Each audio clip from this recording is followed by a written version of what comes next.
I thought we were Then what should we do? We should... Oh my god, talking what? Really sure you want to just sit around? We've only got 7.5 hours left. We already wasted an hour and a half of our 9 hours. You're right. Very well then. There's only one way for us to proceed.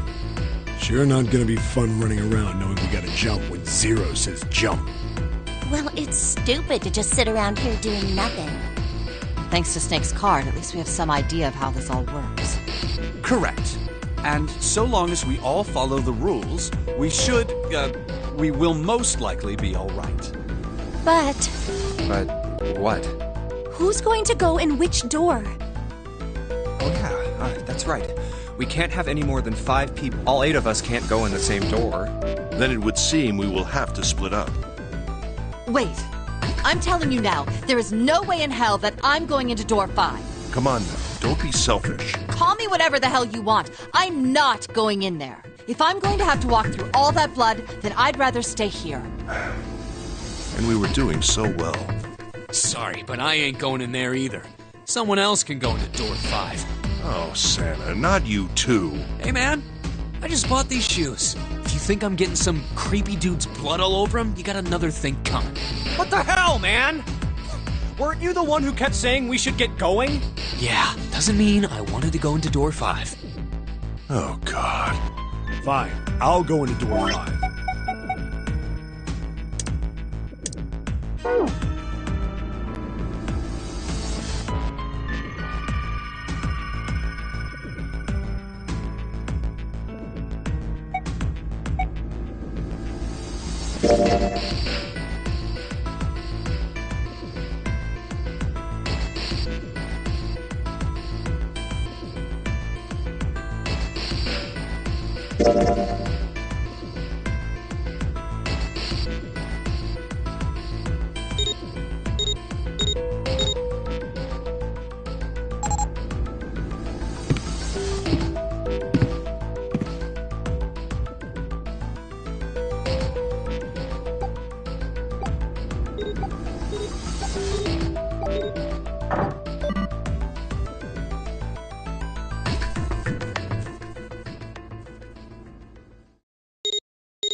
The Sun, Saturn, and Earth.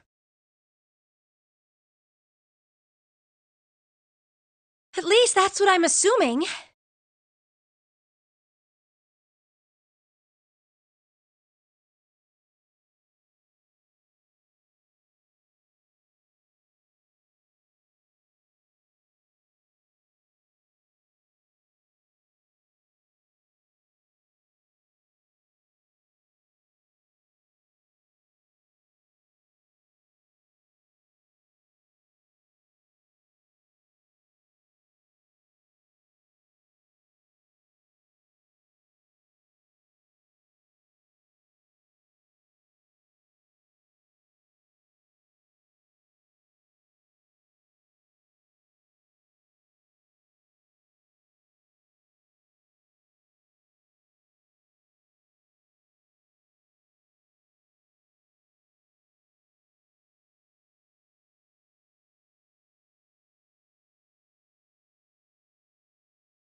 So this isn't the man symbol. I think so. I see. Wait, Yeah, so, I looked the place over. Here's the deal. None of the other doors open. Then that must mean... We only have 2 more doors. maybe it's the room number. the door on the left has B92, and the one on the right says B93. All right, let's open them. I'll open B92. Okay, I'll get B93 then. 1, 2, 3! Hey, it opened. Yeah, it did. I didn't expect that. It was so easy.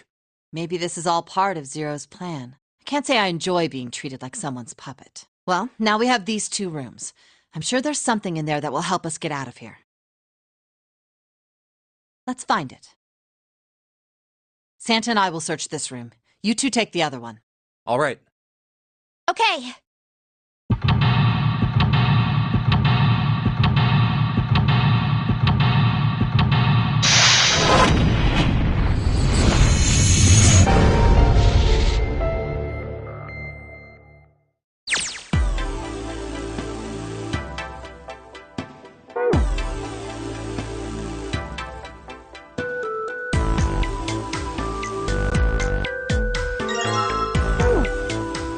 Oh yeah, how's your fever? You feeling better now?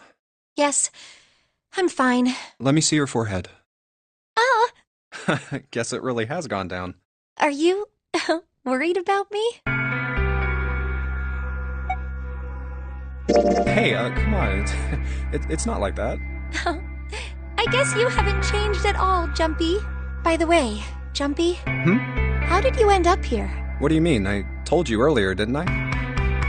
There was a man with a gas mask when you got home at night. You inhaled some white smoke and passed out. When you woke up, you were on D-Deck. Damn straight. But is that really the truth? What? Jumpy, are you hiding something from me? No, why would I? Well, if you think about it, this is awfully suspicious. I mean, why would 2 childhood friends bump into each other in a place like this? Hey, I could ask you the same thing. Are you hiding something? What would I hide? Well, I don't know. Anything. I mean, you're hiding it. How would I know? You mean like the number of men I've dated? Do you want to know? Don't worry. Only 18. Times 0. Yeah, I guess I just haven't met Mr. Right yet. Yeah, I see. Anyway, I'm not hiding anything. Just like you, Jumpy. When I woke up, I was on D-Deck. Well, you do have a point. I mean, why did Zero pick us? We haven't seen each other since elementary school. I wonder. Look for what connects the victims. That will lead you to the culprit. Do you remember Seven saying something like that? Yeah, I do. So? Well, that's what I'm saying. I think this must all have something to do with a classmate of ours. You got any ideas who it might be? No, nothing. Oh. Well, if it had something to do with school, then it could be one of our teachers, or maybe the principal. Or the janitor, or the lunch lady. Oh, I can barely remember any of them. Yeah, I know.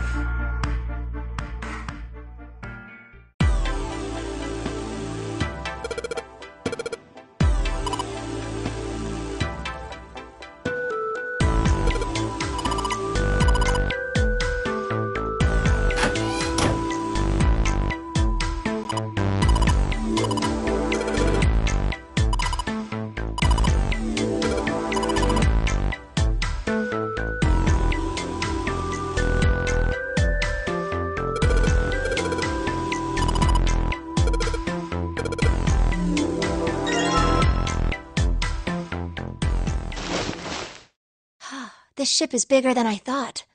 Yeah, it's probably about 900 feet long. Must be one of those fancy cruise ships. Of course, it doesn't really look like a cruise ship. Everything in here is really retro. Even if it's just some sort of style choice, there's just too much. Do you remember what Zero said? On April 14, 1912, defenders of Chicago Titanic crashed into iceberg. After remaining afloat for 2 hours and 40 minutes, it sank beneath the waters of the North Atlantic. Do you think maybe this boat and the Titanic have something to do with each other? That's a good point. I doubt he would have mentioned it if there wasn't a reason.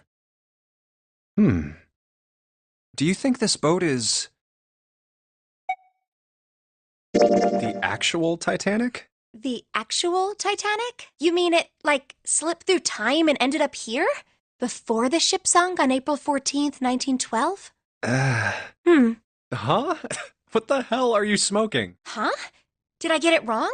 No, that's not... I mean, come on. I mean, slipped through time? Seriously? I was talking about the controversy surrounding the Titanic. Controversy? What do you mean? Haven't you heard of it? It's pretty famous, you know. The Titanic had a sister ship that was essentially identical. It was called the Olympic. Oh, yes, I have heard of that. I think I heard it was troubled by a lot of problems, and the company that owned it didn't know what to do with it, right? So they made the Olympic up to look just like the brand new Titanic. That's right. They also took out a huge insurance policy on it before it set sail. Huh. That would mean that the real Titanic never sank. Yeah, the ships got swapped. The real Titanic was renamed the Olympic in secret. They used it as a passenger ship for more than 20 years. Hey, wait a minute. Wouldn't that mean it retired in 1935? Huh? Well, yeah, I guess sometime around then, yeah. Well, what happened to it after that? I heard it was dismantled. Dismantled? Then it doesn't matter, does it? Whichever boat the real Titanic was, it doesn't exist anymore. It was either retired and dismantled, or sunk in the Atlantic by the curse. But then that would mean that this ship is... Wait, what did you just say? Huh? Sank in the Atlantic because of what? The curse. What do you mean, a curse? A curse is a curse. This one is the curse of the Egyptian mummy. Supposedly, the Titanic carried the mummy of the priestess Amun-Ra, which was stolen from a pyramid. And they say that the mummy had a history. Everyone involved with it died mysterious deaths. Come on, I'm sure you've heard of it before. Those who open the coffin will be forever cursed. Haven't you ever heard that one? So you're saying the Titanic sunk because of that curse? That's right! That's stupid. I don't buy it. It's true! How can you be so sure? That mummy wasn't just a normal mummy. It was really mysterious. Totally unbelievable. What is so unbelievable about it? Well, supposedly, she was really pretty.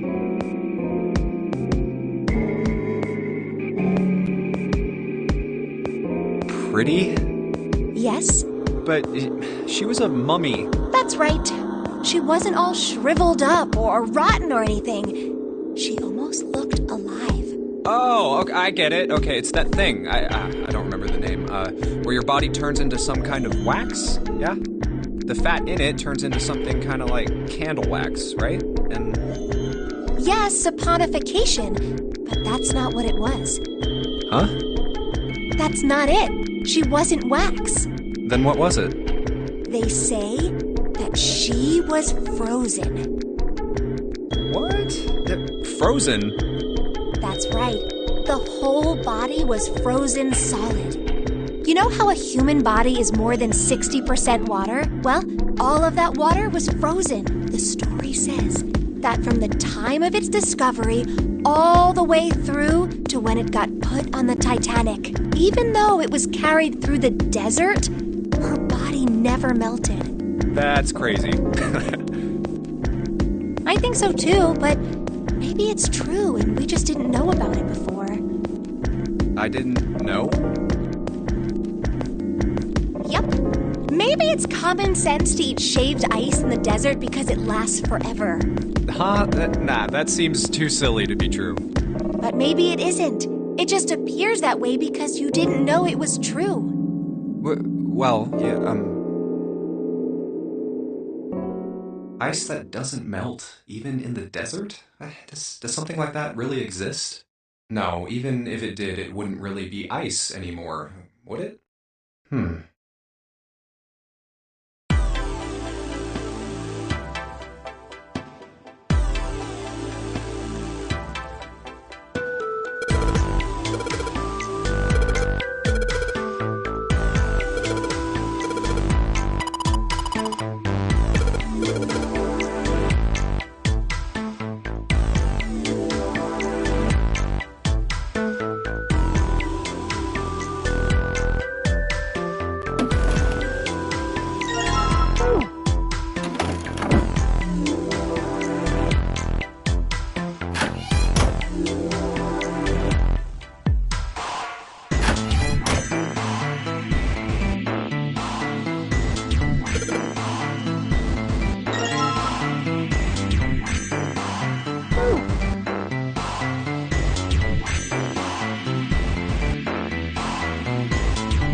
Junpei, you got a minute?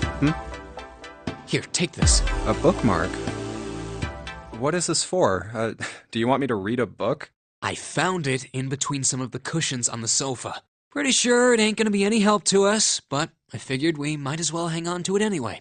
Then why don't you hold on to it? You know what I hate most in the world?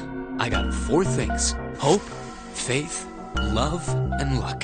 Hope, faith, love, and luck? Damn straight. And you hate these things? Yeah, you got a problem with that? Not really, but what does a bookmark have to do with any of that? Well, see, each leaf on the 4-leaf clover has a meaning to it, okay? And that meaning is pretty much those 4 words. It's like flower language. Well, I guess it's not a flower, is it? So, leaf language, I guess? Yeah, you could call them leaf words. Leaf words. Hope, faith, love, and luck. The meaning of the leaves on a 4-leaf clover.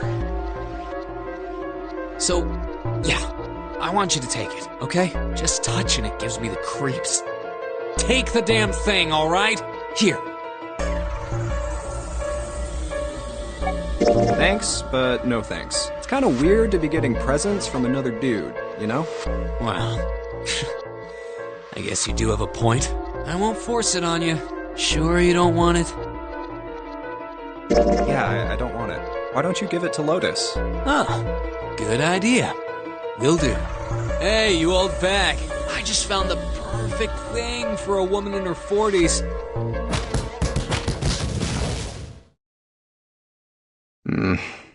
Yeah, I'm just gonna pretend I didn't hear that.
I think I've seen this picture before.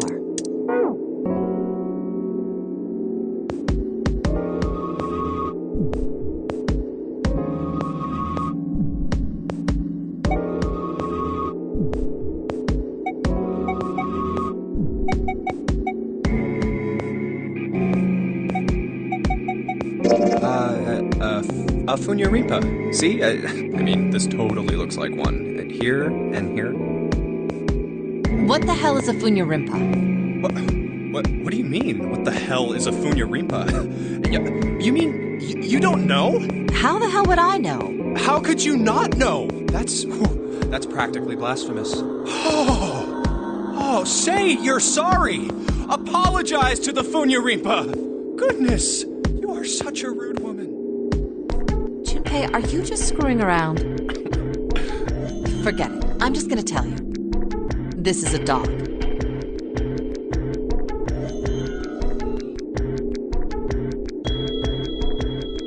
See? Like this.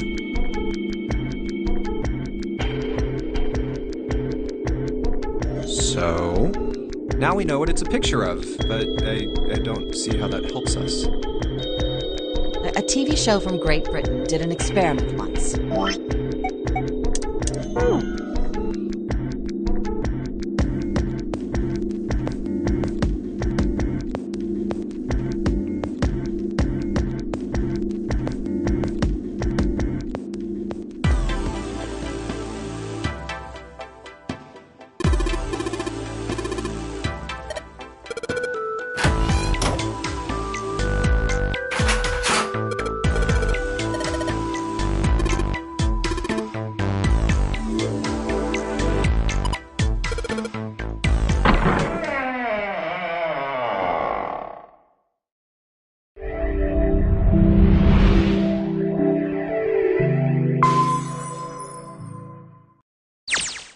Oh, another hallway.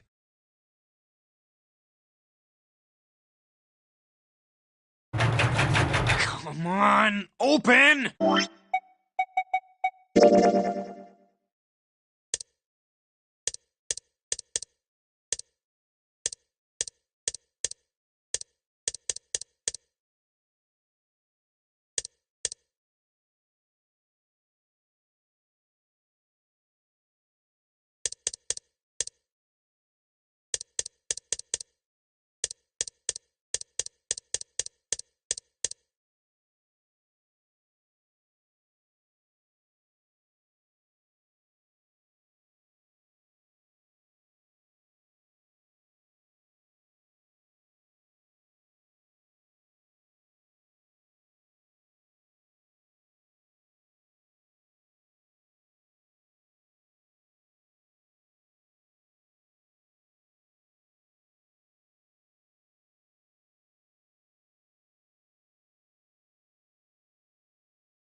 Oh, it's cold in here. What is this place? It's a freezer. Oh, no way. That's way too cold for me. I'll freeze solid in seconds. Sorry, but I'm afraid I'll have to pass on this one. I'm going to leave the rest to you. Oh, whoa. It's really cold in here. Hey, you don't need to be in here. You had a fever just a little bit ago. You should stay outside. We got this. No, I'm fine. My fever's gone now. But...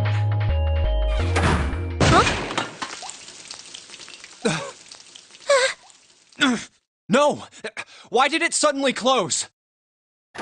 Ah! The knob's frozen!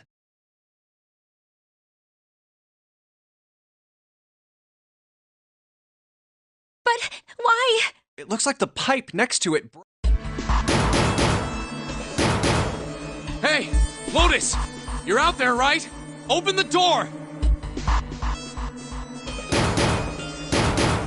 What do you want? What's going on? The door won't open! Try opening it from that side, please! Oh, fine. If you say so. Hold on. Ugh. It's no use. It won't budge.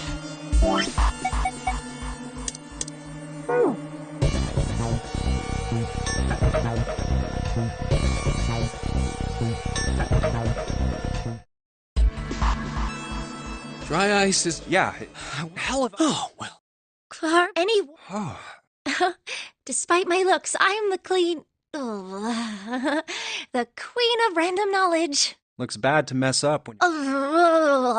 Oh, you're so cold your mouth's going numb? Yes, that's fight. You're just doing that on purpose, aren't you? Come on, guys. Don't I wonder why it doesn't turn into a liquid first. It is kind of weird. But it can turn into a liquid.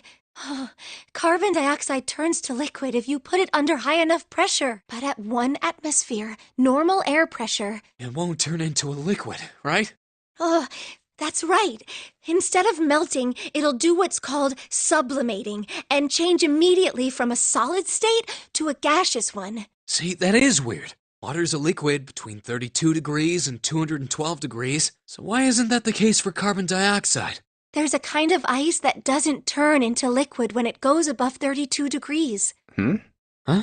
I heard about it. Its melting point is 96 degrees. Ice with a melting point of 96 degrees? You mean there's water that freezes at 96 degrees? Yeah, well, you could also look at it as ice that won't melt until it's 96 degrees. So what's this ice with a melting point of 96 degrees called? I heard it's called Ice 9. Ice 9? Originally, Ice 9 was a made-up substance invented by a science fiction author. But recently, scientists have discovered that such a substance actually exists. Wait, hold up. So is this thing called Ice 9, or is it water? Like I said, if the ice is over 96 degrees, it'll be liquid. If it's under that, it'll solidify. So you could think of it as a polymorph of H2O. Here, think of it like diamonds and graphite. They're both made of carbon, right? But depending on the structure of the crystallization, the hardness and structure are completely different. So you're saying normal water and this Ice 9 are like that? Yup. Have you heard the story about the crystallization of glycerin? For 150 years after the discovery of glycerin, people cooled it, warmed it. They did all sorts of things to it. But whatever they did, it never crystallized. However, one day in 1920, some glycerin on its way to England by ship was discovered to have crystallized during the trip. Scientists around the world wanted to research this new crystallized form of glycerin and asked for seeds. Oh, a seed is a sample of the original crystallized substance. With a seed crystal, further crystallization of glycerin would, however, something very strange happened.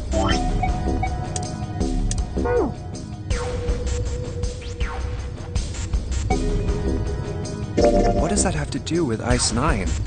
What she's saying is that it's a lot like Ice 9. What happened, I mean. A lot like? Oh, that would be bad. If water everywhere started freezing at 96 degrees, man. It'd be the end of the world. At any rate, we're not gonna have to worry about the end of the world unless we can get out of here pretty damn quick. Alright, guys. I think that's enough of that. I didn't think we'd get quite this far off topic.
Hey, Junpei.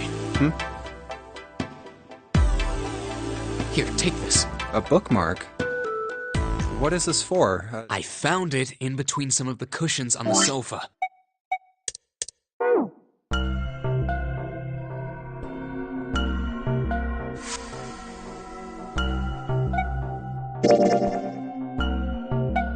Actually, I guess I'll take it. Jeez, just make up your mind, all right? Here. Okay. Oh, man, I feel a lot better now. That thing was a real pain, you know? Do you really hate those 4 words that much? Yeah, well, they can all betray you, you know? Hope, faith, love, even your destiny. Well, that's not my only reason. What? That's not the only reason I hate the 4-leaf clover. I just can't bring myself to like the number 4. What, worried about the 4 horsemen? Nah, come on, man. That's just silly. Maybe back in the Dark Ages that kind of crap scared people. But this is the 21st century, and I'm a 21st century guy. I'm a little insulted. Then why do you hate 4 so much? 'Cause it's a half-ass number. Not the best or the worst. That's why. What? 9 is a way better number. So what if it's last place, right? At least it's not some lame-ass middle number. What are you... You play? Play? You mean like the stock market? Nah, that's not what I mean. Why the hell would you think that? I mean, yeah, I do stocks too, but... You? A stockbroker? Yeah, got a problem with that? No, you don't look like the type. Man, that stuff's just like gambling, you know? All you gotta do is bet on the winning horse. Nothing that hard about it. You sure sound pretty confident. So, are you betting on winning horses? Of course I am. You remember a couple years back when the stock for Cradle Pharmaceuticals shot through the roof? Stacked a few bills over that, if I do say so myself. Huh. Hey, how long are you gonna stand around wasting time? Stop screwing around. The lady has spoken.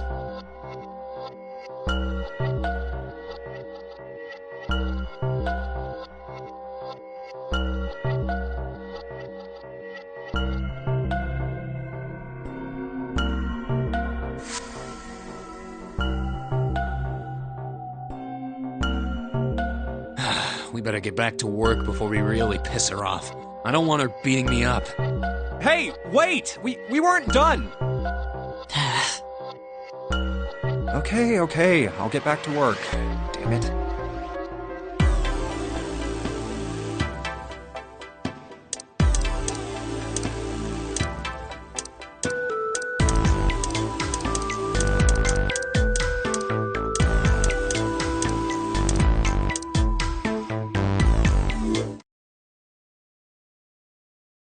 All right, let's go. That's the next door. Wait, a piece of paper. This is... Map of the ship's interior for ADEC. What's wrong? I found a map for this floor. I see. Well, that was anticlimactic. I should keep this, though.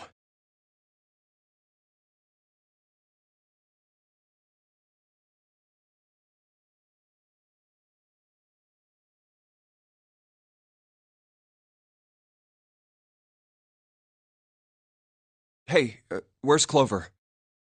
Damn it, what the hell is she up to? Clover! Huh? What the hell are you doing? Nothing. What do you mean, nothing? What the hell is that? What? You've got something in your pocket. What is it? Oh, this? This is... a note. A note? Yeah, I found it in the pocket of the guy with the captain's clothes. It said something about the darkness of the sinister hand or something. What the hell? Let me see it. No, not right. Hey, Junpei, Clover! What are you two doing? Hurry up! He's getting mad.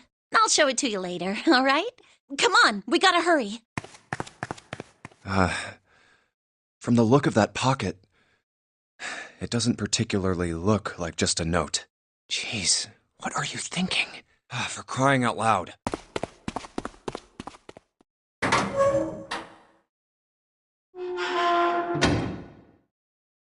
The big stairs. Huh. So this is where it ends up. Just like it says on the map. Ace, did he head down? Oh, there he is. Look, the 4 others are there too. Really? Let's join them. Jumpy, Clover, What's up? we found it. Found what? We found it. What did you find? The last door. We found door 9. What? Come on! Just follow us! We'll explain on the way! Okay. Well, if that's the case... Wait for me. We should get going as well. Jumpy!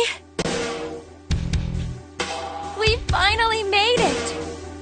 Yeah, it's finally time. We've reached the end. Something's bothering me. Only 3 to 5 people can go through the numbered door. 7 of us are on our way to door 9. That means that, best case scenario, there will be 2 of us who have to stay behind. 2 people. Is there a way? 4:30. I've only got 90 minutes left. I've got no time to wonder about it now. Hey, Junpei! June! What the hell are you two doing? Hurry it up! Let's go, Jumpy. Yeah.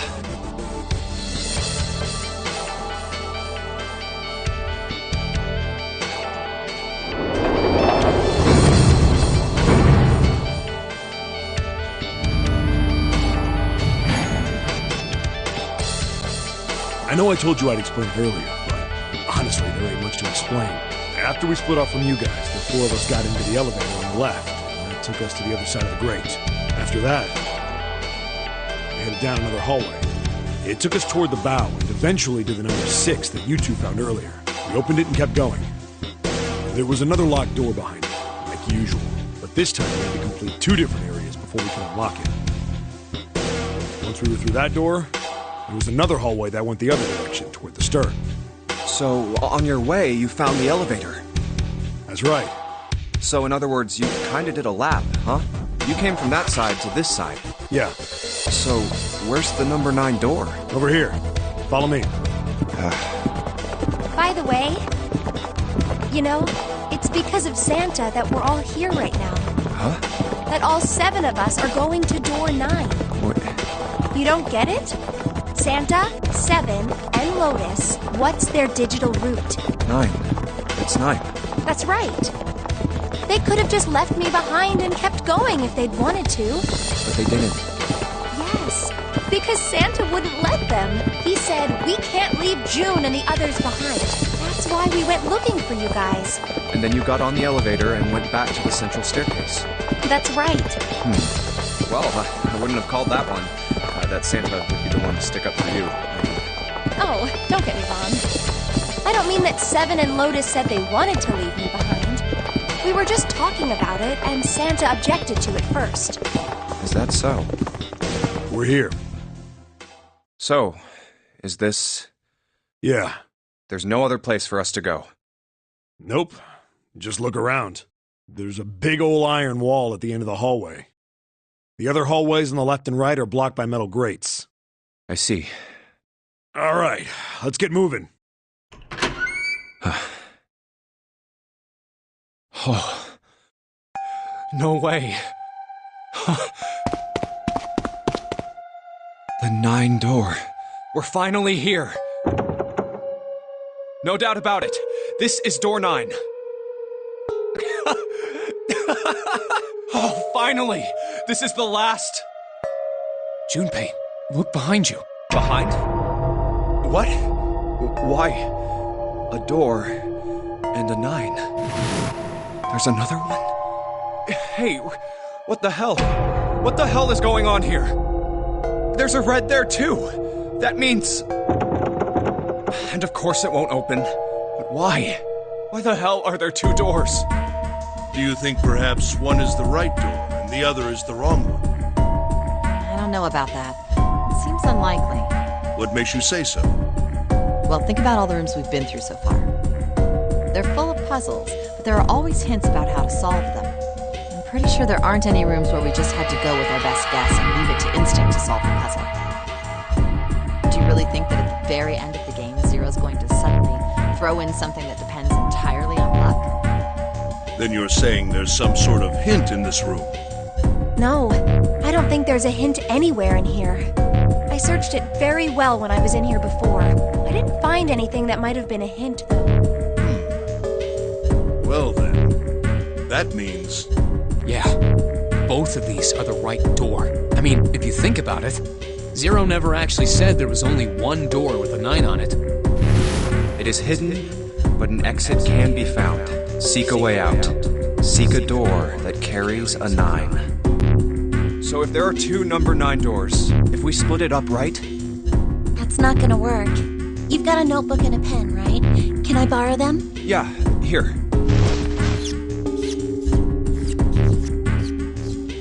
Look at this. You get it? The numbers on the top are all the combinations with digital roots of 9. The numbers on the bottom are the people who don't fit. There's only 8 possibilities if we split up into 2 groups of 3 or 4 people. So... If 3 people go through the door, then 4 are left behind. If 4 go through, then 3 are left behind. Right? Yeah. No way.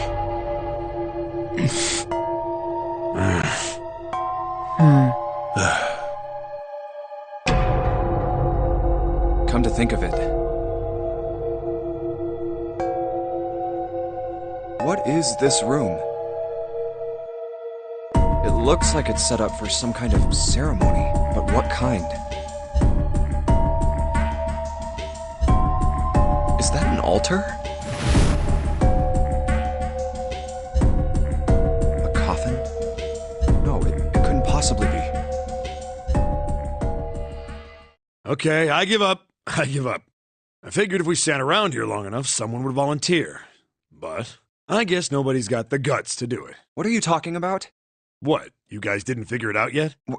Fine. Let me enlighten you. Clover was mostly right with her little explanation earlier, but she missed something. She wasn't really wrong. She just... screw it! Let me just write it out.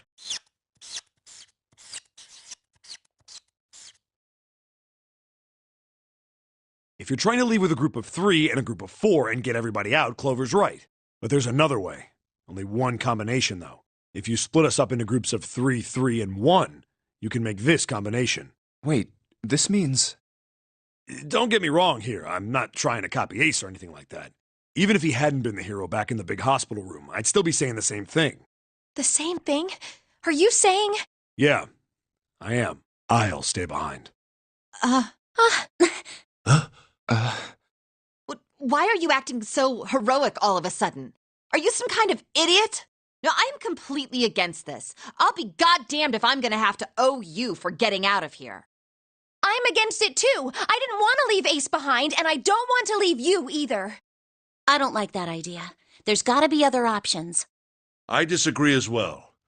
I can't say I care much for you being the hero. Well, there you go, Seven. Proposal denied. Clover's right. There's gotta be a better way than this. Doesn't make any sense. Whoa, hold on a minute. I haven't said anything yet. Are you... agreeing? You want to leave him here? Nah, I'm against it. I don't want to leave Seven here alone. Then I don't see how it matters. I said alone. Huh? I said I don't want to leave Seven alone. What the hell are you... What? You don't get it? I can't leave just one person. I need 2 more. 3 people, including Seven. I'll be leaving behind 3 people. That's my proposal. No, those are my orders. What do you mean, orders? What the hell makes you think you can order us around? Who the hell's gonna listen to you? You all will. In 3 seconds, you won't have a choice. What? 3, 2, 1.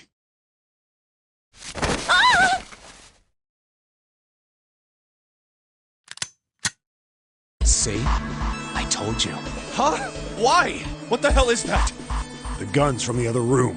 What room? One of the rooms behind door 6. I should have known he was gonna do this. I should have taken the gun. Well, it's too late now, fat ass. Damn it!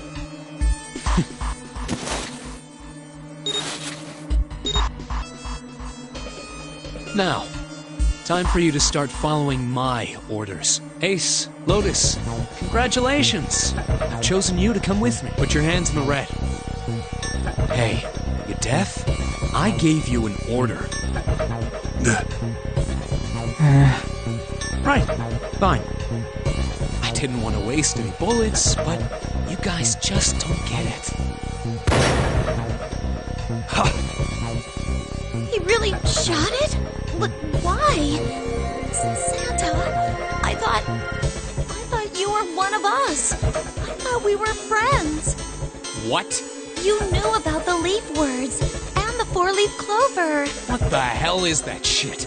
I've got no idea. You're lying. Shut up. Just shut up, you stupid bitch. You want me to put a bullet in your fucking head? Santa. All right, assholes. What are you still standing there for? Get over here and scan those bracelets. I don't have all day. Oh, what's the matter? Your hearing's starting to go? Going senile, maybe?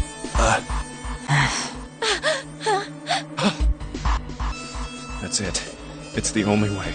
Please, go. Huh? No way. Jumpy, what are you saying? If you stay here, you're going to be stuck, Jumpy. And so will Clover and Seven. I know, but you don't need to worry about us. We'll figure something out. Right, Seven? Right. You just leave it to us. It's gonna piss me off to do what Santa says, but... Don't worry about me either. There's still something I have to take care of. No, you can't! Ace, Lotus, don't come over! Don't worry about me, please! Please.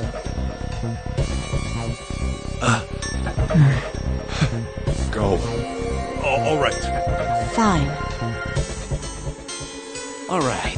Now let's get those hands on the scanner panel. What's the holdup?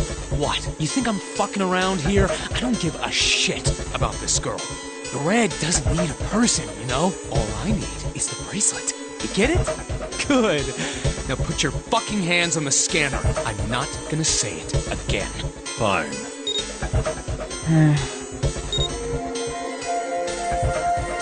Good job. Now, Lotus, pull that lever. As soon as the door opens, you get your ass in there. Try anything stupid, and you know what happens, right? Damn it.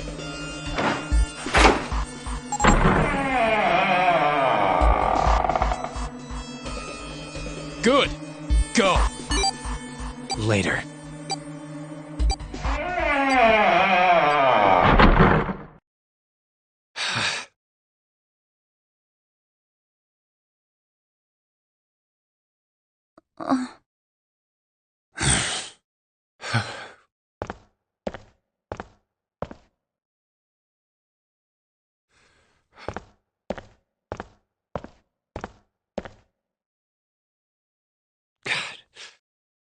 June. So, what do you want to do, Junpei? What do you mean, what do I want to do? What can we do?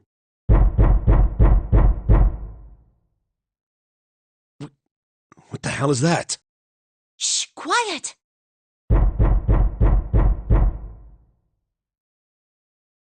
Where is it coming from?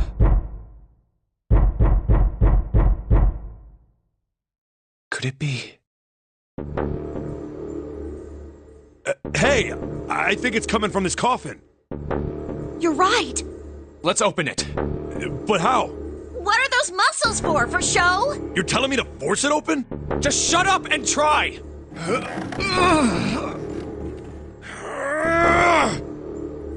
Damn it! It won't even budge. Not another one. Yeah, looks like it. Do you think we have to put in the right password or it won't open? I think so. Whoever or whatever's inside this thing wants out. And now. I know that. But how? Without a passcode, I don't think there's much we can do. Isn't there a hint somewhere? Well, let's look for one. There's nothing here. Not making this easy, are they?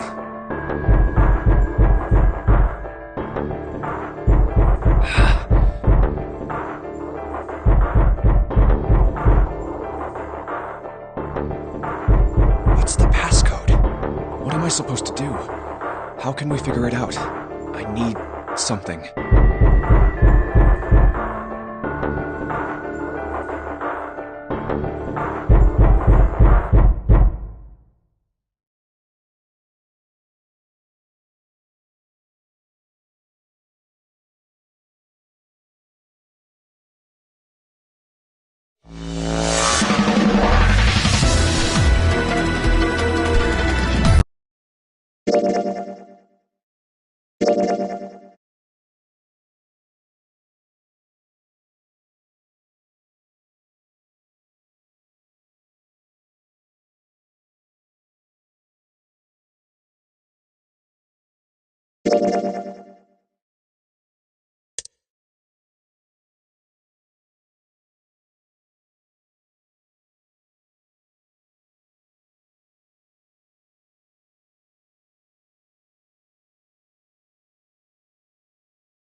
I thought we were finished with that topic.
What's wrong? I heard something strange. Something strange? Ah, well, never mind. It doesn't seem to be anything suspicious. I don't wish to toot my own horn. But my auditory senses are considerably more advanced than those of most humans. I notice even the slightest of noises. Right. Are you gonna tell me you can hear a needle drop from a mile away? No, such a thing would be impossible. However, by listening to the sound of footsteps and breathing, as well as sound echoing off the environment, I can locate most objects. Oh yeah, that's right. When Clover fell on the big staircase a little while ago, you were at her side immediately. So that was... Yes, I could hear it happening. In fact, I can run quite fast. Certainly as fast as you. And should someone attempt to start a fight with me, I am quite confident that I could defeat them. Oh, really? You don't believe me, do you? Care to give it a try? I must warn you, you'll no doubt regret it. Well, I suppose that's enough playing around. Let's resume our search, shall we?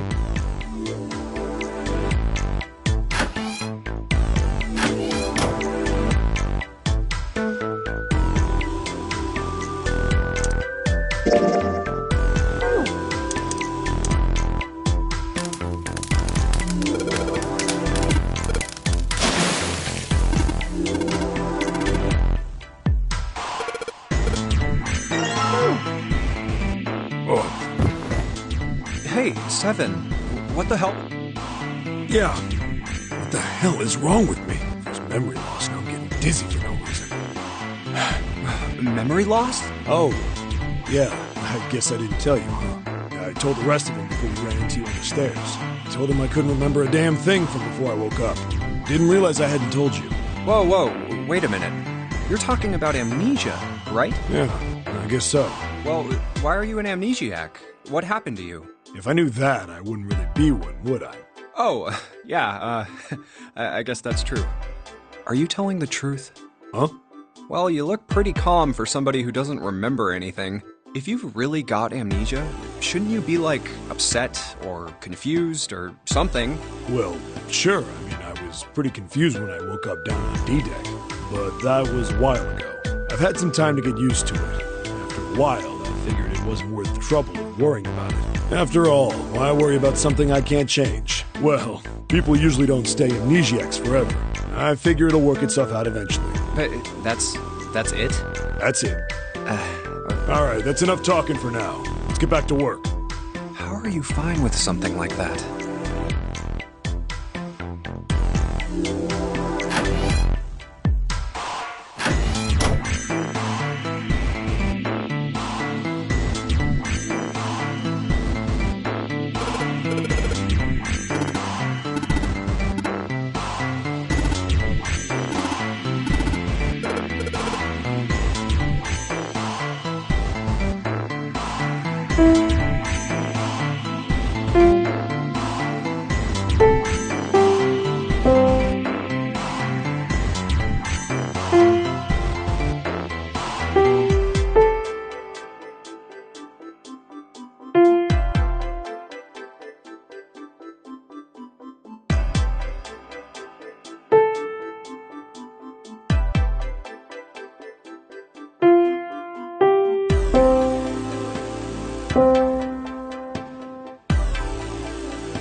Another hallway?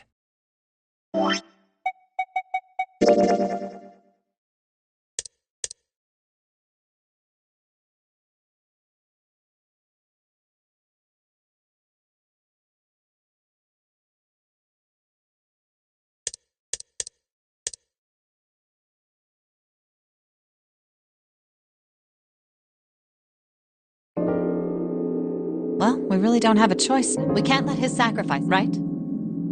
Like you even... You say something? No, no. Yeah, we're not... Huh? Well, we haven't decided who's going in what door.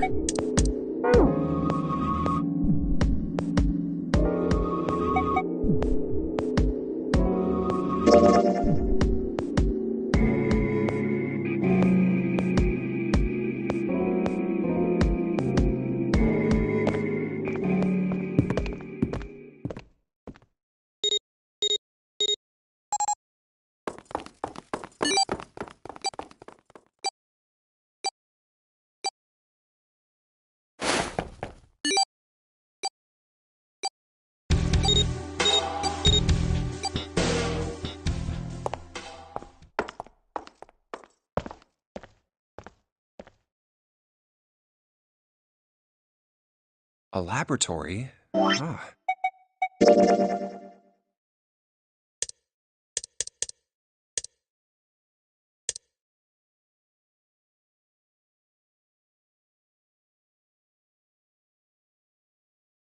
One, two, three, four. Oh. Just double check. Yes, just like you told us earlier.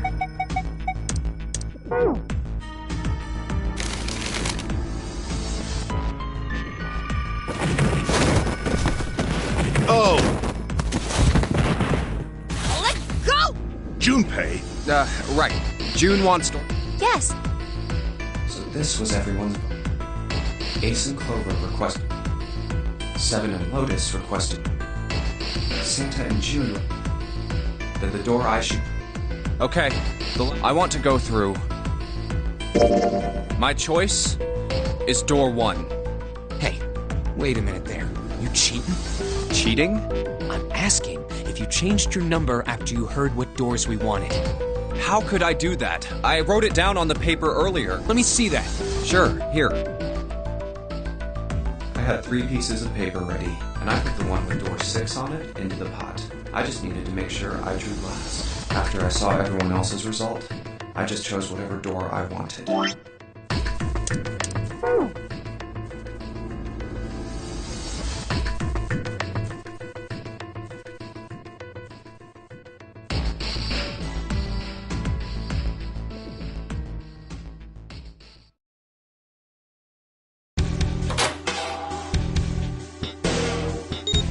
Now the two of you, if you... Now, are you ready? Shall I pull it? Yeah, any... Very well then. 3, 2, 1.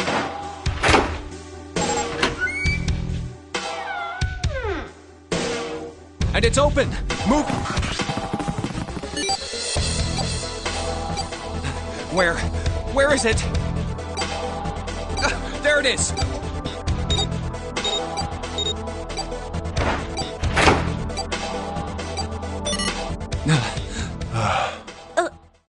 It stopped. Yes, it did. Whew. I don't believe I'll ever get used to that. I'm not sure it's something I'd want to get used to. We should finish this game before imminent death becomes a normal thing. I agree. Now then. There's another door. Let's try opening it. So, this is the wheelhouse? Ace, you investigate the wheelhouse next door.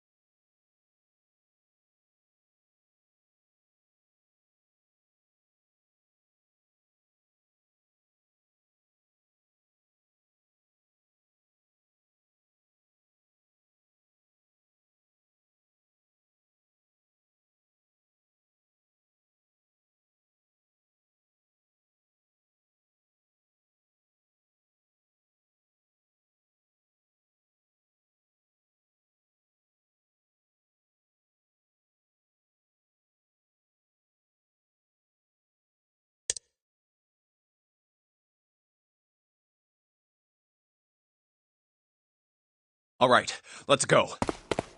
That's the next door. Wait, a piece of paper.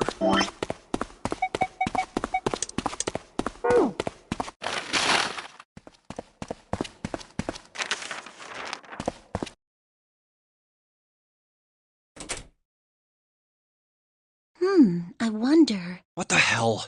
Come on, we gotta hurry. Huh? Clover, What's that on your back? A stick? Hey, Clover! What the hell's that thing on your back?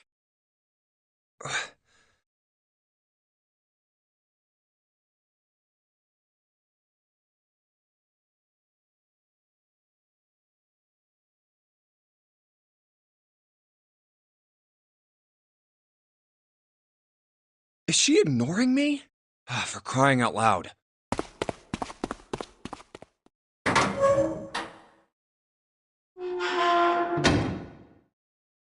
The big stairs. So this is where it ends up, just like it says on the map. Ace, did he head down? Oh, there he is. Look, the 4 others are there too. Really? Let's join them. Jumpy, What's up? we found it. Found what? We found it. What did you find? The last door. We found door 9. What? Come on! Just follow us! We'll explain on the way!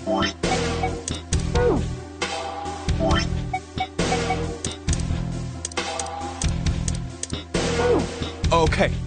Well, if that's the case... Wait for me. We should get going as well. Jumpy, we finally made it. Yeah, it's finally time. We've reached the end. Something's bothering me. Only 3 to 5 people can go through the numbered door. 7 of us are on our way to door 9. That means that, best case scenario, there will be 2 of us who have to stay behind. 2 people. Is there a way? 4:30. We've only got 90 minutes left. I've got no time to wonder about it now. Hey, Junpei! June! What the hell are you two doing? Hurry it up! Let's go, Jumpy. Yeah. Hey, what about door 2? What about door 2? Door 2 is the only one we haven't gone through it, I mean. Yes, that is true. Are you guys okay with that? Not investigating it, I mean. So what? We found door 9. We don't need any of the other doors. What's the point? Huh? What's the point in going to door 9? We can't all go through it, right? Then we should do what we have to do before we go any further. It's like a jigsaw puzzle. The best way to finish it quickly is to do the border pieces first. You know? Or what? You think all 7 of us should go to door 9? And then we argue over who stays behind and who gets to go? Do we really want to do that again? Who knows? If we check out door 2, maybe we'll find something. Maybe we can find a way to get all of us out. I don't know what might be in there. We may not find anything. But don't you think it'd be better to at least have a look? I mean, am I wrong? Does that sound wrong to you guys? Yeah, you do have a point. The last time I checked the clock, it was 4:30. It's not like we've got a lot of time, but if we're quick about it, we might have time to take a look. You're right. Let's go take a look at door 2. The elevator can take us down to door 2. Who shall go then? Let's see. Me. I'm going.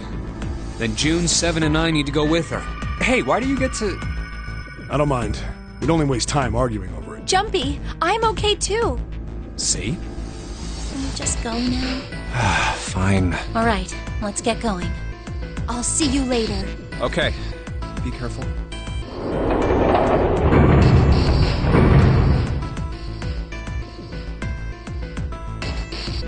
Lotus, would you be so kind as to go with me? Go with you? Well, I didn't think people still talked that way outside of the 1950s. Well, I'm a mother. Would that be a problem for you? That wasn't what I meant to... I was hoping you would come with me. Seriously, though, I was kidding.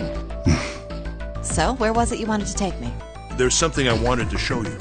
Hey man, what the hell? I'm not important enough? Well, it's not like that. Once I've shown Lotus, I'll show you. Really? Of course. Fine. Do whatever you want. Thanks, Junpei. Are you coming, Lotus? Fine.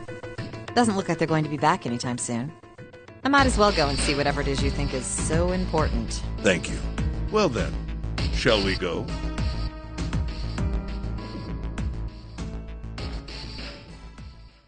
They're so slow. And what's keeping Ace and Lotus?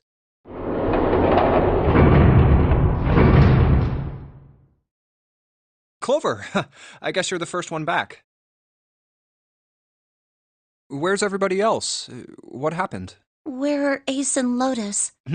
Oh, Ace said he wanted to show Lotus something, so they went into that hallway. Oh, then they went over there? Yeah, I think so. So where are June, Santa, and Seven? Why aren't they with you? You really want to know? Yeah. Okay, sure. Here, let me show you. Huh? Bracelets. Oh my god. Oh, holy shit. No. No way. No way. This has got to be some kind of joke. This can't be real. 3, 7, 6.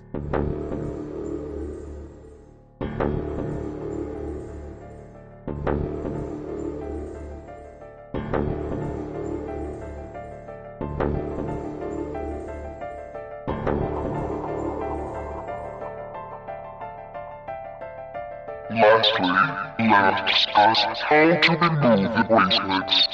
1. You escape from this ship. 2. Your heart rate reaches 0. In other words, once the bracelet is taken outside the confine of the ship, or the parasitic Mary's heart rate has fallen to 0. But why? Revenge for my brother. He was forced into door 3 and murdered. You need at least 3 people to open a door. Who were the 2 that opened that door with him? It could only have been Santa and Seven. That's why I killed them. Why? Why did you kill June? Because she tried to protect them. She was in my way. She had to die too. No. Hey, Junpei. Let's go. Let's get out of here. Let's leave this ship. What the hell are you talking about? To open a numbered door, Yes, I know. You need at least 3 people. But as long as we have this... That's the 0 bracelet. You've got something in your pocket. What is it? Oh, this? This is... See? You get it now? If we have the 0 bracelet, we can leave. You and I can open door 9 with just the 2 of us. See? So let's go. Come on. Hurry up. Junpei. Junpei. Clover.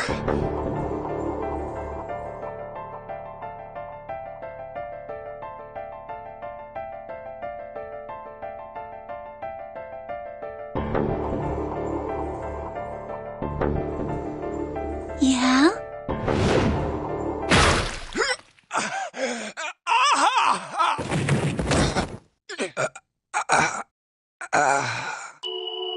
Thanks, Junpei. I'm just gonna borrow this, okay?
1, 2, 3, 4. All right, 7 pieces.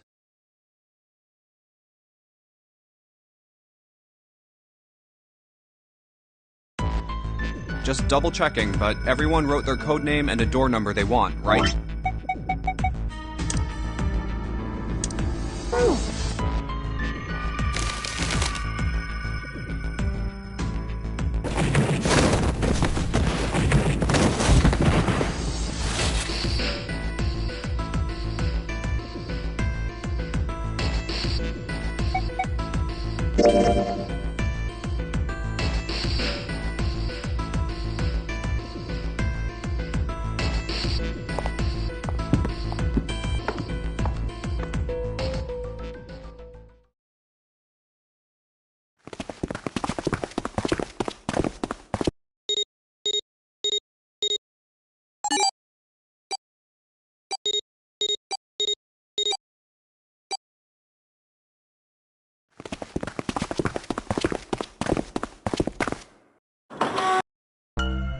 Whoa, what the hell is this?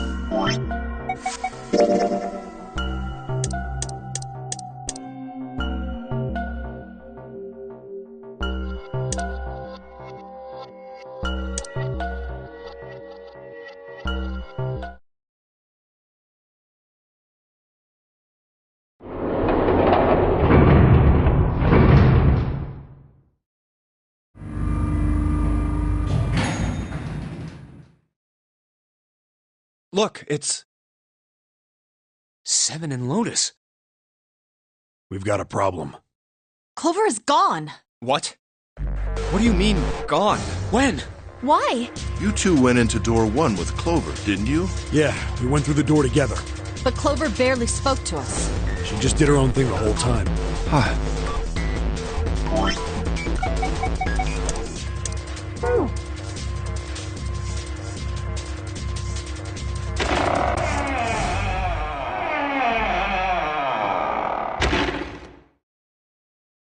All right, I'm thinking we should probably split up.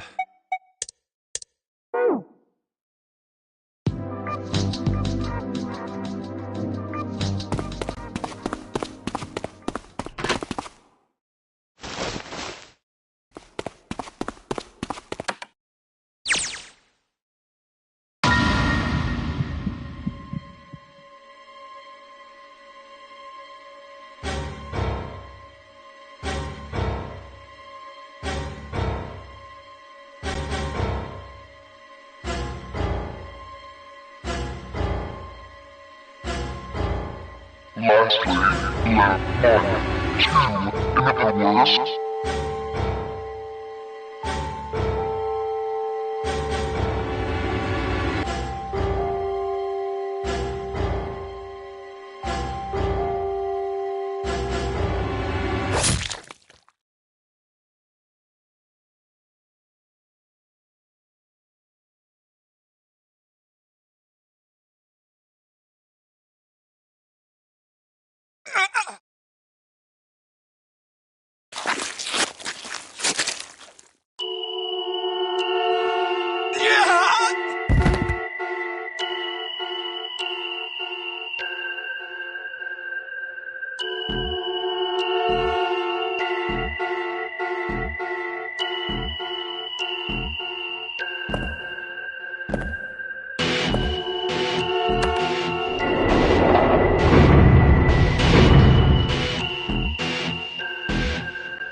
We've only got 7.5 hours left. We already wasted an hour and a half of our 9 hours.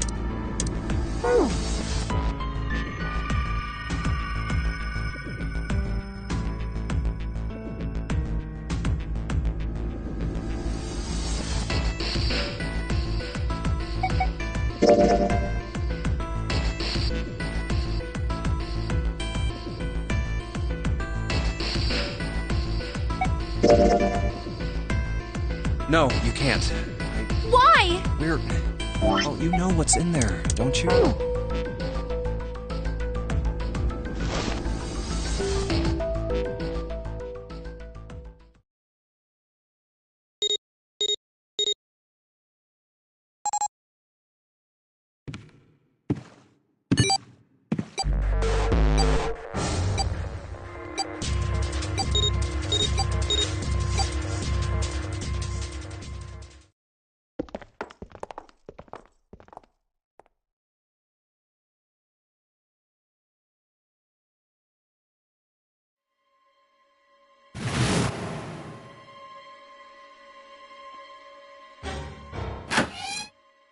Through here?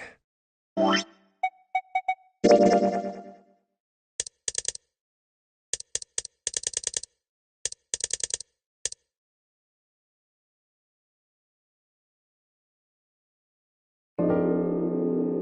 we really don't have a choice now.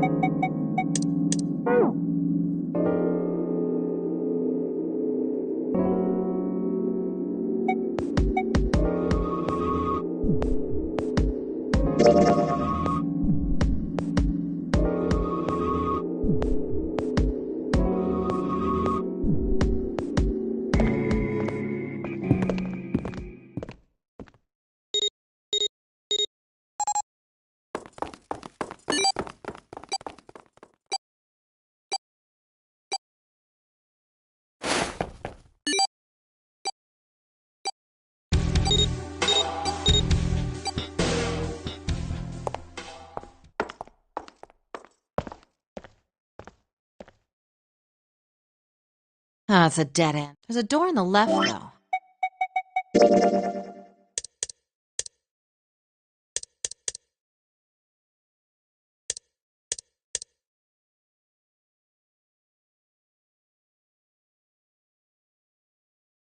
One, two, three, four. All right, 7 pieces.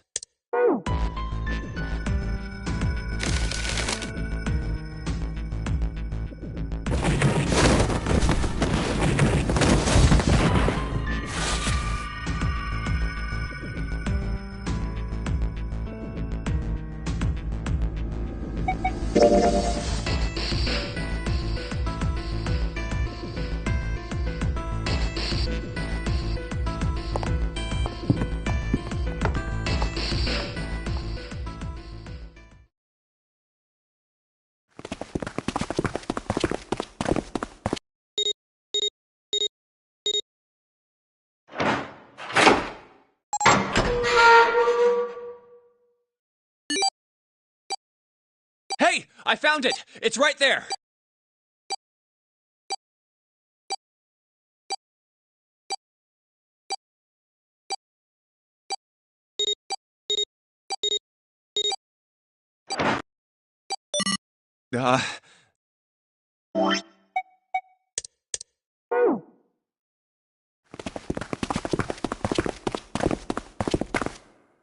This door looks heavy. But it's not locked. I'm opening it.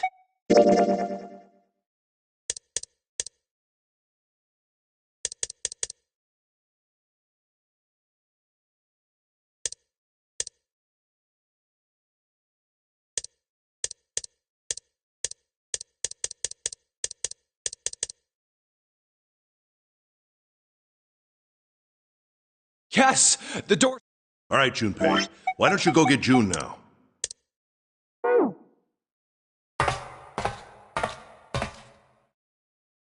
Oh! Are you okay?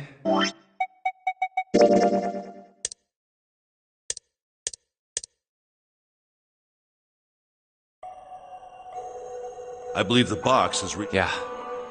June's down over by there. She doesn't seem to be improving. Well, of course not. She's not gonna... What could be causing this? Nah, it's gotta be exhaustion. She gets dropped into some weird-ass ship. Forced... If you think about it, it's a lot weirder. So you're saying we're abnormal? Yeah, we're just running around this room, solving all these puzzles like it's just business as usual. How the hell could you call that normal? We're just guinea pigs. A guinea pig? You mean like a lab rat? You mean we're being used for some sort of experiment? Is that what you're saying? Dunno, but it does seem like a possibility, you know?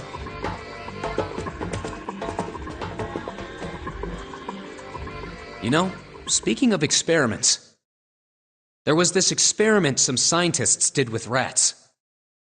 First, they took a squarish C-shaped tank and filled it with enough water that the rats could drown in it. The tank has 2 exits. Just to make it easy, we'll call one A and the other B. Exit A is pitch black, so dark even a rat can't see anything. But exit B is electrified, which means the rat can't leave through it. So, what would a rat do if it was put in this situation? Which exit would the rat choose?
B, of course.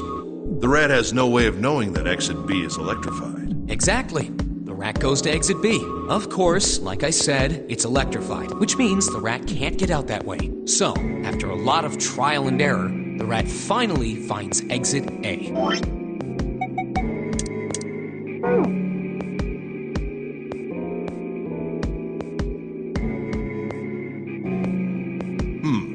I can't say that's very interesting or relevant. It's simply the story of a laboratory experiment. You're right. It isn't very interesting. Yet.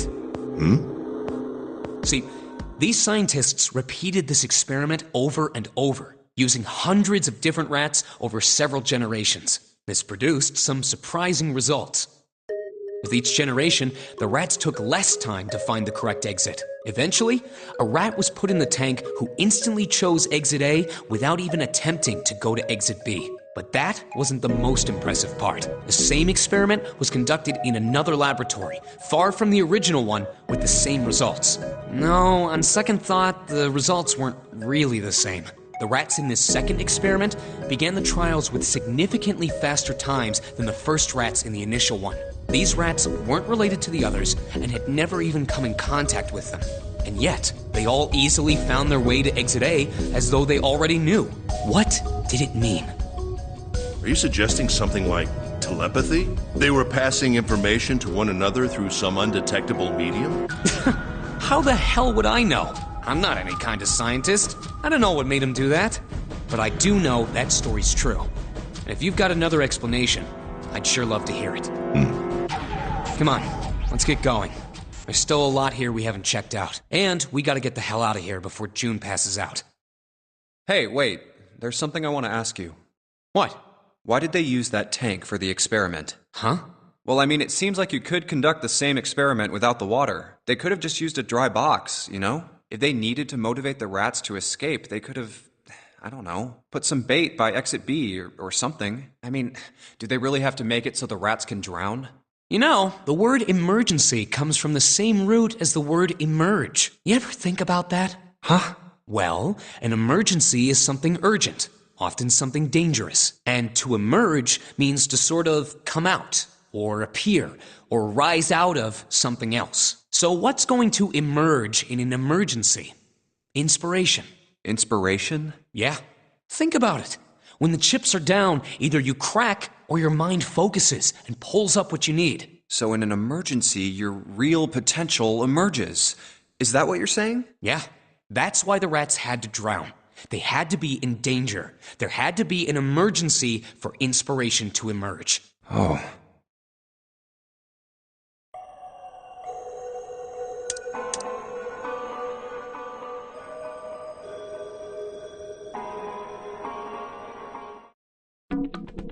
Now we finally have all 9 picture cards. We just need to insert these cards into the slots at the front of each box. You know which card goes in which box, yes? Yeah, of course I do. It's really obvious. You just match our numbers to the numbers, then you pop the corresponding card in the right box. So for instance, the card with the picture of Ace on it goes into box 1. The card with the picture of Snake on it goes into box 2. Oh, I see. Huh? What is it? Hey! June, are you okay? I'm sorry, I gotta go check on her. You finish the box thing, all right? Just put the cards in the boxes. I'm counting on you. Are you all right? What happened? Can you stand? Oh, I'm sorry. I'm fine. I just tripped. Don't give me that. Now is not the time.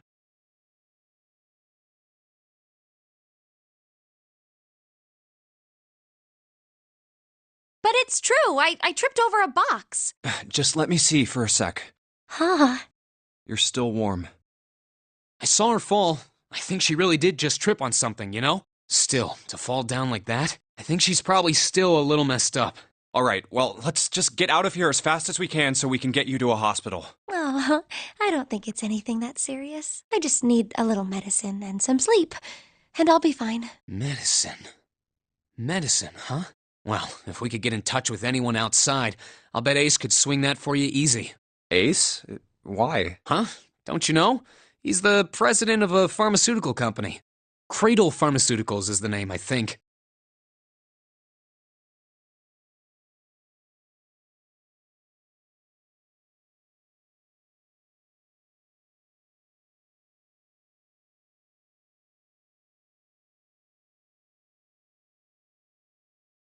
Their flagship product is an anesthetic drug called Soparil. Soparil. Soparil. I've heard of that before somewhere. Soparil. It's an anesthetic that's a gas at room temperature.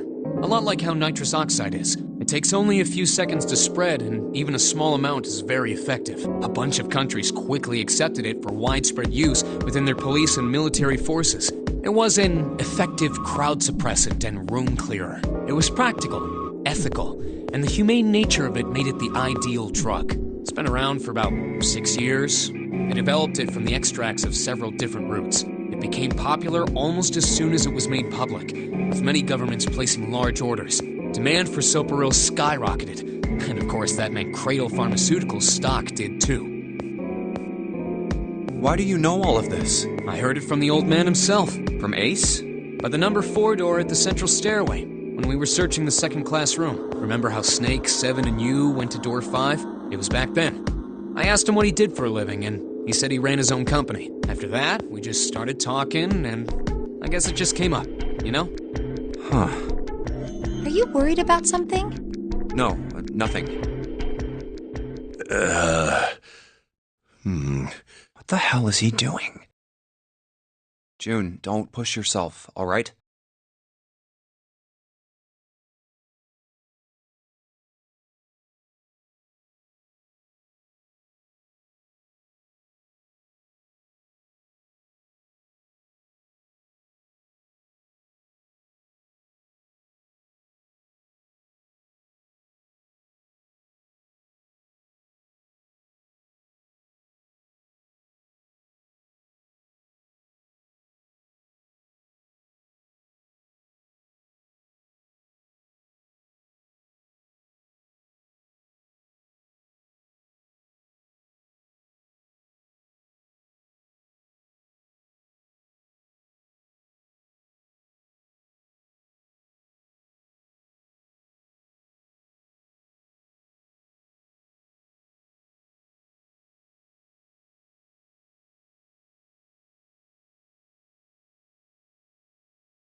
Yes.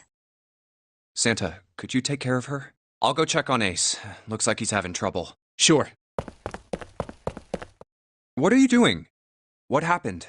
Nothing. My vision has gotten rather blurry, I think, because of fatigue. I can't see very well at the moment. What can't you see well? These pictures. I don't care to admit it, but I may be developing presbyopia. Growing old is a difficult thing. At any rate, I'll leave the rest to you. I'm feeling awfully tired, so if you don't mind, I'd like to rest for a bit. How could simply looking at cards have tired him out? But if it wasn't, what had made him so uncomfortable? Prosopagnosia. Well, put simply, it means a condition where the mind can't distinguish between human faces.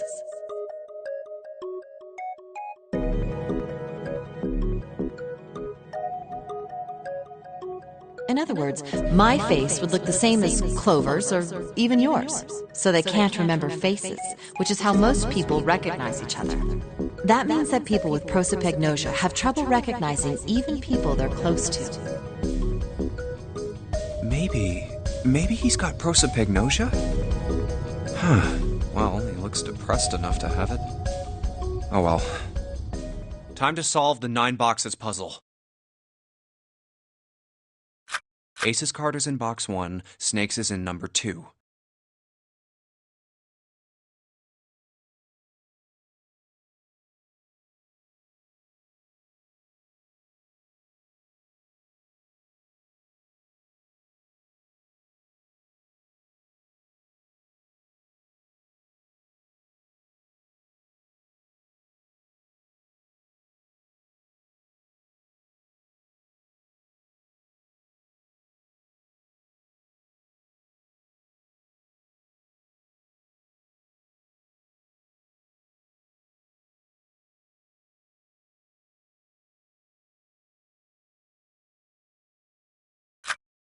I just need to do the same for the rest.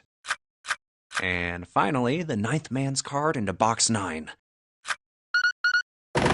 Yeah! Oh, they opened! What the? 9 pins? I guess I'll take them with me.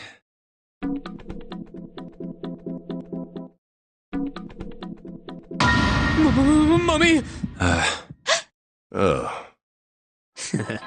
Just kidding. Really? Whatever. Just open it.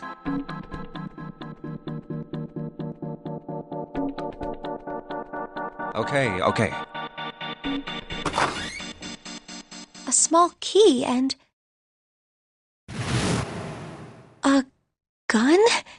Yeah, a revolver.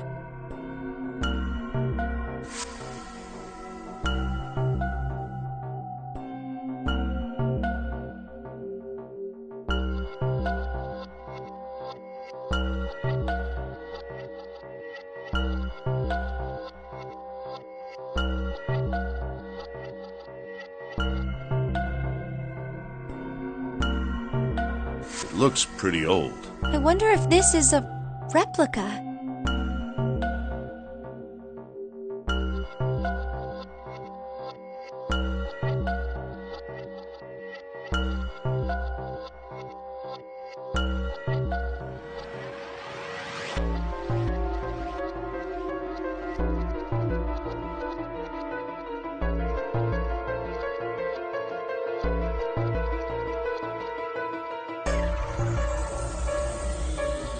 This thing is...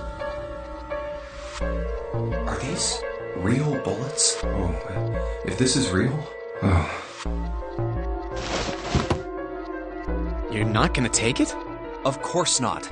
All something like this is gonna do is cause more trouble. It's a powerful weapon that gives one person a huge advantage. Something like that would be way too dangerous to have around. We're in enough danger already. Yeah, I suppose you're right. Maybe Zero put this gun here, hoping that something like that might happen. In other words, maybe he put it here to make us fight each other. In that case, we should most certainly leave it here. I, for one, have no desire to let Zero control me. Me neither. Okay, we've got that figured out. But you aren't gonna leave that key in there, are you? Of course not. We'll take that with us.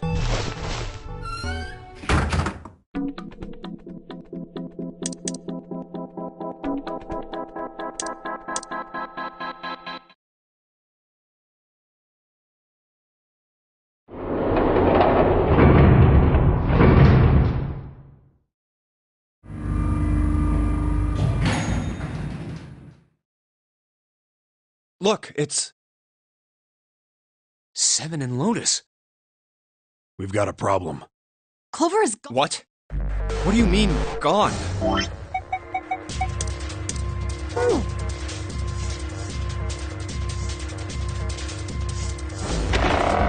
She's not here. No, she isn't. Alright, just in case, we should go take a look in the shower room. Shower room? That's where her brother is. She might have gone to see him. Well, we might as well check, right? Let's go. Good. We can still get in. We should thank Seven later.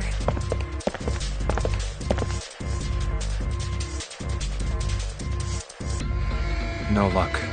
Yeah, I don't think she's here. The smell is horrible. Let's check the back, just to be sure. No, she's not here. Just where did your sister go? Such a horrible way to go. The skull shattered, the left arm's hideously twisted. Wait, bones.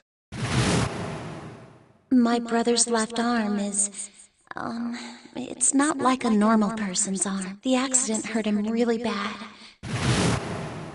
Of course! Of course! Why didn't I realize it earlier? Jumpy? Oh, sorry for making you wait. Let's go.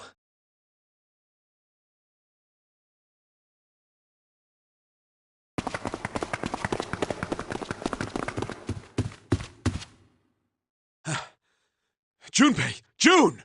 Where were you guys? Did something happen? Clover is dead. I found her in the first-class bathroom.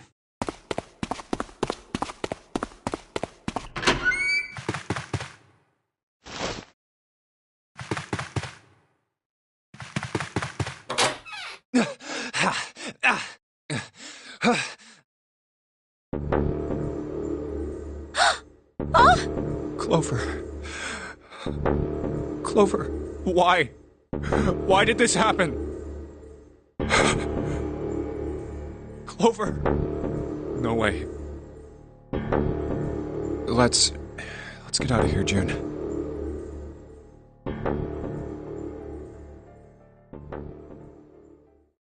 Are you all right? Yes, I think so. You should get some rest. Here, the bed. Can you sit? Yes. Who was the first to find the body? Me. Why did you come to this room? To look for Clover. Why else? I found her body in the bathroom. As soon as I did, I ran outside. I got to the top of the stairs by the casino and yelled as loud as I could. Hey, guys! I found her, but it's bad. She's in the bathroom in the first-class cabin. Come quick! Or something like that. Then I went back to the bathroom. Ace, Santa, and Lotus showed up real soon after that. But I guess you two hadn't heard me or something because you didn't show. So I took off down the stairs to look for you. After that, I mean, you know the rest, right? Seven, there's one more thing I'm worried about. What? You stuck one of those plates in between the door and the frame, right? Why did you do that? Come on, didn't I already tell you that? I did it so that the door wouldn't lock. So we could come back to this room? Oh, you think I did it? Well, I don't know. That kind of depends on what you say, doesn't it? For crying out loud. Follow me. A closet? Yeah. This is the reason. This safe.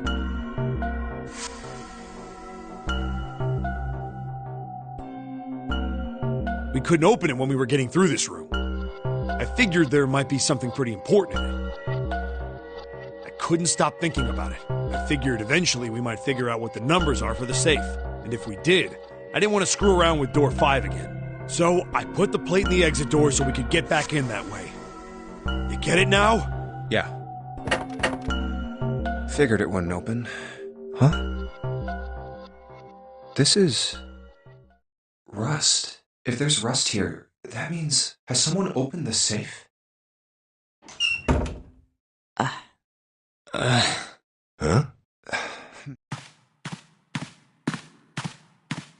Maybe there's another clue.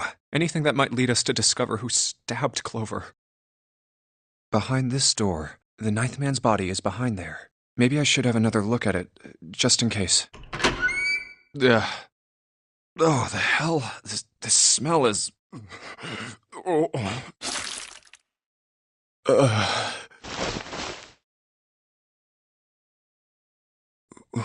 Wait, it's gone. His bracelet.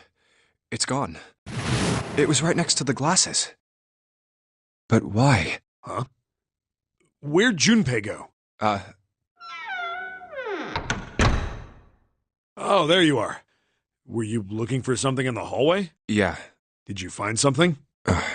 No, nothing. What's up? Well, I wanted you to take a look at something. What is it?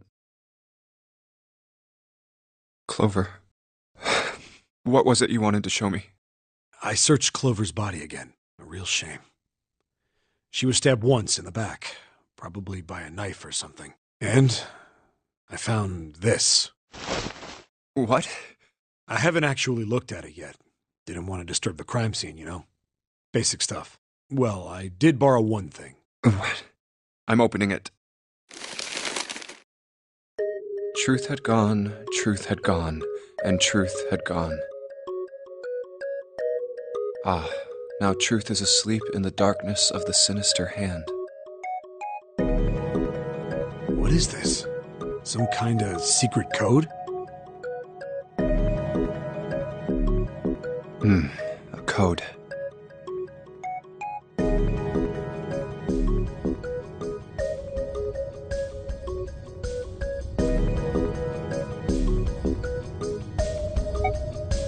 Sinister was a term used in heraldry that meant to the left of the bearer of a coat of arms. The left hand. The left hand. What does the left hand mean?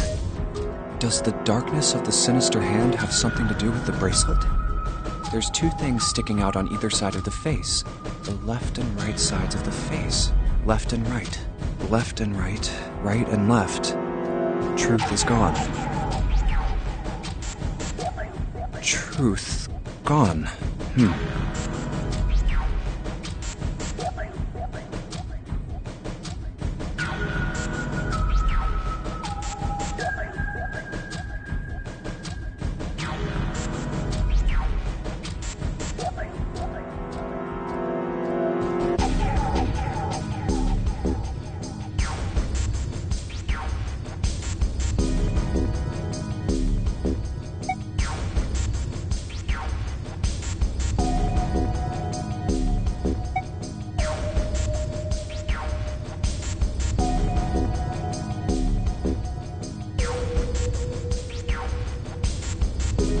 What else could gone and truth mean?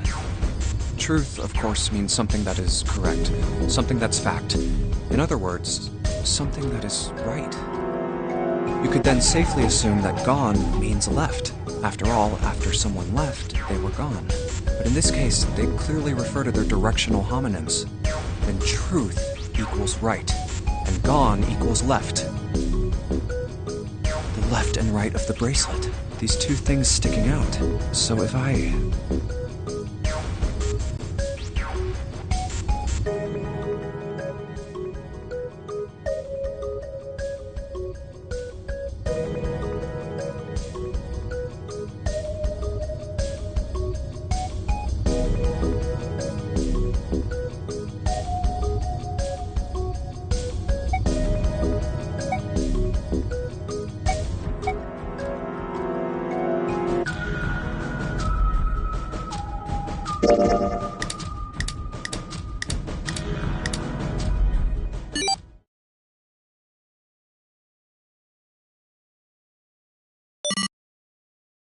Wait, did it just...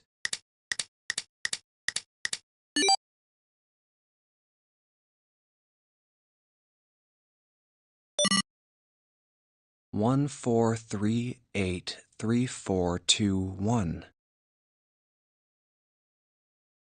Huh? Hey, what are those numbers? 1, 4, 3, 8, 3, 4, 2, 1. 1, 4, 3, 8, 3, 4, 2, 1. 1, 4, 3, 8, 3, 4, 2, 1. 1, 4, 3, 8, 3, 4, 2, 1. 1, 4, 3, 8, 3, 4, 2, 1. 1 to the right, 4 to the left. And... Oh! Bingo. I knew it was for this. Oh, is this some sort of note? Let's see.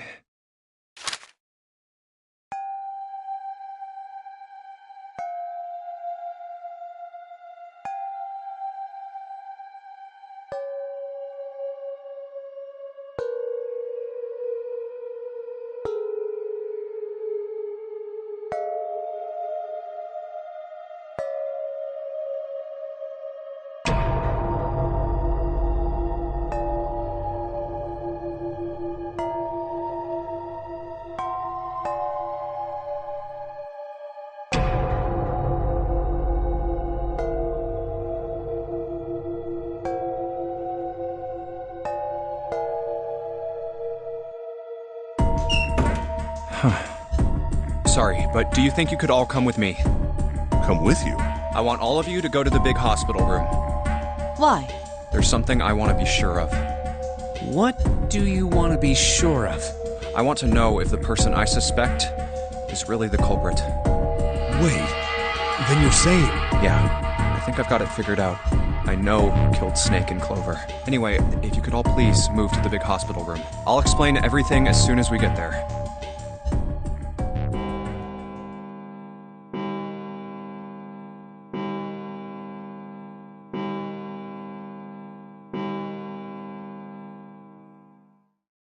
It's 5 o'clock. We don't have a lot of time left.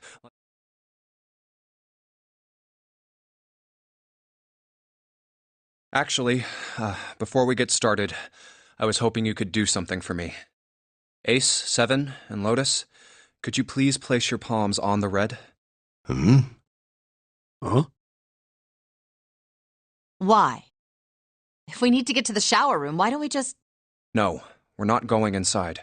Once you've authenticated, step away from the door. Why? Please, just do it. Or perhaps you don't want to know who killed Snake and Clover. Fine. What about you, Ace? Lotus? Very well. Sure.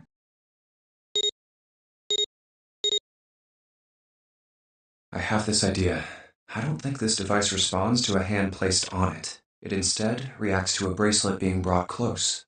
You don't actually need a hand. I knew it.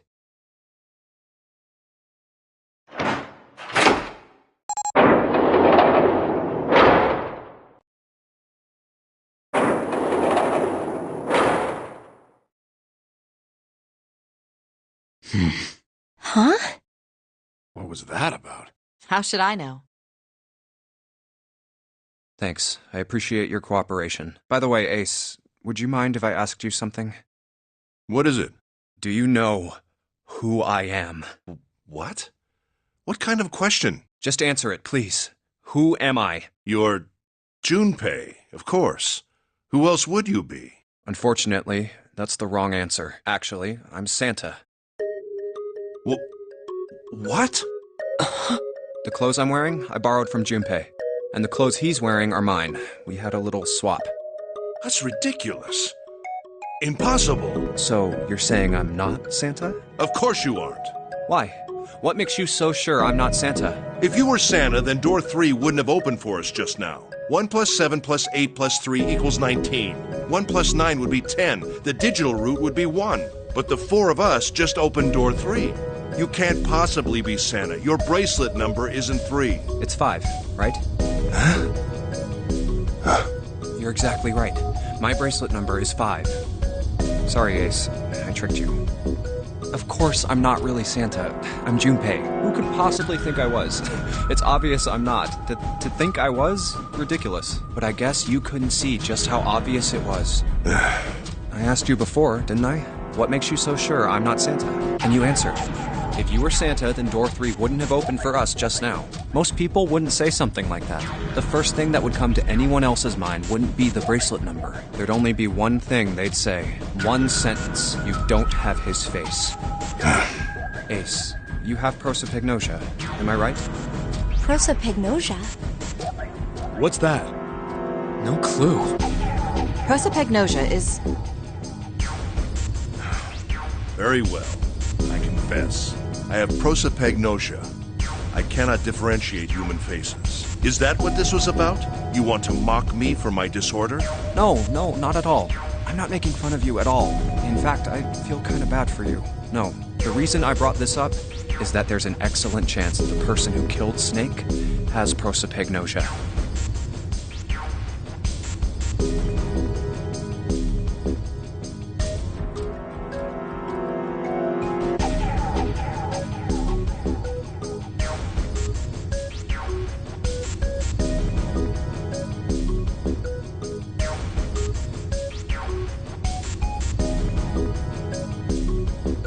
What do you mean?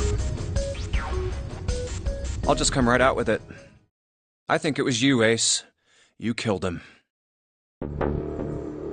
That's ridiculous. What possible evidence do you... I have 3 pieces of evidence. The first, think back to a few hours ago.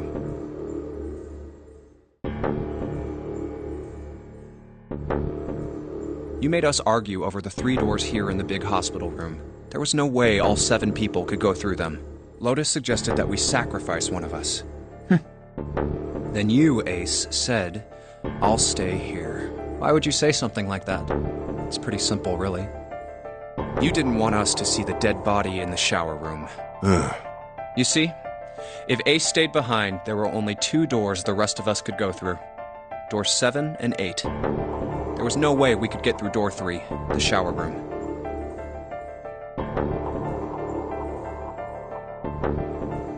You knew that, didn't you, Ace? That's why you volunteered to stay behind. Come on now, I think that's going a bit far. I can understand if you're jealous of my bravery, but please don't devalue my actions. I only wanted to save the rest of you. Surely you can understand my altruism.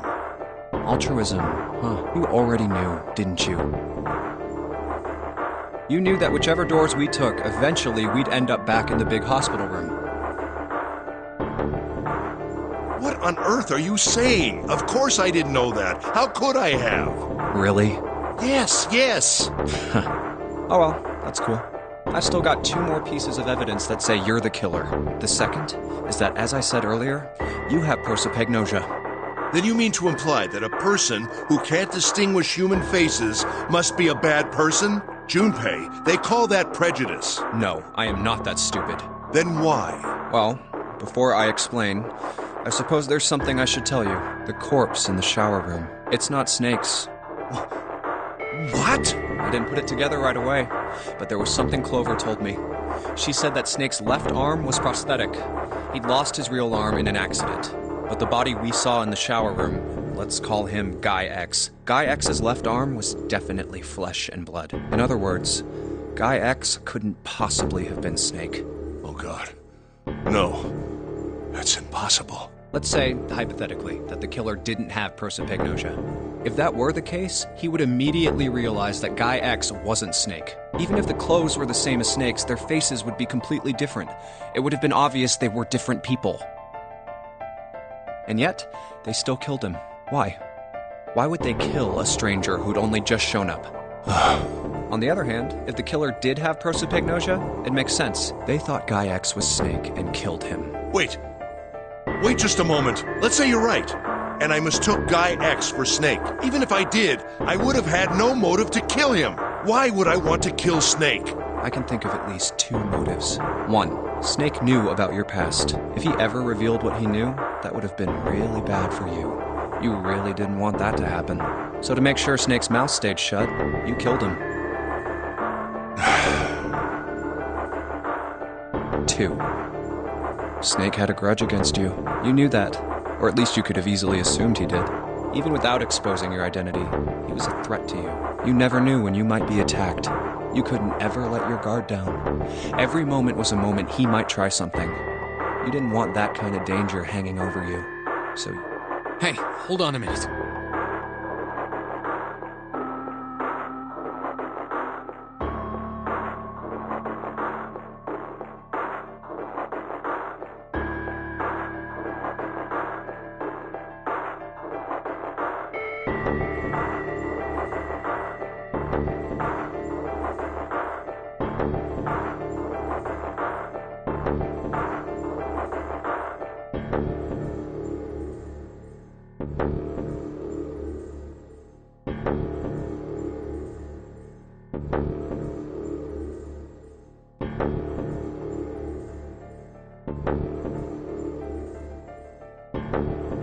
the past that Ace wouldn't want us to know? Why did Snake have a grudge against him? Look at this. What's this piece of paper? The nonary game was played once before 9 years ago. The person with the number 2 bracelet attended the game 9 years ago. It was planned by the following 4 people. Cradle Pharmaceuticals CEO Gentaro Hongo. What is... It's the message from Zero. It was in the safe in the first-class cabin. Give me a break! That paper is a lie! Someone is trying to frame me! Me. You said me, right? Wouldn't that mean you're admitting you're Hongo, the CEO of Cradle Pharmaceuticals? Or am I mistaken? Very well. I admit that much. I am certainly the CEO of Cradle Pharmaceutical, Gentaro Hongo. So what if I am? I don't know anything about this nonary game that supposedly took place 9 years ago. Everything on that scrap of paper is bullshit. Someone is trying to set me up, you see? First of all, Junpei, you're claiming I did this all by myself. Think that over, all right? How could I have killed Snake all by myself? Not Snake. It was Guy X. I don't care who it was. You said the killer put this other man into door 3, right? Yeah, maybe. Then I couldn't have possibly done that alone. I couldn't have opened door 3 with only myself and Guy X. Nope. You could have. Huh? What? Actually, Ace, when you were unconscious, I took something from you. Remember when you were injected with that anesthetic and fell asleep in the big hospital room? Yeah, back then, I took this. No! You couldn't have! I got you, Ace. Your right hand there tells me all I needed to know. You want to tell me what you were so worried about? What's in your pocket? It's the number 9 bracelet, isn't it? Ace, Guy X, and the 9th man's bracelet. That was all you needed to open door 3. That's how you killed Guy X all by yourself, Ace. All you needed was the number 9 bracelet in your chest pocket. If you want to play innocent, that's fine by me. Go ahead, tell me. I don't have the bracelet, if that's what you want to do. But if you could take off your coat and hand it to me, I'd really appreciate it. Otherwise, we'll have to take it from you by force.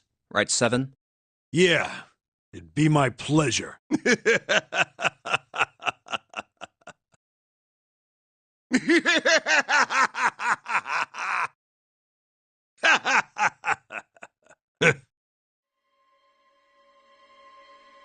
Well done, Junpei.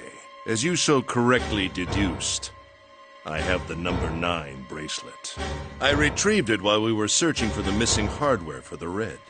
I left the room I was supposed to search and headed to the first-class cabin on B-Deck. My purpose was to obtain the number 9 bracelet.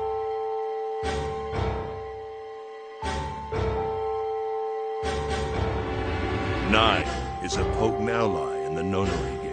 Adding 9 to any set of numbers won't alter the digital root, as you can see. 9 is a very useful number. With it, one can go anywhere, with anyone. It is, I suppose you could say, a game changer. So I made for the first-class cabin to obtain it. In mere moments, I successfully acquired the number 9 bracelet. There was also an unexpected bonus. The knife the 9th man had used. I quickly pocketed both of them and left. I made my way back to where I was expected to be. That's when I ran into Snake.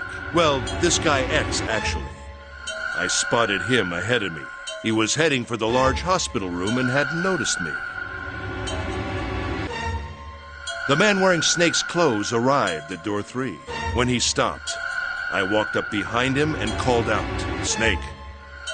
He turned around. He said nothing. His mouth simply hung half open. He seemed dazed somehow, almost like a man half asleep.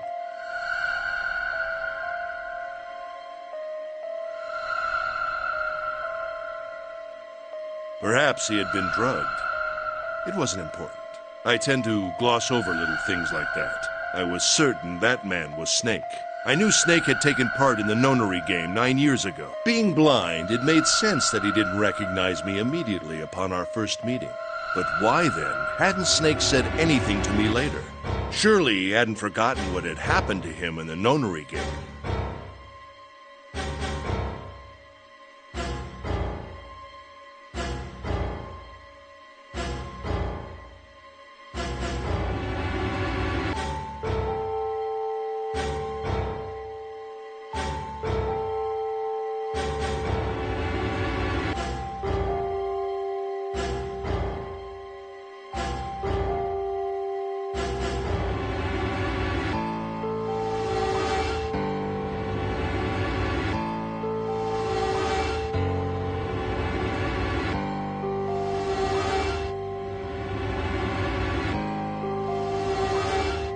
But not once did he attempt to confront me.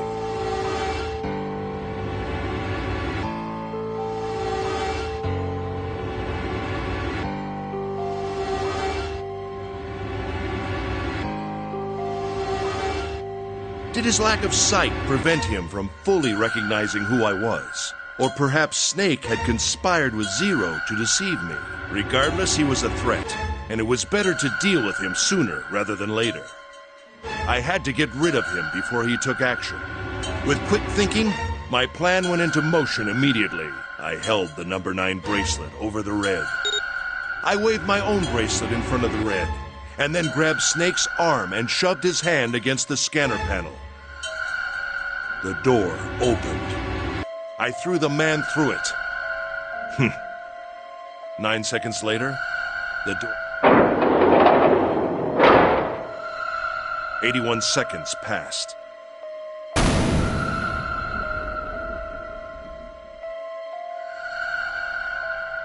After that, I returned to my post as though nothing had happened. After conducting my own search, I returned to the large hospital room when the 1 a.m. bell rang. Ace, did you kill Clover? Yes. Why? Why did you kill her? She was Snake's sister. It was possible he had told her something dangerous. Additionally, she had gone through door 1. It seemed likely she might have found it. Found what? Why don't you go through door 1 yourself? Perhaps it's hidden somewhere. Yeah, but Lotus and I went through door 1 too. We didn't see anything suspicious. Yes.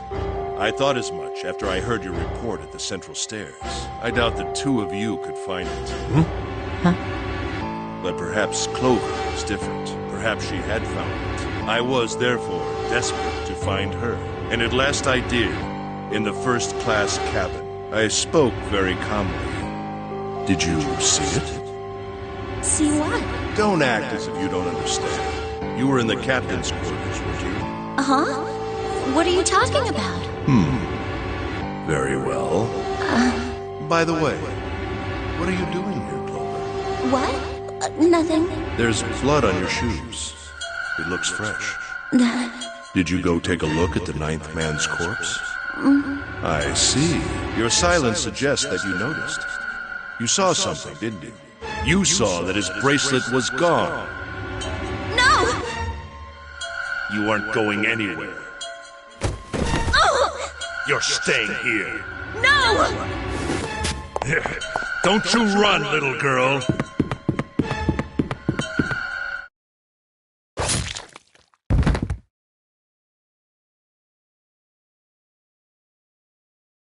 That was how I killed Clover. You son of a bitch! I admit it. I've lost. I have lost. Completely and utterly.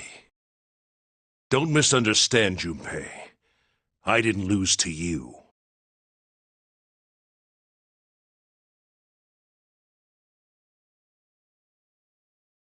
I lost to Zero, not you. I'm rather disgusted with myself for falling into such a simple trap. I looked the fool, and it was a trap. Make no mistake, I was trapped and manipulated by Zero. The man I killed in the shower room, if he wasn't Snake, then I have no idea who he was. But he was wearing Snake's clothes, and that was no coincidence. He had also been injected with something that reduced his cognition, and prevented him from identifying himself or resisting me. And we can't forget the components that were removed from the Red before we arrived. I have no doubt that Zero planned all of this. Zero made sure I would kill that man. It follows, of course, that Zero knew everything I would do. That I would try to take the number 9 bracelet. That I would try to kill Snake. Everything.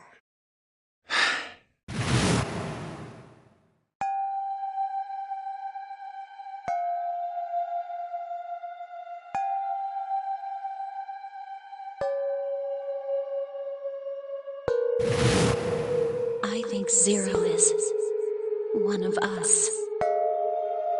Huh?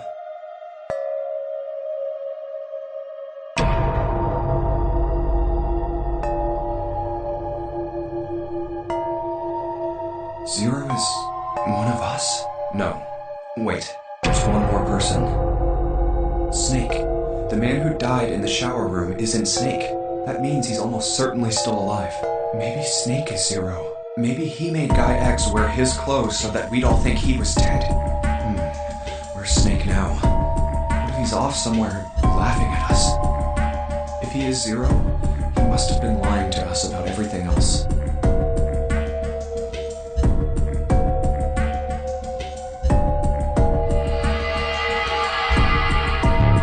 Is he watching us?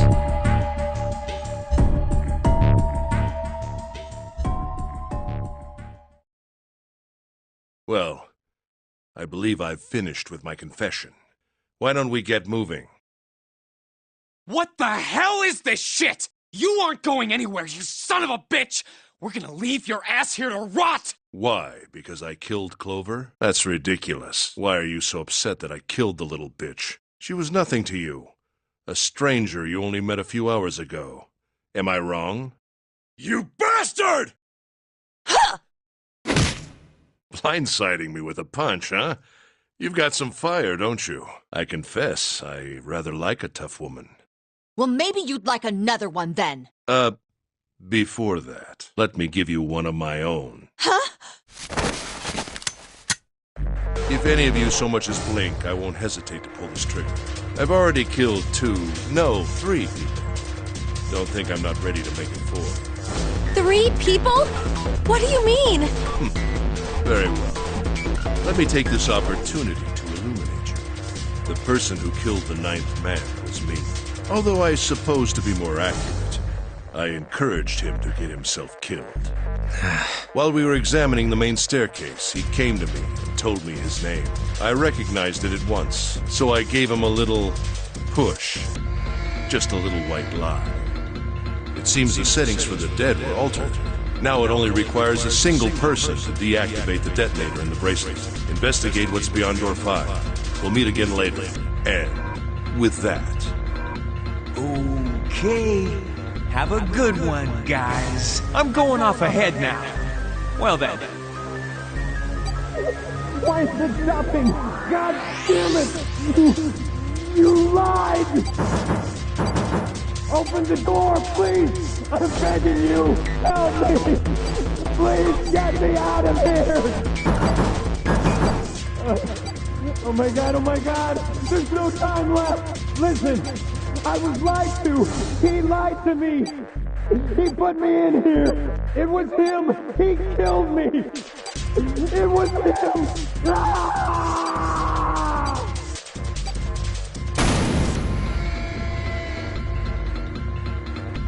I had 4 reasons for killing him. As I said before, in the Nonary game, the number 9 bracelet is of utmost importance.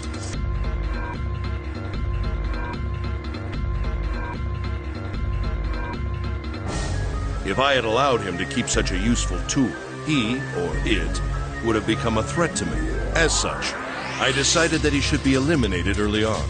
I wanted the number 9 bracelet. If I could manage to obtain it, I would be able to manipulate the game as I saw fit. I would be unable to acquire the bracelet unless its owner was dead. That's the second reason. Even setting aside his number, he would have been nothing but trouble for me. He was aware of my past. He knew what happened here 9 years ago. It was important that I eliminate him before he was able to disseminate this information. Lastly, I wished to conduct a simple test. A test to see if this nonary game was serious, or a poor attempt at a joke. I needed to be quite sure. As such, I encouraged him to act against the rules so that I might observe the outcome. I don't get your third motive. What the hell happened 9 years ago? Didn't I say? The nonary game was played. I planned it out, and I conducted its execution. Why? What on earth was it supposed to do? I don't really think I have any obligation to tell you that. Hey, what's with this gun? Where did he get this? Why don't you tell her, Santa? On the other side of door 6, we found the gun in the coffin in the cargo room, right? Bastard must have grabbed it when we weren't looking. Indeed I did. That was a pretty serious mistake, you know. Just saying you intended to leave it behind. Well, there isn't much time left. I'll be off then. Well, where are you going? Do I really need to explain? I had assumed it would be obvious. I have the number 9 bracelet. And now I have Lotus. Wasn't there a door with a 9 on it in the room that looked like a church? That's where you're going, isn't it? And how do you know that? Santa told me about it while we were looking for Clover. I see. Well, you are correct. That is my destination. But now I must say goodbye to all of you. Ah, and please, don't forget my warning. Move and I'll pull the trigger. I don't need her alive to open the door, you know. Shit! He's getting away! I can't risk it. Now, Lois, open the door for me if you would. Goodbye.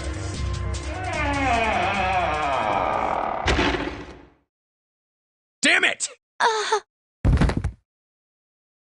Hey, June, what happened? Are you all right? Jesus, you're burning up. Your fever's back. Are you okay? I'm okay. Really, I'm fine. You should be worrying about Lotus. But... Jumpy, don't worry about me. I just need a little rest.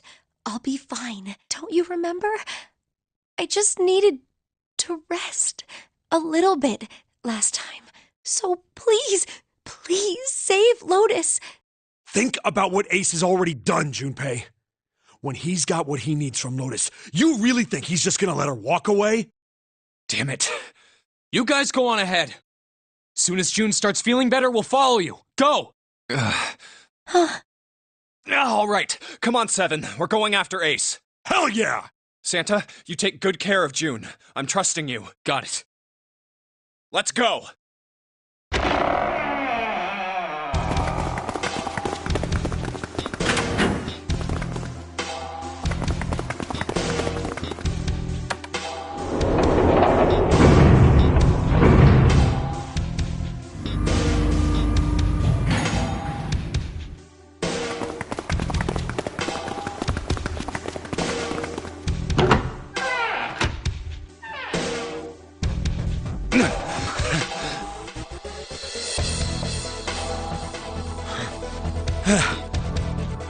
Where are they? I don't see them. You think they already went through? Maybe. Let's check the red. Engaged. It's occupied. That means Ace and Lotus went through here. Yeah, it seems like it. What do we do now? Yeah, what should we do? Well, the big door is still vacant, but... The two of us can't do anything with it. Yeah, not even counting how our digital route isn't 9. What's that sound?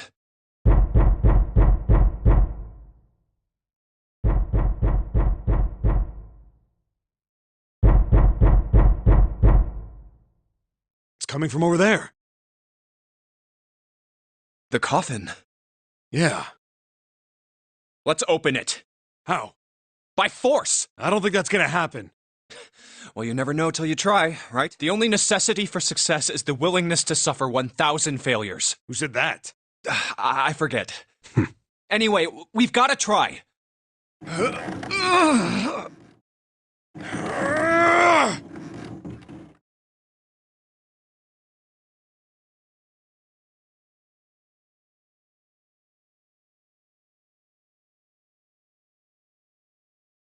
Damn it! See? Didn't I tell you? If you could just pull it open, why would it have something like that? Right. So unless I put in the right passcode, it's not gonna open. Was there some sort of clue somewhere?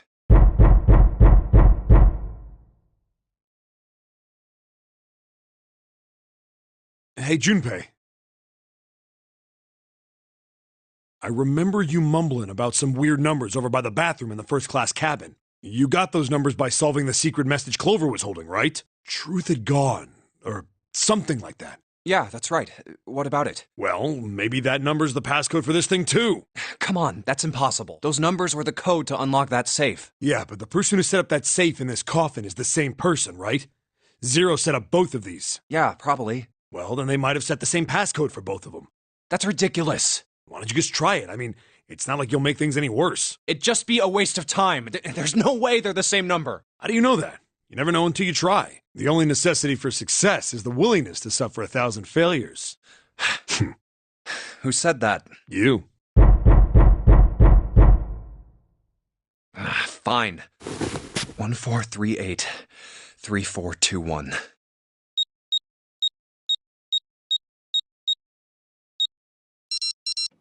What? You gotta be kidding me.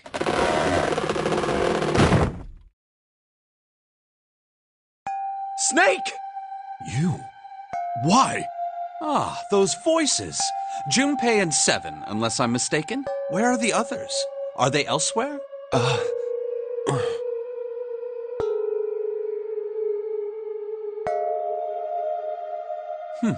I see. I believe I got the gist of everything. Have I been sufficiently caught up? Yeah. But that still doesn't explain why you were trapped in here. We've still got no clue about Zero's true identity, let alone why the hell he's doing all this. Why did he put Guy X in Snake's clothes? Is all this stuff somehow related to that notary game that was played 9 years ago? Hey, Snake, do you know anything? What are you talking about? I apologize, but I have no idea what you're saying. Oh, come on, just tell us if you know. I don't know what to tell you. How can I know something I don't? This is bad. We're running out of time. We need to go after Ace. What do we do now? The three of us can't make a digital route of 9. Yeah, we just get 5. We're stuck here then.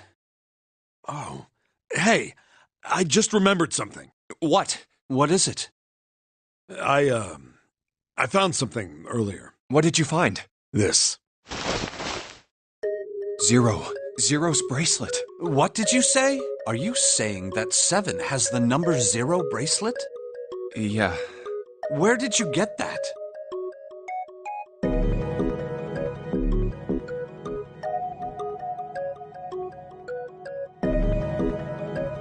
Clover gave it to me. She did? Yeah. How did she come by it? Well, she found it. See, on the other side of door 1, A deck, the captain's quarters. She asked me to hold on to it because it was too big and bulky for her to be lugging around. He's lying. He even told us earlier. I haven't actually looked at it yet. Didn't want to disturb the crime scene, you know? Basic stuff. Well, I did borrow one thing. He probably said that so Snake doesn't find out about Clover. All right, Junpei. Nice knowing you. Wait, what? Come on, man. I'm just kidding. Still, just in case, I want to make sure the 0 bracelet gets picked up by the red. Snake, give me a hand, all right?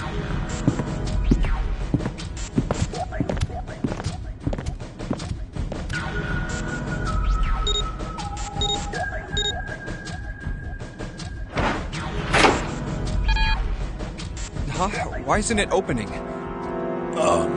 Well, the third asterisk lit up, so it must have registered the 0 bracelet. Maybe it isn't actually 0. Huh? What? That bracelet may not actually produce the number 0 when scanned. That is what I'm saying. Why don't we try a few different combinations? Perhaps we can determine what number that bracelet actually contains. Oh, got it!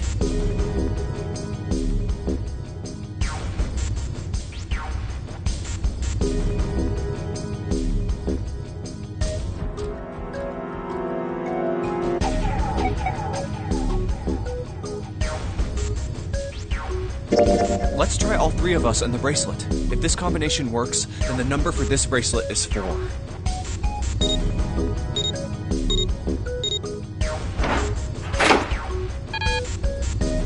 It didn't open. Then this bracelet is not 4. Then...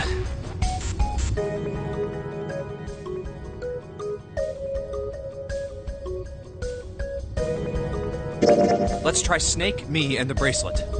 If this combination works, then the number for this bracelet is 2.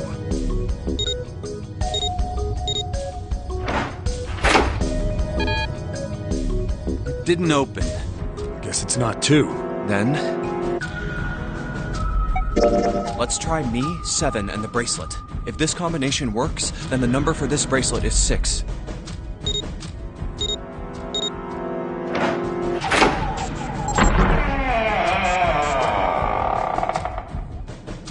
It opened. Yes, so it would seem. That means the bracelet is actually 6. But how is that possible? The display on the bracelet clearly shows a 0.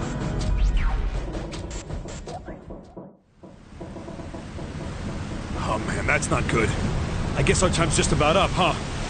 At any rate, we know now that the door can be opened. Let's go! But, Snake, are you sure?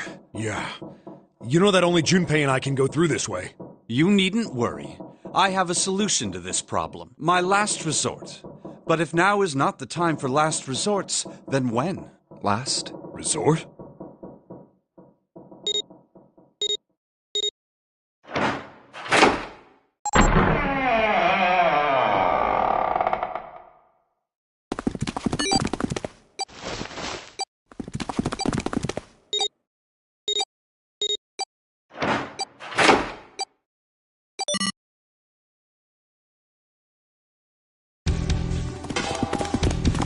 Gotta admit, you really surprised me there, kid. I couldn't figure out how the hell you were gonna get out of that one.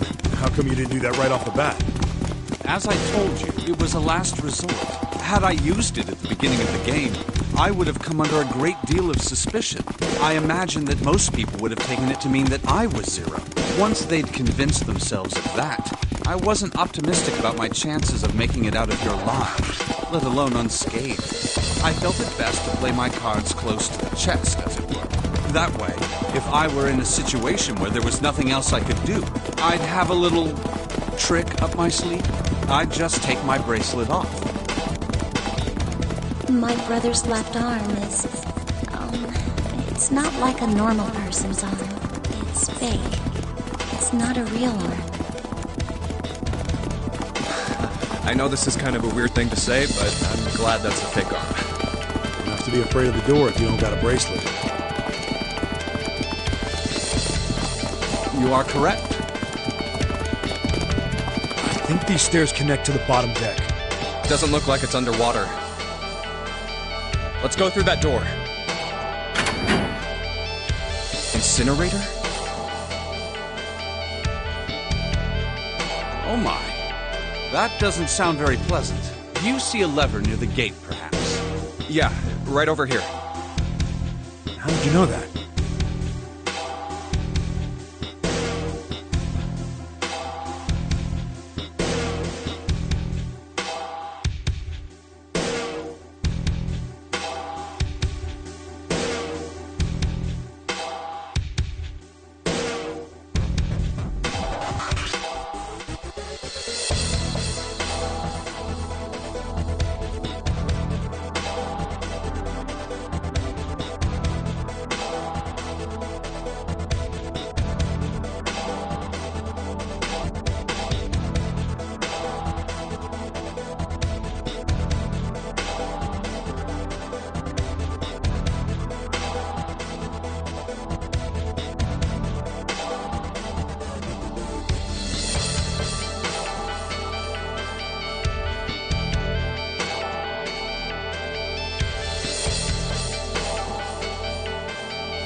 Well, I'd be happy to regale you with the story. I imagine it should only take half a day or so. If you pull it, the door ought to open. Got it.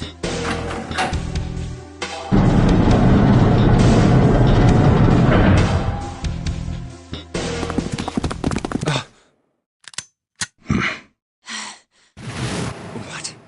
Why? Why is there another one? Warning. Warning. Emergency incineration command has been acknowledged. Automatic incineration will take place in 9 minutes. Please evacuate the incinerator immediately. Oh my, how exciting. You've run quite a show here, Zero. What's the matter? Too frightened to understand? Here, let me explain. It's said that the incineration system is about to activate. In 9 minutes, this room will be engulfed in flame. Who are you? You don't recognize me? I'm hurt. It's me, Snake. Snake? Oh, yes. You are alive. I'm afraid your bizarre style had me confused. I'm quite glad to see that you're alive. If you don't mind my asking, how did you get here? Snake, Junpei 7. The three of you couldn't have opened a door with a knife. Did you use Clover's bracelet, perhaps? What? Ah, well, your reaction suggests that you did not. Hold on. Why did you think we'd have Clover's bracelet? Oh, they haven't told you? Told me what? Clearly not. Normally, I would take some time and enjoy the moment. But I'm afraid my time is at a premium just now. I'll have to make this quick. Clover. Don't do it, Ace! Keep your goddamn mouth shut! Clover. I said stop it! Don't listen to him, Snake. What happened to Clover? Clover died. No, that's not true. It's a lie. It has to be a lie. Oh, it's quite true. I can assure you of that. I killed her myself, you see. What? I'm sorry, did I stutter? I killed her. I would have rather she died with less suffering. A bullet in her brain, perhaps, would have been ideal. Unfortunately, that would have made quite a bit of noise. Circumstances being what they were, I was forced to settle for the knife. The one the ninth man had, you remember. I believe I caught her just below the shoulder blade. I was rather lucky, in fact. My first thrust went right between her ribs. Her flesh was so soft. My knife slid in so easily. There was no resistance. That feeling was... I confess, I feel rather excited. It is a powerful memory. Someday, perhaps, I hope I can feel it again. Incineration will begin in 7 minutes. I'm going to kill you. What was that? I'll kill you. I'll kill you. Ah, so you're going to kill me. Please do. Come now. I'm waiting. Don't do it! Don't listen to him, Snake! Stop it, kid. He's screwing with your head. Is there a problem? What are you waiting for, boy? Don't you want me to send you to join your sister? Don't! The Snake! Don't do it! Snake! Snake!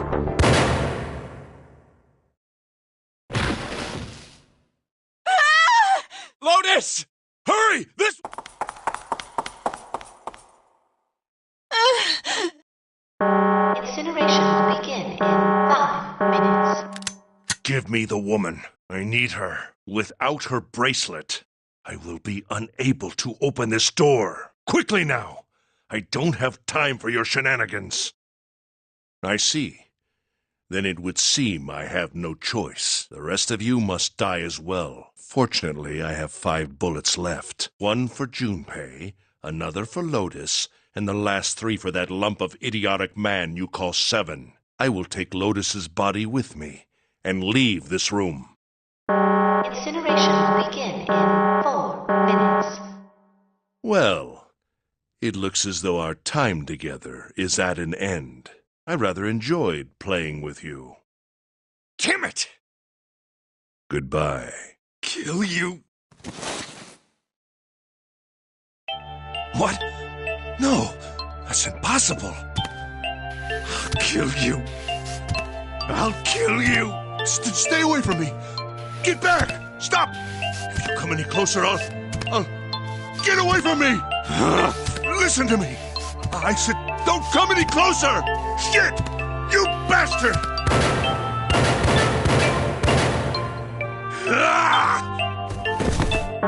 Incineration will begin in 3 minutes. Finally. I'll kill you. You won't get away. You son of a bitch. You're a monster. Get off me. Let me go, damn you. This is it, Ace. We're going to burn to death together. What? Incineration will begin 2 minutes. Damn it. Get off. Let me go, you monster. Okay, look. Think about it this way. My company owns a wonderful hospital. It has excellent doctors. You're not wounded too seriously. I'm sure they can fix you up easily. You don't have to die.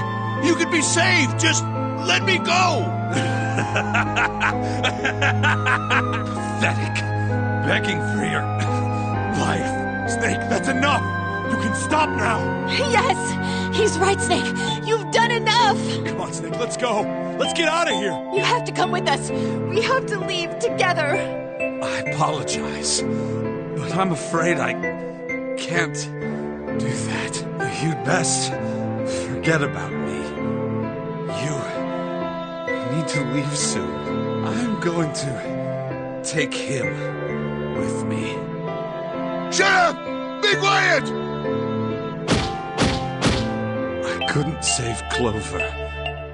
My sister. Perhaps this will begin to atone for that. Perhaps in the afterlife, she can forgive me.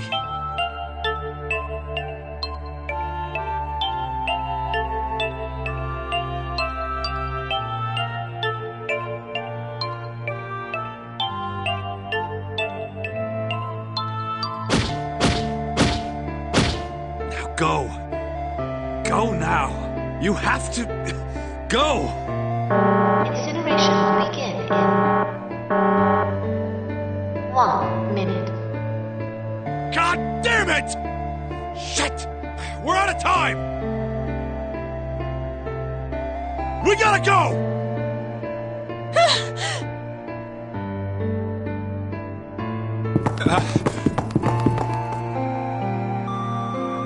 Junpei, what are you doing?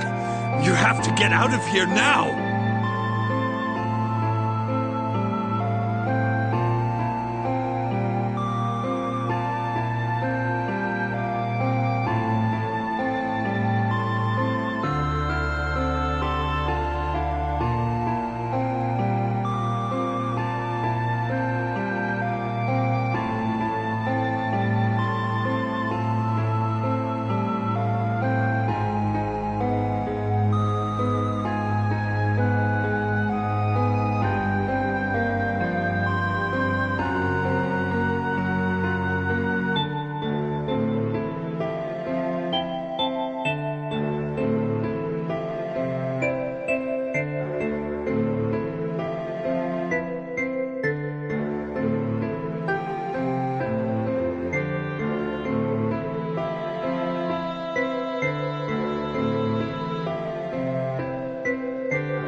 Snake!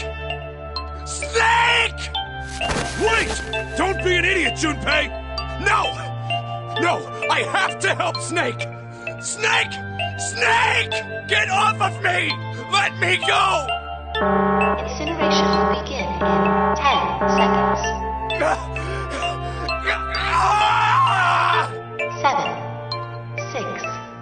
Damn it, I don't get a choice, kid! Don't blame me for this, alright? 5, 4, 3, 2.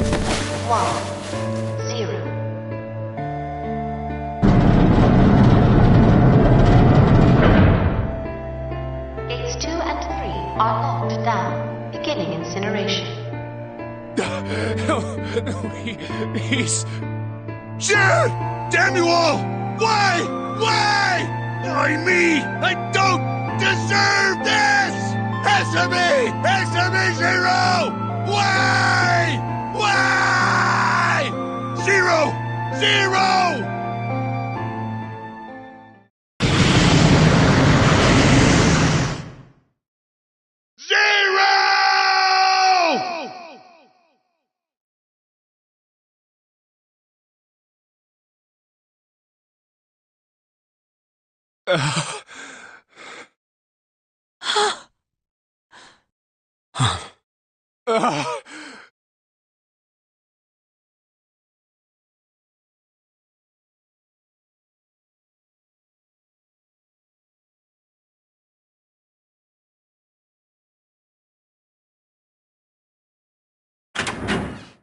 Hey, wait! Junpei!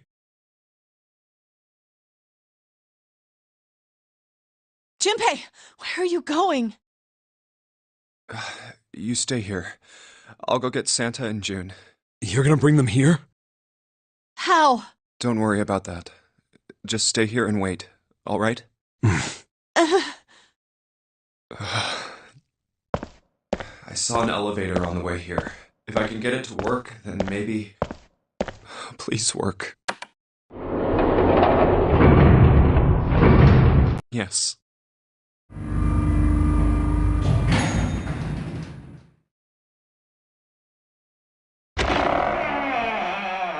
June! Santa!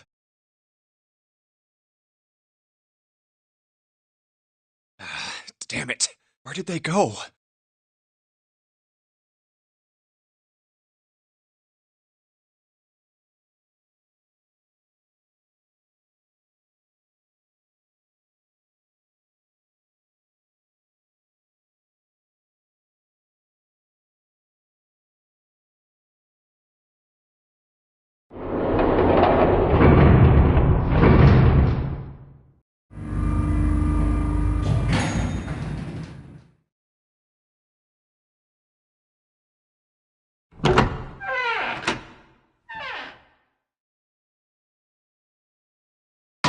Connie! Connie! No. It can't be. It's impossible. Oh, Connie! Connie, are you all right? Jumpy? Oh, man. Connie, what the hell happened to you? You feel... Jumpy, I'm sorry. I might not make it. No way I am going to let you die. I am going to save you, I promise. Thank you, Jumpy. Thank you so much for everything. I was really happy to see you again, Jumpy. Really happy. Don't give me that I was crap. You're going to see me again lots more times. You've just got to hang on. All right, Connie? Jumpy, did you know you meant a lot to me? I've liked you for a long time, Junpei. Zero. You son of a bitch! Where are you hiding?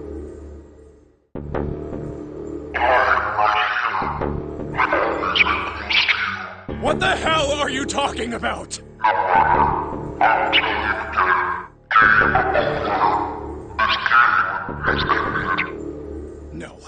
No, it hasn't.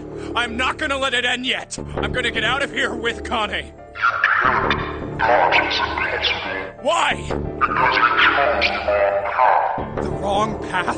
That is correct. Your path is inevitable, however. Admit defeat.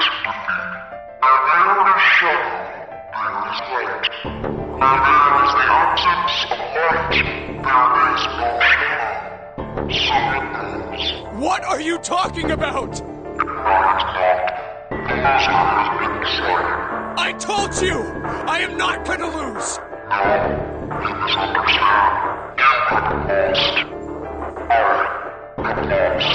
What?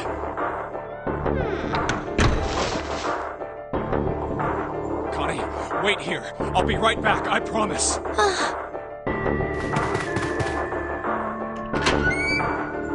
Damn it. Where are you? It doesn't matter.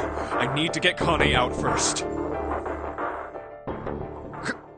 Connie! Oh God. No. Where is she? Connie! Connie! Connie! Connie! Huh? Wait. This is...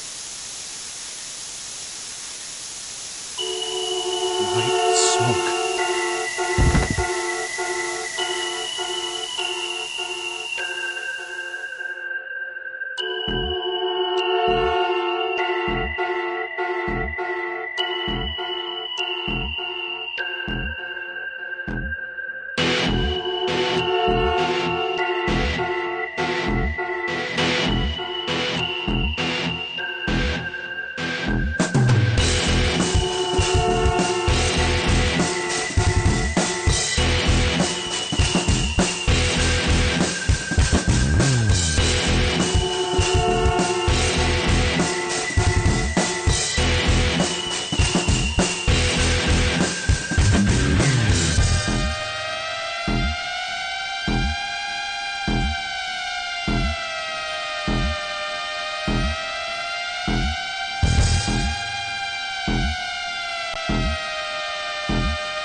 Hey, Junpei. Here, take this. A bookmark? What is this for? Do you want me to read a book?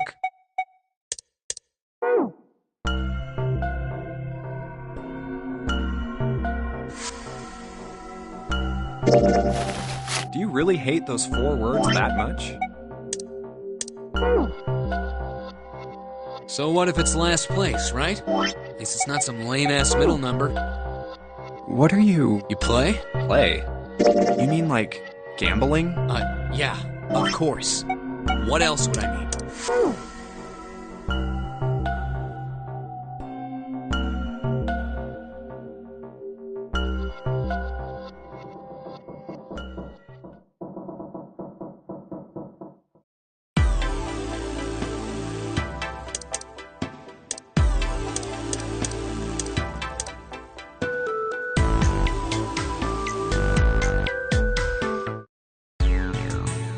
You think we should go back?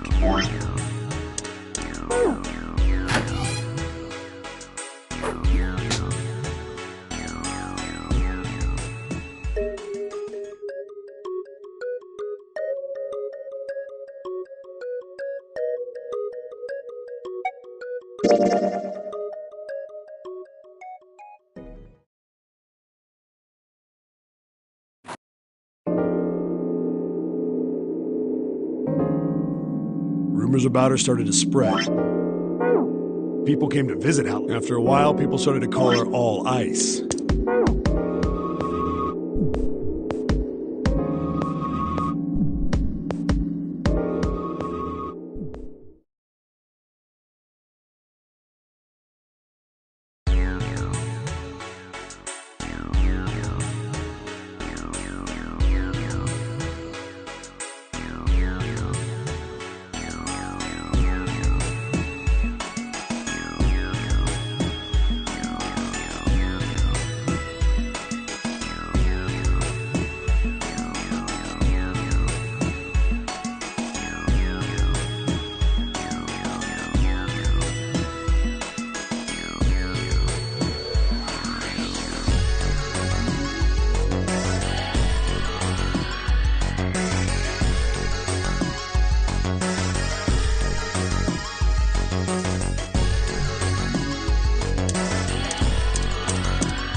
pocketbook. Hey, man. Oh, I just thought...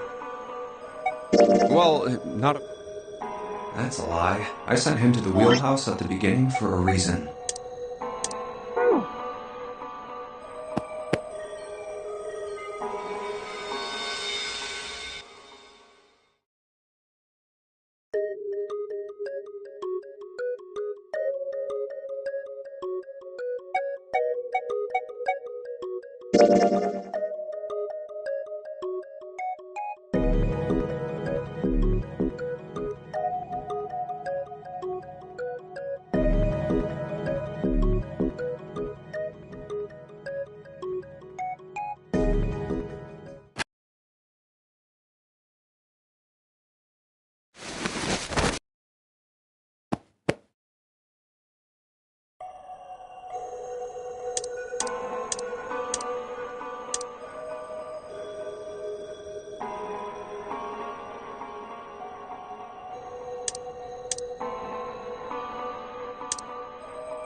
All right, let's go.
Wait, what?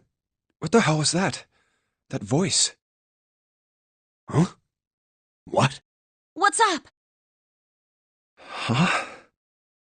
Oh, nothing.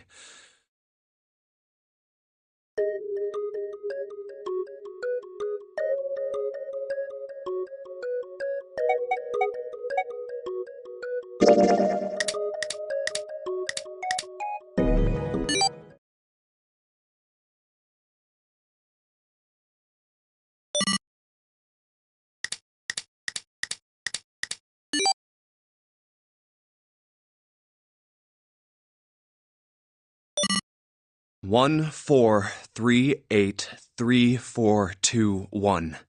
Huh? Huh?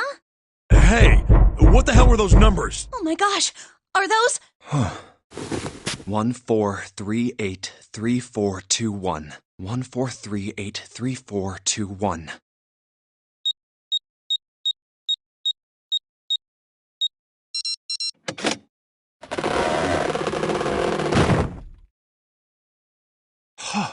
No way! What? Why are you...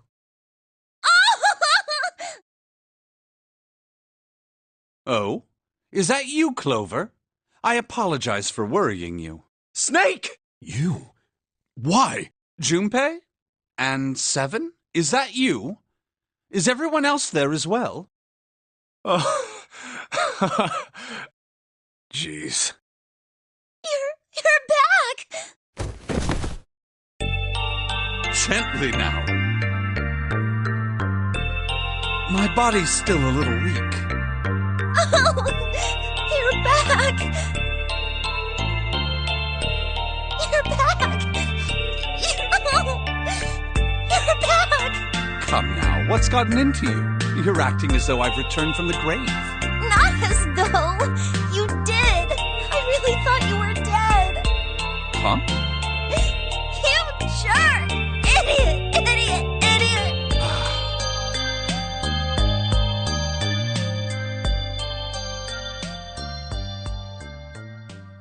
I see. I believe I understand things rather well now. Thank you.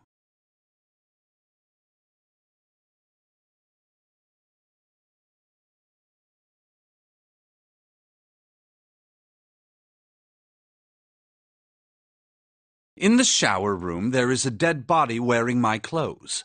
Because of that, you thought that I was dead, correct? Yeah. You also discovered a corpse in the captain's quarters, and Santa turned on you here, in this room. Do I have it straight? Well, the dead body in the captain's quarters is a surprise. Sorry, there wasn't a good time to tell you. Don't worry about it.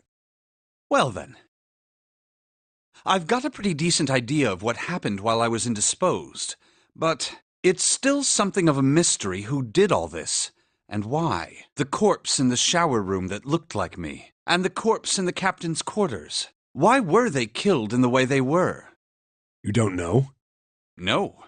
Why would I? The guy in the shower room. We don't know who he is, so let's just call him Mr. X. Anyway, this Mr. X is wearing Snake's clothes, but you're wearing some kind of weird robes. That means someone took your clothes and put them on Mr. X. We need to figure out who that was. I apologize, but I have no idea who might have done this to me. I only just now woke up. I was unconscious during all the events you just described to me. They must have undressed me and changed my clothes during that time. When were you knocked out? When we split up to look for the red. Where did they get you? Do you remember? It was a small room in one of the hallways on C deck. What happened? The same thing that happened to every one of us when we were abducted. A canister releasing some sort of gas was thrown into the room. I believe the gas is some sort of incapacitating agent. Then that means it was... 0. Looks that way, huh? There's nothing else I have to tell you. When I woke up, I was in this coffin. Why? Why did Zero make Mr. X wear Snake's clothes? How would that benefit Zero? I don't get it. What the hell does any of it mean? And I have no idea how I got the passcode for the coffin either. Truth had gone, and truth had gone.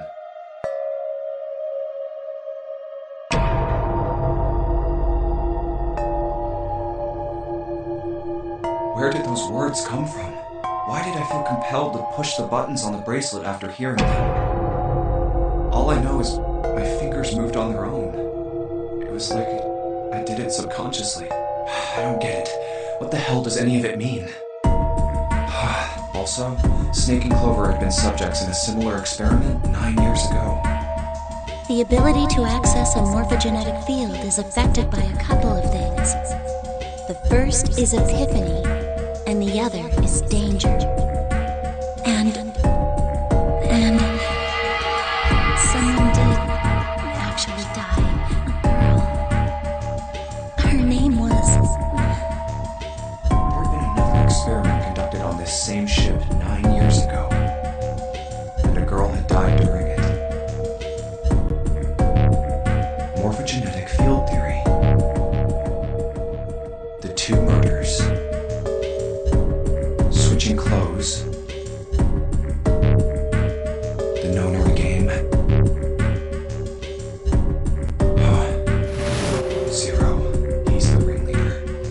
person who trapped 9+ on this sinking ship. Zero should know everything. If we can uncover Zero's identity, all of our questions will be answered.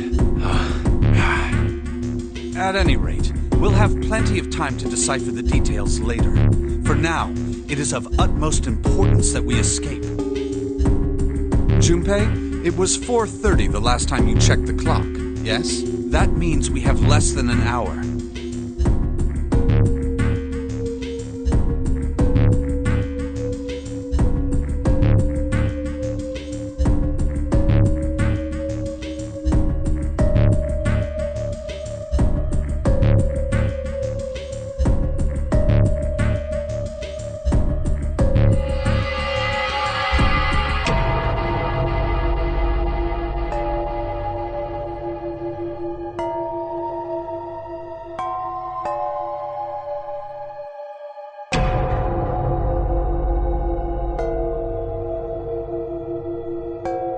We must hurry.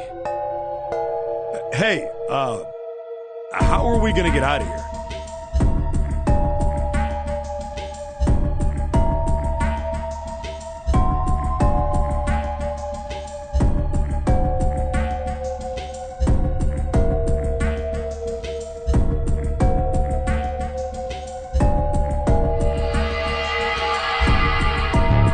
Isn't that obvious? Through the other number 9 door. Oh yeah, you're right. With Snake, we can open the door. Don't tell me you hadn't figured that out. Come on, you gotta tell me these things. I, assumed you'd figured it out.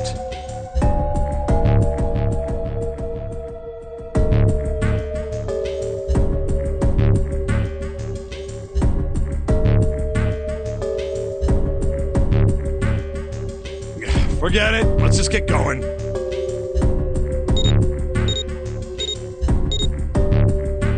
All right. You guys ready to go? Yes. Yep. Not yet. Huh?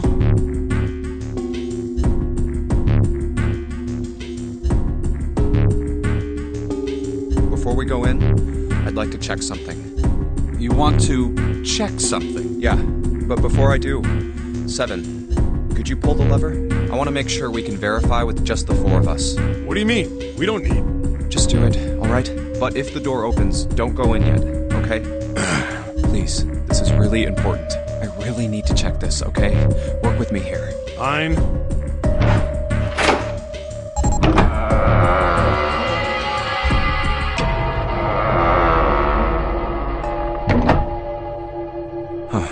Alright, that means the 4 of us can go into door 9. So? We knew that already. It's obvious. Obvious. Yeah, you're right. It is. Now, what happens if we add Zero's bracelet? What? Zero's bracelet? Why don't you take it out, Clover?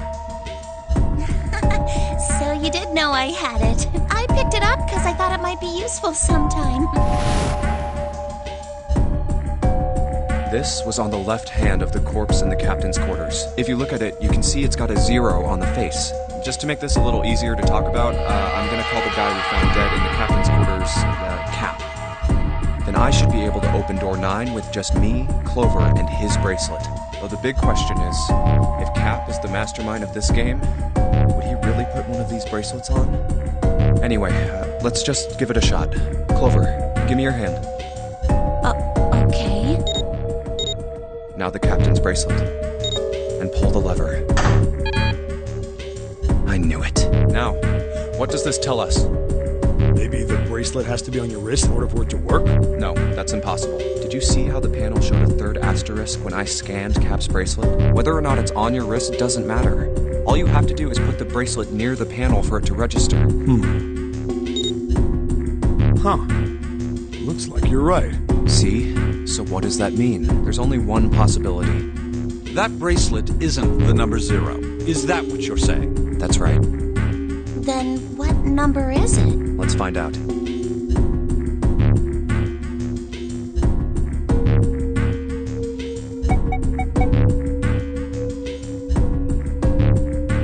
Let's try 7, me, and Cap. If this combination opens the door, then Cap's bracelet is number 6.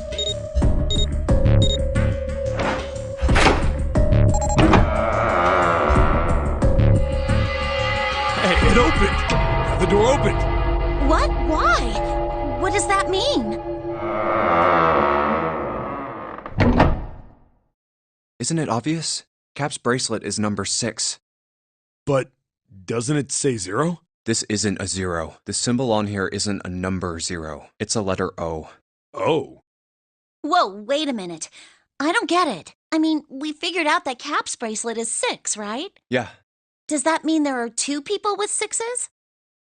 There is most likely only one person with a 6. But I don't get it. What about June? Well, this is only an educated guess, but I think June's number was never 6 to begin with. Her bracelet was flipped. In other words, June's real number is 9. That seems the most likely. Then all this numbered door stuff was just a load of crap? Why would you say that? Because if June is 9, then the numbers wouldn't match up. Here, look. List of all the numbered doors June's gone through. I'll let you know what I'm writing, okay, Snake? And that's everything. I wrote down which door she went into and with whom. And I wrote what all the numbers were. So if you switch 9 in wherever there's a 6, the numbers don't work. If the digital root is 7, then you can't open door 4. If the digital root is 2, then you can't open door 8. Clover, do you notice anything interesting on that list? What do you mean? You're talking about 3, right? 3? Santa's always in the room with her. That's what you're saying, isn't it? Yes, that's right. What about it? That's quite simple, really. You told me that the first time you came to this room, Santa was the first to refuse to leave June behind. Now, doesn't that beg the question why? Why would Santa do such a thing? The answer is easy. Because Santa can't open door 9 with only 7 in Lotus. Of course, there's only one reason for that. His number isn't actually 3. Santa's real number, 7? Would you be so kind as to modify my sister's equations? Yeah, sure. This is what you were getting at, right, Snake? Thank you. That is exactly right, 7. Santa's true number wasn't 3. It was 0. No way. Santa is 0? And June was 9, not 6. Conversely, Santa was 0, not 3. Plus 3 and minus 3, they cancel one another out. Nothing appears out of order. Santa was still playing by the rules of the nonary game this whole time.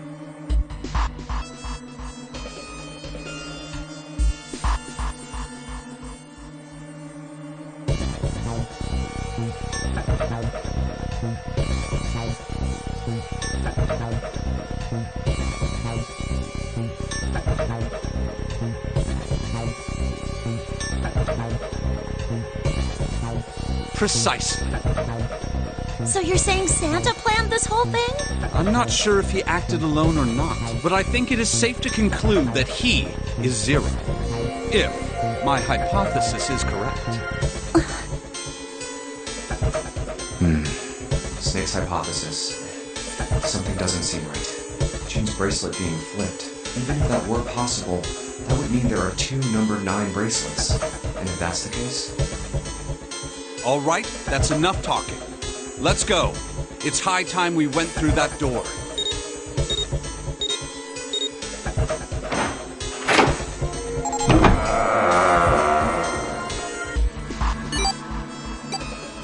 Oh, it's right there.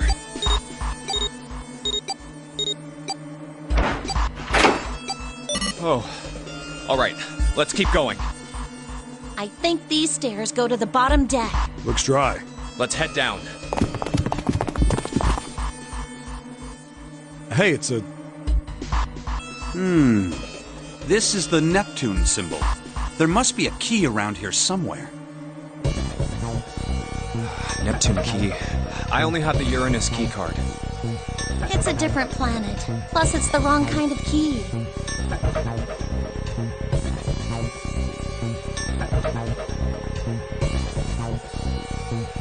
Let's turn around and go back for now.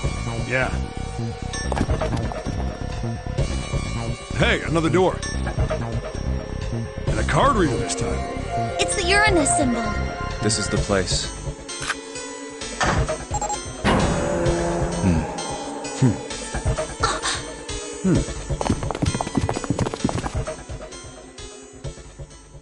Wow! It's totally full of books! There's so many. I don't know where to look. All right, if we want to get through that door out there, we need the Neptune key. I say we split up and look for it. Okay. Very well. Sure thing. Good. Let's get started then. We don't have a lot of time. Hurry.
Sheldrake 5? I think I saw the rest. Yeah, I think... Let's go take a look. Okay. Sheldrake. Have you heard of him? Sheldrake, I mean. Yeah, Lotus told me about him. There's a British biochemist named Sheldrake. He has a rather interesting theory, morphogenetic fields, which relies on the theory of morphic resonance. Really? From Lotus, huh? Well, Clover also said something to me about that stuff. She did? Yeah, what was it? The ability to access a morphogenetic field is affected by a couple of things. The first is epiphany, and the other is danger.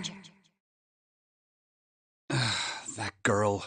I told her not to tell anyone. You did? Why? Well... Look, man, I didn't push it because we're in a hurry, but I'm kind of sick of this. How about you just tell me, okay? Tell you what? Don't give me that. About the experiment. Ugh. Very well, fine. I'll tell you everything. But not here. Let's move to the top floor.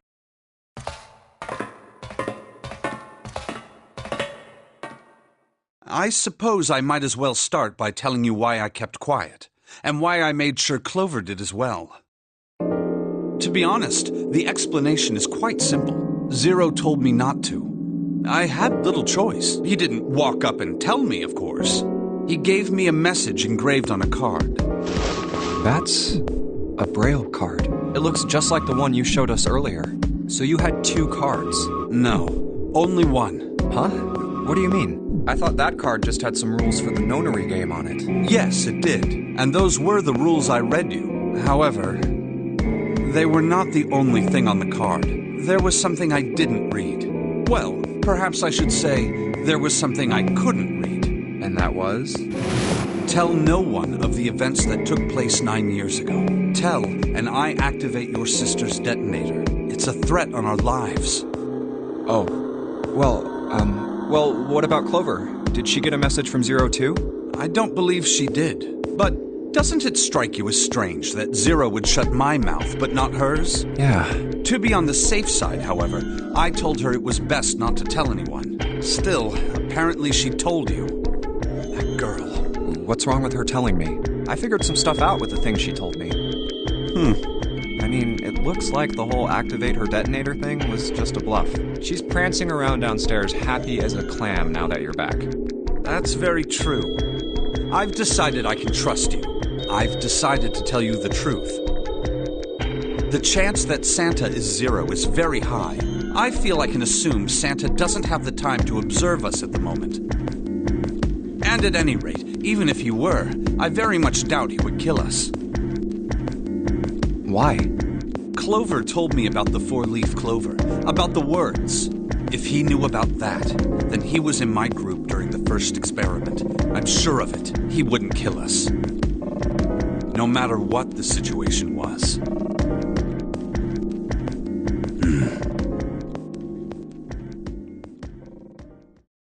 Hey, Snake? Yes, I know. You want to know what happened during the experiment? Yeah. How much do you know? Clover told me about... I see. The morphogenetic field in the experiments 9 years prior. How the experiments had taken place simultaneously at 2 locations, one being the ship and the other being a building in Nevada. And the girl that died during the experiment. She told you all that, did she? At any rate, I now know how much you've learned. All that remains for us to determine is who did this and why, right? Yes. Can you tell me what happened? Yes. The people who organized the initial experiment were from a company called Cradle Pharmaceuticals. There were 4 of them running the show. Gentaro Hongo, Nagisa Nijisaki, Teruaki Kubota, Kagechika Musashido. Hongo was the CEO of Cradle Pharmaceuticals. Nijisaki was his right-hand man and did the lion's share of the planning.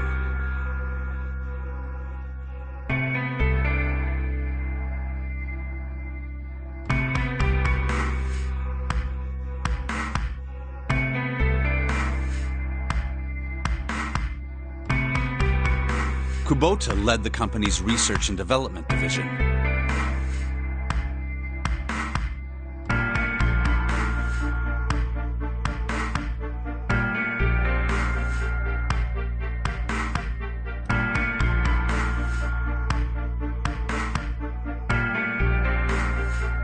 Musashido was their majority stockholder. It was these 4 people who planned the initial experiment. Let me simplify it for you. Hongo designed it, and Nijisaki put it all together. Kubota developed the technology required, and Musashido provided the cash. So it's Hongo, Nijisaki, Kubota, Musashido... Of course, more than 4 people were required to conduct an experiment of this scale. To that end, they organized a top-secret team to assist them with their research. All in all, they gathered 10 people or so. Those 10 completed their team, and they were able to begin the project. They named it the Nonori Project. The purpose of the experiment was to research the prospect of controlling a human mind through sheer will. The vessel, I suppose you could say, for this control was the morphogenetic field.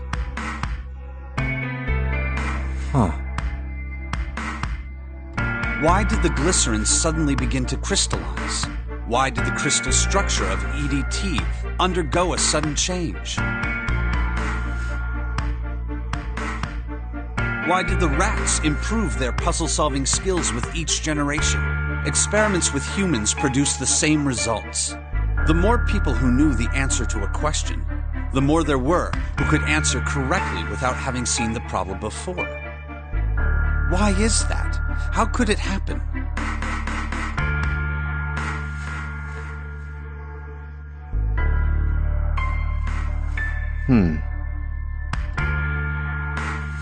The answer is that the shape of the answer has been stored in a field invisible to the naked eye. And through that field, the resonant event transmits information related to that answer.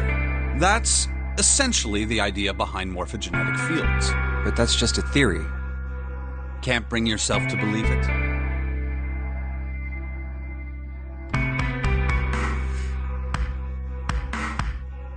Yeah.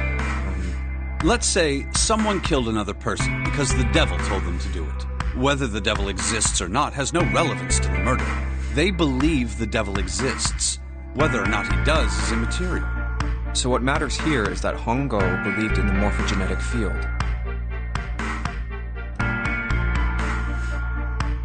That's right. But I still don't get it. You said they wanted to figure out how to control people, right? That is what you were saying. Yes. So how are they going to do that with a morphogenetic field? I'll keep it simple. Let's suppose 10,000 people have solved a certain problem. The chance of you knowing that answer, even if no one has told you, will go up. Let's have another example, shall we?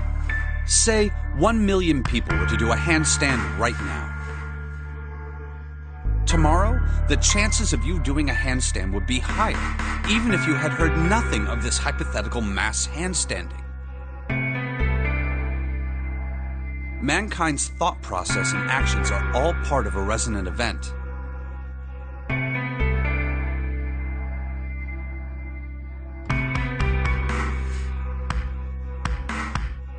All of the resonant events encoded in the fields are projected onto you. Of course, this assumes you believe in this theory. Do you follow so far? Yeah. Now, if there was a person who had the same effect as those millions of people, what would happen? If that one person were to do a handstand, other people would find themselves wanting to do handstands as well. Can you imagine what a person with powers like that would be able to do? Come on, there's no way. I'm not done. Imagine another scenario. Imagine another person. This is an ordinary person. Let's say he does a handstand. What if there was someone who could grab the resonant event he created by doing that and use it to make other people do handstands? What would happen then? A person who has the power to write to the field, and someone who can read from the same. You could think of them as the writer and the reader, or the transmitter and the receiver. What would the world be like if there were people with abilities like these? So the transmitter's resonant event can be transmitted through the field and sent to the receiver. And then the transmitter can control the receiver however they wish. That's what you're saying, right? Yes. Close enough, at least. Come on, that's just crazy. Well, if you want to prove that, then you'll have to test it first. At least, that was how they thought.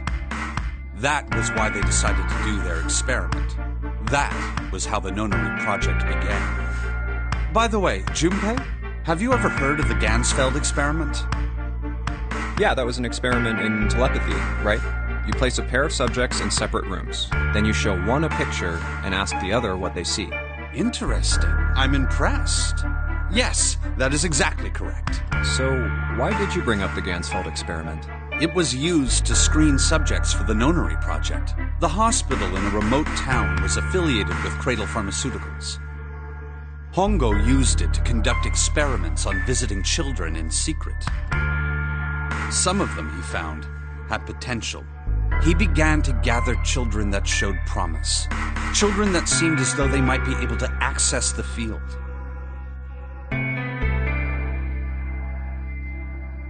Of course, none of them volunteered. They were kidnapped. There were 9 pairs of siblings taken, for 18 children total. For reasons that were not fully understood at the time, each pair had one transmitter and one receiver. They were split perfectly. As such, the 18 children were split into 2 groups of 9.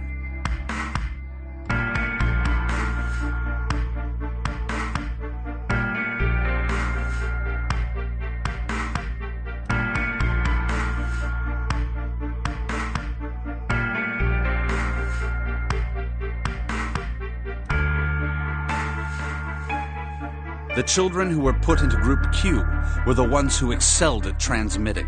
They were transferred to the mock experiment building known as Building Q in the Nevada desert. The children who excelled at receiving were put in Group A. Group A was then placed on the former hospital ship Gigantic. From the experiments he had conducted so far, Hongo had learned the following. There are two things that can increase one's resonance with the fields. The first is epiphany. The other is danger.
Have you ever been faced with an especially difficult problem and thought about it very long and very hard until finally an answer suddenly appeared in your mind? It may seem obvious to say so, but that is what is meant by epiphany. The information obtained through that epiphany can be easily transmitted through the fields, where it can be easily interpreted. Adding danger to that equation allows for even easier field access. That's where Hongo came in. They set up a number of puzzles across the Gigantic. The participants had to solve each one before they could move to the next room.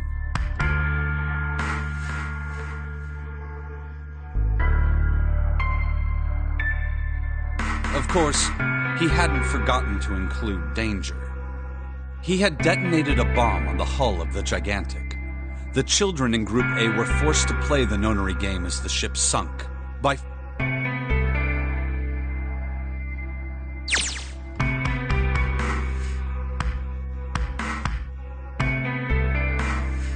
The children from Group Q, on the other hand, were confined to the mock experiment building, Building Q.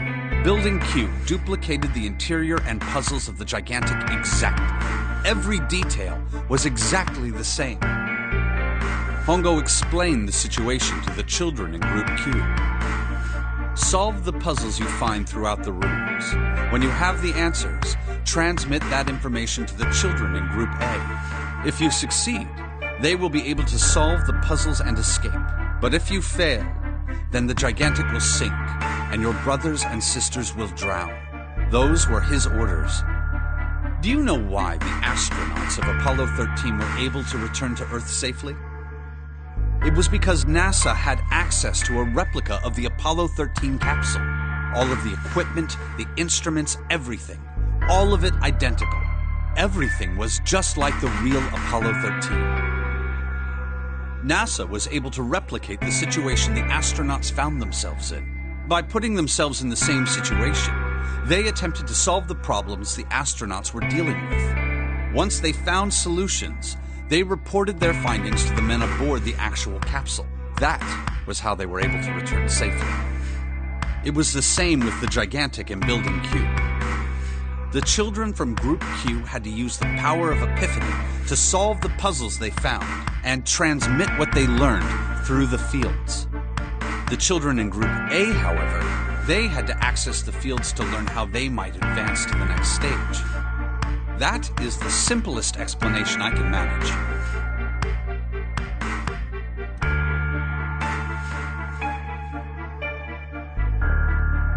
Huh.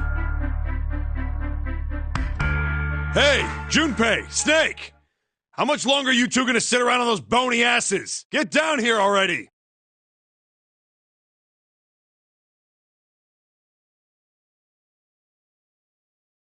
He's right. Let's go, shall we? We don't have much time. We need to get out of here, and soon. Hold it. There's one more thing I want to ask you. Are you sure that there were 18 kids? Why?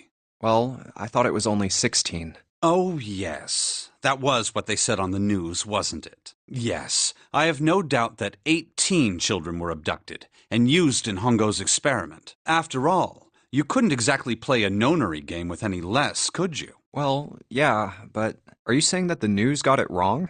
Yes, I am. There were 2 more children. However, they had no relatives that I'm aware of. I imagine no one filed a police report when they went missing. They were brother and sister, like Clover and I.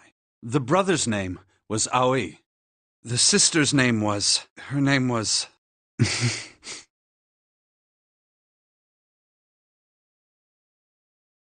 Her name was Akane. That was the girl who died.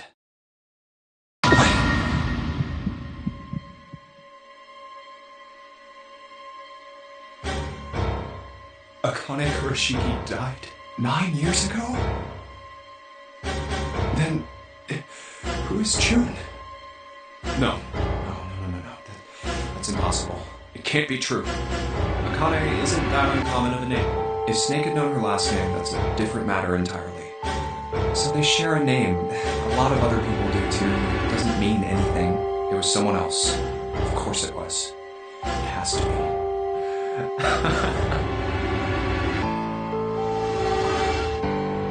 Is something wrong, Junpei?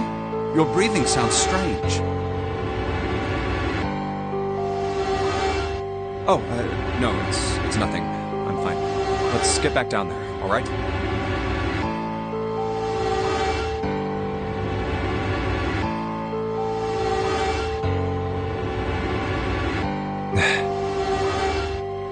I couldn't do it.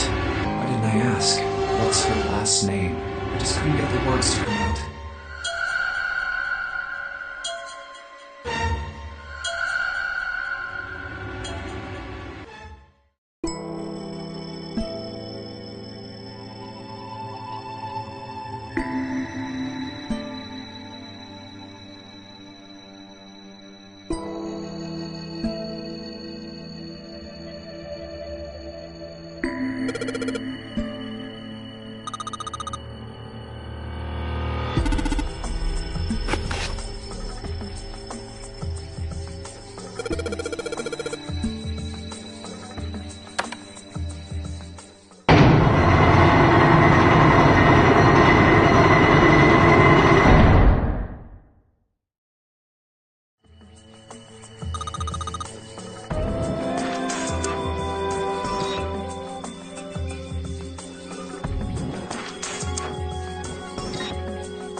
All right, this is the next...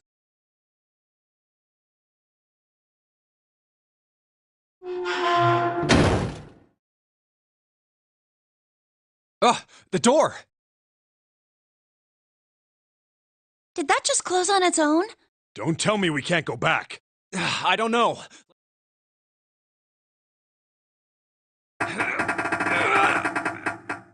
Damn it. It looks like it locks automatically. Is there any other way out? Well, there's another door over on the right. There's a card reader next to it. It's got a red light on it, though, so I'm pretty sure it's locked, too. But there is a card reader, right? Yeah. Then perhaps if we find a key card, we could open the door and leave? Well, yeah, that might work, but... Hey! Wait a minute. Are you saying we're gonna have to search through this room for one little card? Oh, man.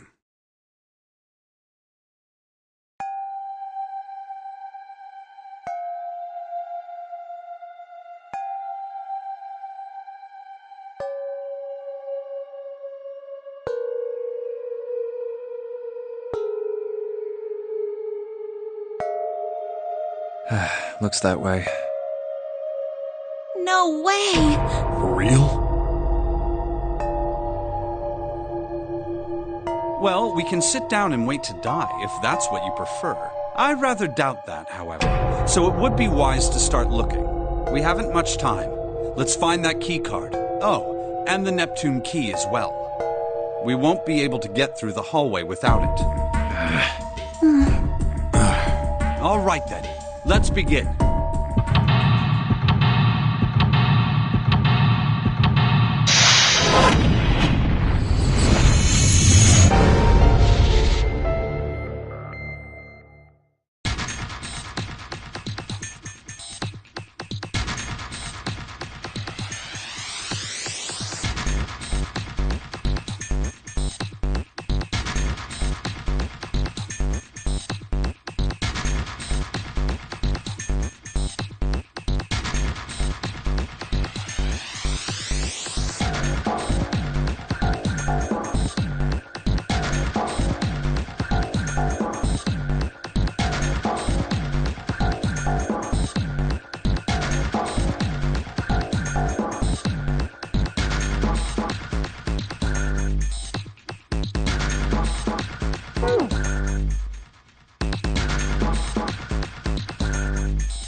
A picture.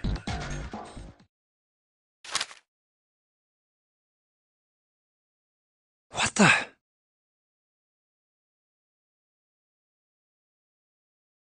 What the hell is this? This man with a mustache on the right. He's the same guy we found murdered in the captain's quarters. He had the Zero bracelet on his left arm. And this second man, with the glasses and a doctor's coat. He's the 9th man. The one with bracelet number 9. He died after he went into door 5. But this guy, the one in the striped suit. Oh man, that's Ace.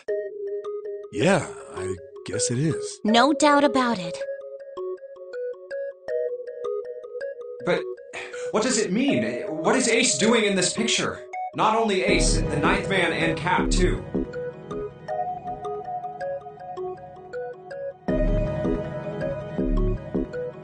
And they look happy, like they knew each other well. Why? How? How in the world are these 4 men connected?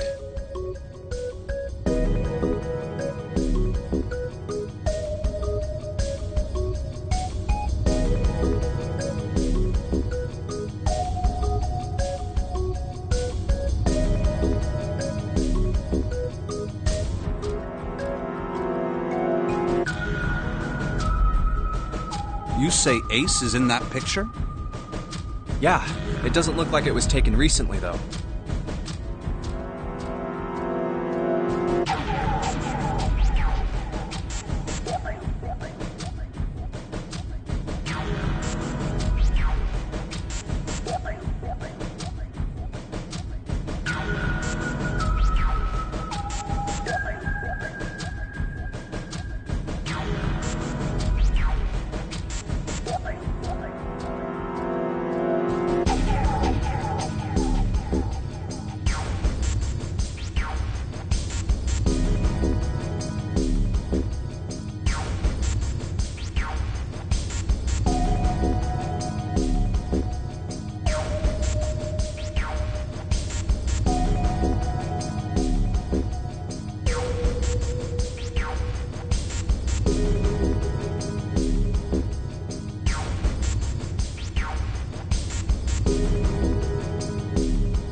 Ace, the Ninth Man, and Cap all look about 10 years younger.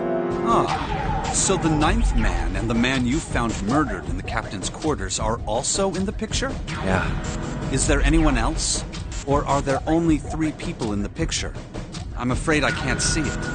No, there's one more guy. He's got kinda long hair, he looks smart, but a little cold. He's the only one I don't recognize. What's the date of the photograph? It doesn't have one. Did you look on the back? Back? Yes, the reverse. The other side.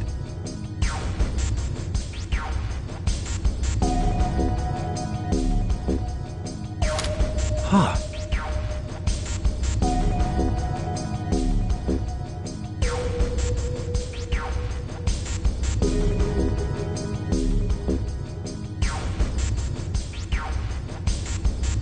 Praying for the success of the Nonary project with Nijisaki, Kubota, and Musashido.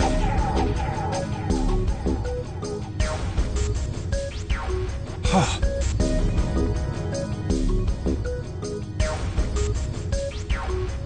Then the 4 men in this picture were the organizers of the Nonary game 9 years ago.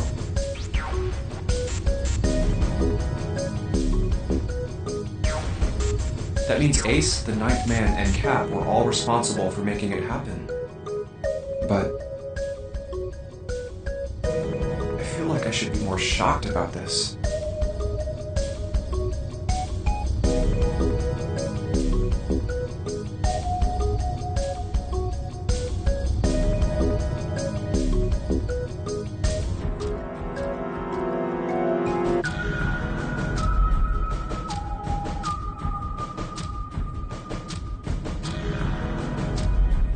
It's almost as if that's just how things were always supposed to be.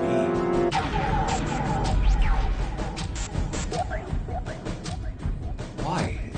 Why am I not surprised? Ace was the one in charge of the Nonary project. But why? Why am I so calm?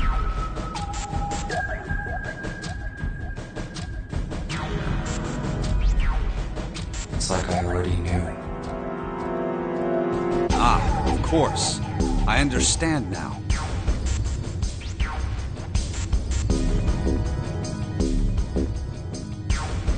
Ace was the CEO of Cradle Pharmaceuticals. He was the one who invented the game 9 years ago. He was Gentaro Hongo. Ace is Hongo?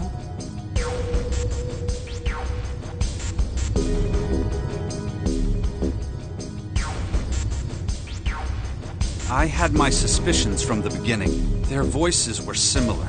Too similar to be a coincidence. I could never forget his voice. It was the voice of the devil. I couldn't be sure, though. After all, I had no way to check.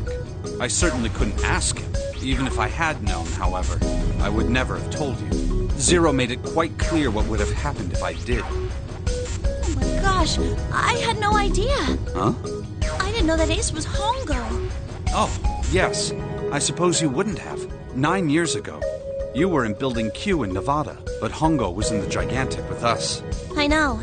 That's why I didn't know what Hongo looked like. But why? Why didn't you tell me? I mean, I'm your sister, right?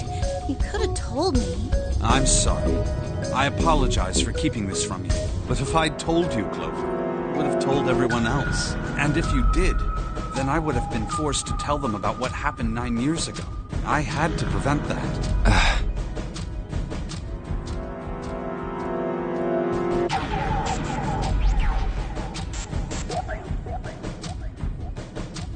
Hey, Junpei. You think I could borrow that picture for a sec? Sure.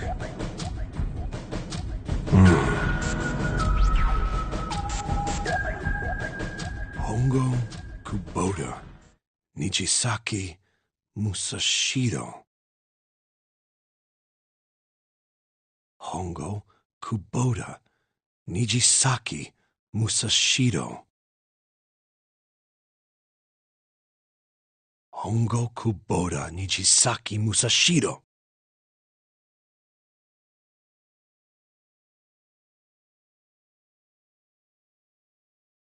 Hey, Seven, do you... Shut it! Just be quiet. I'm this close to remembering. This Close. Hongo Kubota Nijisaki Musashiro. Cradle Pharmaceuticals. Nonary Project.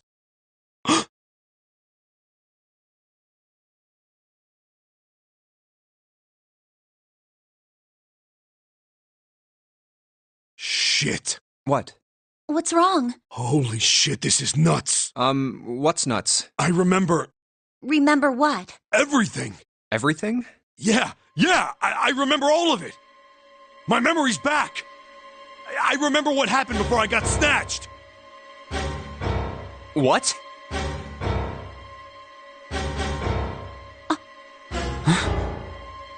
Let me tell you what happened. Like Snake said, Ace is Hongo from the right. The other three are Musashido, Nijisaki, and Kubota. Musashido was the man with the cash. Nijisaki was Hongo's right-hand man. And Kubota developed the actual technical details of the experiments. How do you know all this? Come on, man, I told you, I finally got my memory back. No, that's not what I mean. I'm trying to ask you why you knew all this stuff in the first place, before you forgot it. You really want to know? Of course. Me too.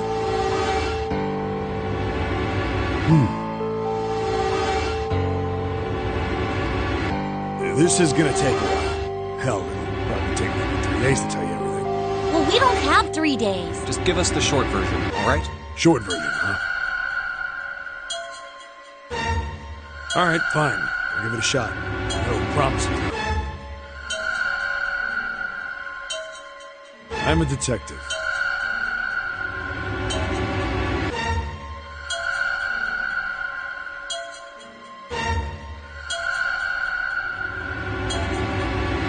It's a little awkward to say this about myself, but you could probably consider me a lone wolf type. I hold to my own code, because I think doing what's right is more important than doing what you're told. That's why I followed my gut that night. A slim lead brought me to the wharf. It was 9 years ago. The wharf had been cold as fuck, and I could barely see squat. I was investigating a mess of kidnappings, all of them children. It all had one thing in common: a history of visits to one particular hospital. A hospital under the management of Cradle Pharmaceuticals. And my investigation had turned up evidence that Cradle had been involved in the kidnappings. After a little sweet-talking, I managed to finally get a real lead from someone inside Cradle. My source told me this. Tonight, a ship is set to take the children to a large passenger liner docked offshore. So I headed to the wharf. From the shadows, I searched the harbor until I found the ship he was talking about. There was a bunch of movement near it. Men in black suits, many of them carrying large bags. Bags. There was something about the way they moved as they were carried, no doubt about it. There were human beings in those bags. I moved before I realized it. I came out of hiding with a gun in my hand. Don't move. I felt metal touch the back of my head. Drop the gun. I could kill you right now. It'd be easy to get away with it, too. Just tie an anchor to your feet. No one would find you for a week. What you want? The fish here would love a meal. I kept digging the cold metal thing into my skull. There was nothing I could do. I did what he said and laid my gun on the ground. Then suddenly, there was a sharp pain in my neck. A drug? That was my last thought. My face hit cold concrete. I was out like a light after that.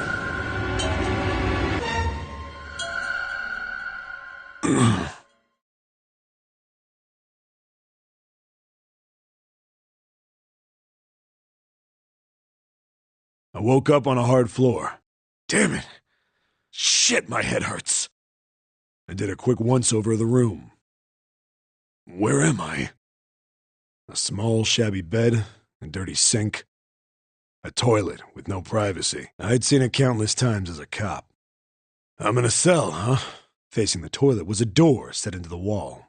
I was still pretty woozy, but I made my way over to it. I pushed and pulled on it, but...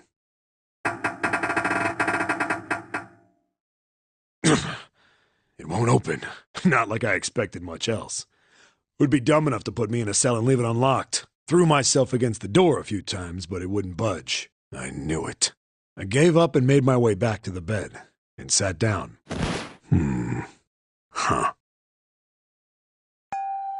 I sat there for a very, very long time. Who knows how long. Then, I heard a faint voice. The voice was far away. I couldn't understand what it was saying, but I could hear one. It was pretty high, probably a little kid. Huh? No, it was several. I hear 5 or 6. Where? Where are they coming from? I pressed my ear to the wall and tried to listen through it. No, that's not it. Left. It's coming from under the bed? I hauled on the metal frame and flipped the thing over. And there it was. The bed had hidden an air vent under it. The hole in the wall was covered by a metal grate. I dropped flat on the floor and peered through the grate. I couldn't see shit, but I knew it in my gut. This was where those voices were coming from.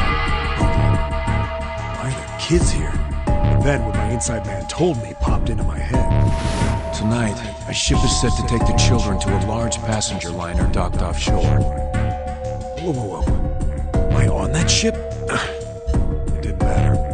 All I knew was I had to get to those kids. I checked out the metal grate. Did I fit? I stuck my fingers in and grabbed it. Then...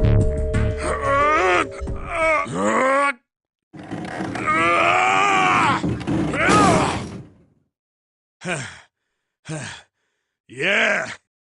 I finally got the damn thing off. Sweat was dripping down my face, so I wiped it off and crawled inside. The first bit or so was tight. I had a wriggle on my belly.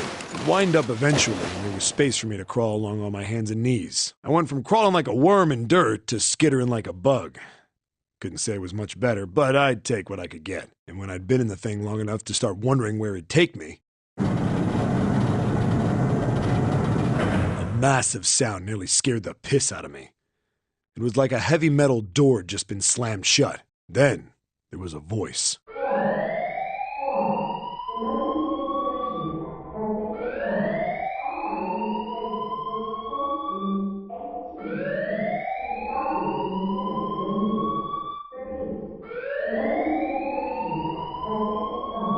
What? I wasn't sure what it meant, but anything with incinerator is bad news. Then, almost as if that was a cue, I heard a mess of young-sounding voices. A bunch of them were straight up screaming in terror. And all the sounds together made a howl that made the hair on my neck stand straight up. Damn it! What the hell is going on here? I scrambled through the duct as fast as I could. I made a giant racket, but I didn't care at that point. I soon found a metal door on the left side of the duct. The kids were screaming on the other side. I found it. I yanked the handle and threw the door open. I almost ripped the metal off its hinges. What the hell is this place? I couldn't believe what I saw. The room had a dome up top, and there had to be about 9 walls, all the same size. The ceiling was an upside-down funnel, almost like a chimney. I looked down. There they were, the kids I'd been searching for. They all gawked up at me, suddenly silent. For the moment, from surprise and fear. Scared of the room or me, I couldn't tell. Probably both, actually. Not like I can blame them running into a room like this when they're already scared shitless.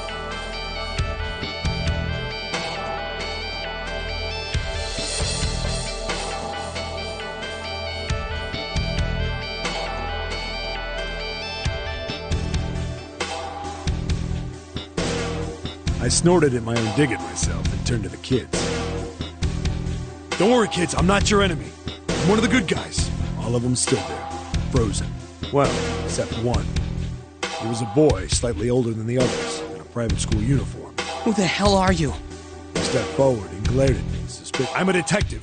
I'm here to rescue you. It looked like they relaxed some the second I got the words out. How are you gonna help us? Where's the exit? There isn't one. The doors we came in through won't open, and the door over there... He kind of cut himself off. I think he was considering something before he changed his mind. Anyway, there's no point. We can't all get out of here.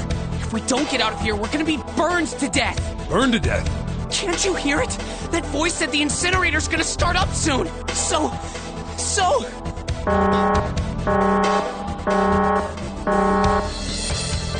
The voice spoke again. Incineration will begin in 15 minutes. They only had 15 minutes. I looked back down at the kids. Looks like a good 20 or 30 feet to the floor. No way I could pull them up. Too big of a distance for any of us to reach. What the hell was I gonna do? Wait right there. I'm gonna be right back. What? Where is he going? Are you just gonna leave us here? They just got frightened again. I'm not the best at that kind of thing, but I tried to reassure them with a smile. Don't worry, all right? I'll be back, I promise. So just stay calm and wait right there. Got it? I didn't wait to hear them respond. There wasn't time. I had to hurry. Well, as fast as a guy could on his hands and knees. Didn't take me long to get back to my cell. Still no way out of there, but I had a plan.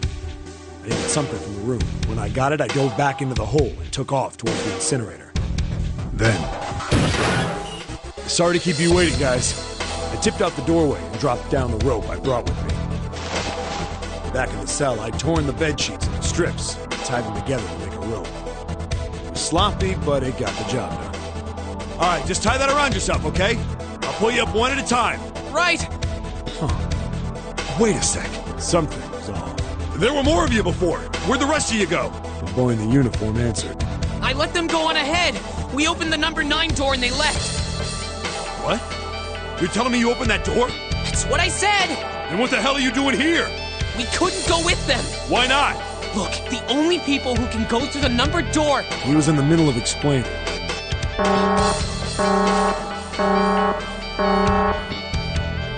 Incineration will begin in 5 minutes. The wall shook a bit and the voice bouncing around. Look, that can wait, all right? Just get us out of here! Right! Grabbed onto the rope. First one I pulled on was a girl with a ponytail. Next was a girl with a red necktie. A boy in a jacket came after her. He said he'd climb up on his own. The boy in the uniform was the last up. Like the other kid, he climbed up the rope himself. He looked pretty scrawny, but I guess he was stronger than he looked. He moved fast, but when he was almost to me, we heard some knocking. Everyone looked at the door. It had a thick, square window set into it. On the other side, an angry face was staring in. God damn it! What's going on here? Why is the room empty? Where the hell are those fucking kids?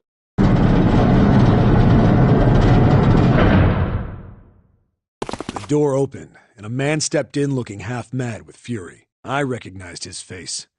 I saw him many times in photos during my investigation. The man's name was Gintaro Hongo, the CEO of Cradle Pharmaceuticals. Hongo saw the boy hanging from the rope. Yeah! It was like he was an animal. He lunged for the rope. Hurry! I know! The boy in the uniform booked it up the rope.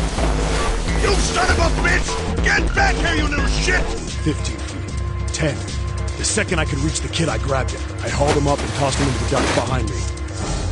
No! No! Hongo had lost it. His face didn't even look human. It was like the bastard pulled off his fake face. He was really a terrifying devil or some kind of damn monster. I quickly reeled in the rope, leaving a furious Hongo yelling at me from the floor. You fucking bastard! You won't get away with this! How dare you compromise this experiment! Experiment? What experiment?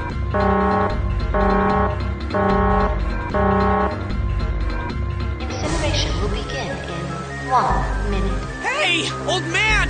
What the hell are you doing? Hurry up! The boy in the uniform was trying to get my attention. I may have thrown a salute in the raging asshole's face before I closed the door behind me. The boy was going back to the cell, so we went down the other direction instead. After about 30 feet, we came across another duct on the left. This one was heading down.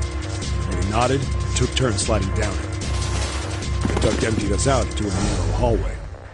There was a door on either side. The one on the left was a normal double door. But the one on the right was familiar. It had black and yellow stripes, and a device next to it on the wall. The plate on it read, Incinerator. Incinerator? Yeah, that's where we were. It was the girl with the red tie who answered me. We were inside an incinerator? Yeah, Hongo might still be there. It looks like it's been shut off, though. Wait, what? If he's still in there... Yeah, that's not good. That meant we better. We gotta get out of here. Go to the other door, hurry! The kids started running, and I was close on the heels. On the other side of the door was a large spiral staircase. Run! Didn't need to tell them twice. Up, up, and up. Feet pounding the steps. Our arms were pumping back. Round, round, round. The devil was on the tail. The stairway kept going.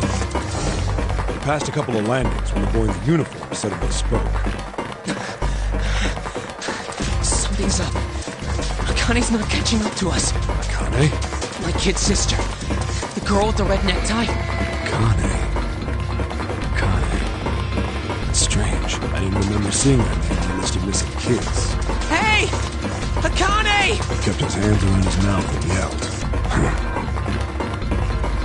Maybe we outran her. The boy in the uniform skidded to a stop. I stopped too. So did the other two kids. When did we do that? Well, we passed a couple big rooms on the way here. Maybe she took a rest in one of them? No, that's impossible. Sorry, Grandpa. You keep going. I gotta go look for her downstairs. He turned to go. The kid, wait! God damn it, I said wait! I don't think the kid even heard me. Fuck! I spun around to the boy in the jacket, and the girl with the ponytail. I'm going after him. You two keep going, all right? You got it? The girl nodded and ran up the stairs. The boy. I'm going with you. I didn't have time to argue. I just nodded and took off down the stairs. I could hear him following me. He ran all the way to the bottom floor, calling for her. Akane was nowhere to be found. God damn it, where the hell did she go? I could tell the kid was frustrated. And then suddenly... Help me! Somebody help me! We heard a girl's voice. Akane! The boy in the uniform threw open the door and leapt into the hallway by the incinerator. We rushed in after him. I couldn't for the life of me believe what we were seeing. That bastard Hongo had Akane by the arm and was forcing her into the incinerator. Come on, goddammit, move! No, I don't want to! Let me go, please! Let go of me! She planted her feet squarely on the floor and was struggling to get away. But Hongo was bigger and stronger. She wasn't gonna win.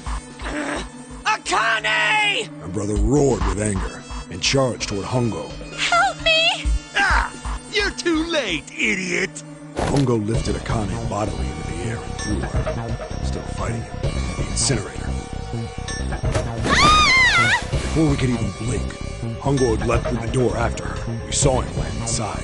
And then, the door slammed shut. We ran to the door. We did everything we could think of to get the thing open. But... Ah! Fuck! It's no use! The goddamn thing won't move an inch! He started slamming his fists against the door. He was close to shattering his knuckles with how hard he pounded on it. Akane! Akane! Are you okay? You came back! Her voice was muffled, but all of us could hear the sheer terror. What should I do? I think I'm trapped in here! Where's Hongo? He went out the other door! What? Warning.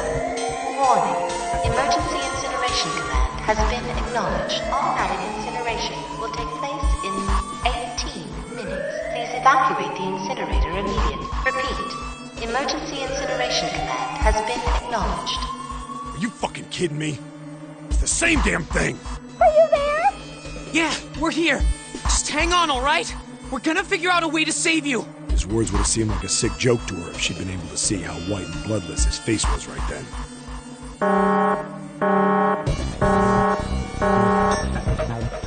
Incineration will begin in 17 minutes. Please help me! I'm really scared! I don't want to die! I don't want to die! I don't want to die! It's gonna be all right. I'll figure something out. I promise. I promise, okay?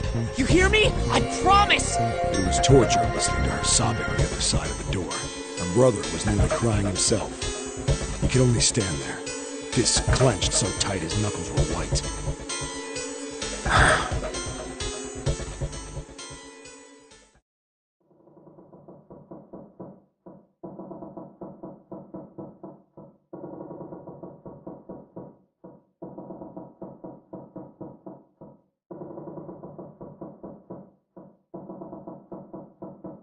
what happened then? Come on, man. Put yourself in my shoes. It doesn't end good. You think I want to remember that? Then... Yeah. Shit. If I'd known it was gonna be like this, I almost wish I hadn't remembered. Hey, are you sure? Huh? Look, I don't want to ask this either, but there's something I don't get. So if you could just tell me, did that girl, Akane, really... Yeah, I'm sure. There wasn't anything we could do. After a while, the countdown ended. And we heard something... burning. The fire stopped, but we still didn't move. Me and the jacket kid were frozen. The boy in the uniform collapsed as if he couldn't hold himself up anymore. A few minutes passed. The door opened.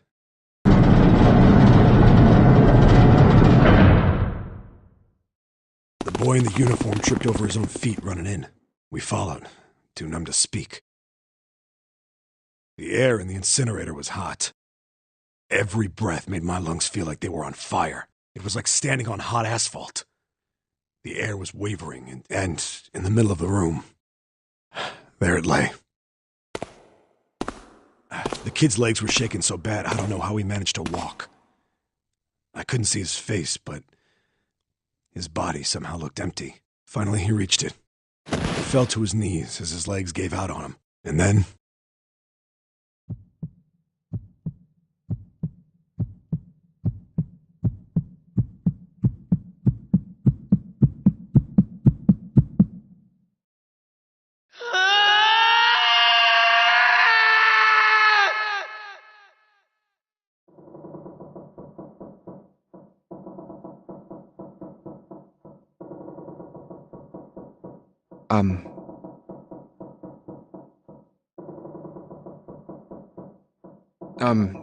Can I ask you one more thing? What's that?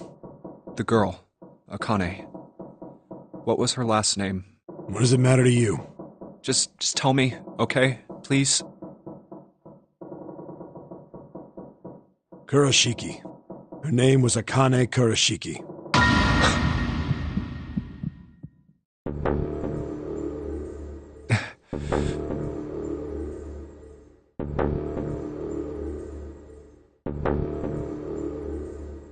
You were there that day, weren't you?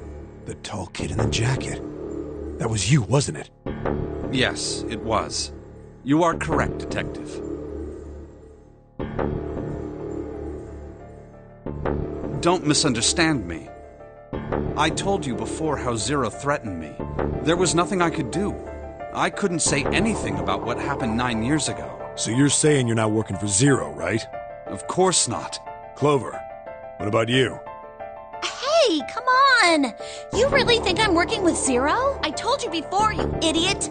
I was in Nevada, in Building Q. I did hear that a detective rescued the kids on the boat, but I didn't know it was you.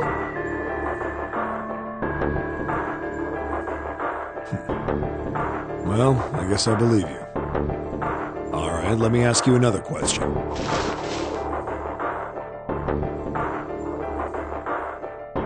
Santa's real name is Aoi Kurashiki. He's Akane's brother. You know that? No, I didn't. Did you? Well, yes. I know Aoi Kurashiki was her brother, but I didn't know he was Santa. At least not from the beginning. 9 years ago, he was in the middle of puberty. His voice is entirely different now. I'm ashamed to say that even my exceptional hearing wasn't able to make that connection. As such, I had no reason to think Santa was Aoi. When did you figure it out? Clover told me that Santa might have been one of the subjects of the initial experiment. It was only a short while ago, while we were leaving the library. When she told me that, I had a feeling.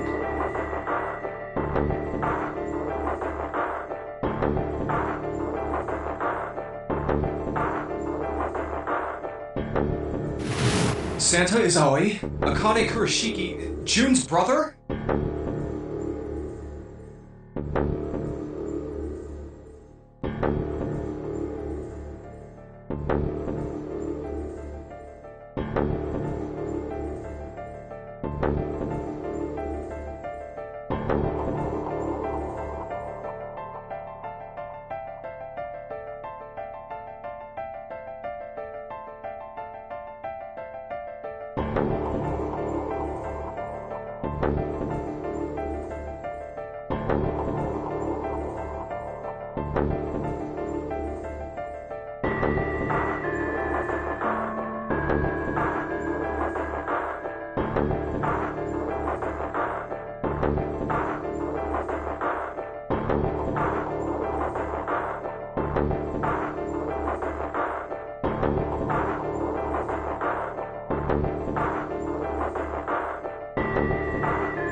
There's still a lot we don't know. I mean, like a lot.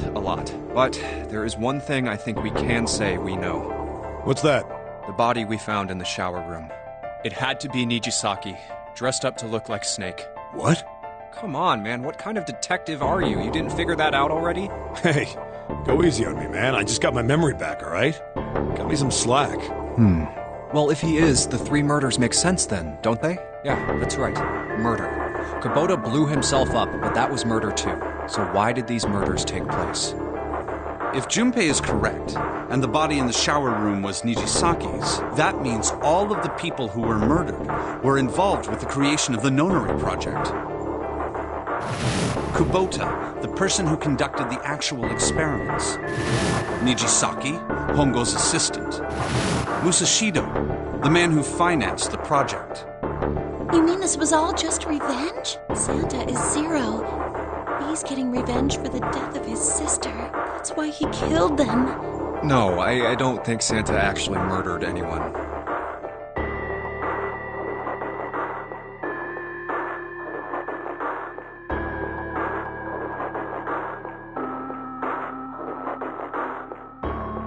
If I'm right, then it's not hard to figure out who the next victim's gonna be, is it? I'm pretty sure I don't have to tell you. Yes. Yep. Right.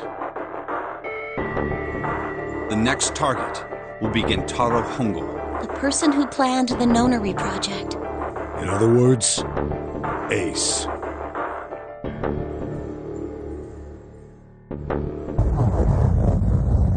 What?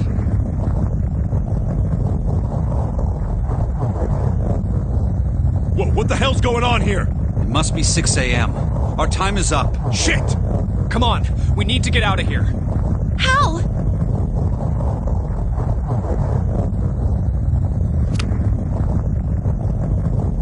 I'm betting this sucker opens the exit. Come on, let's go.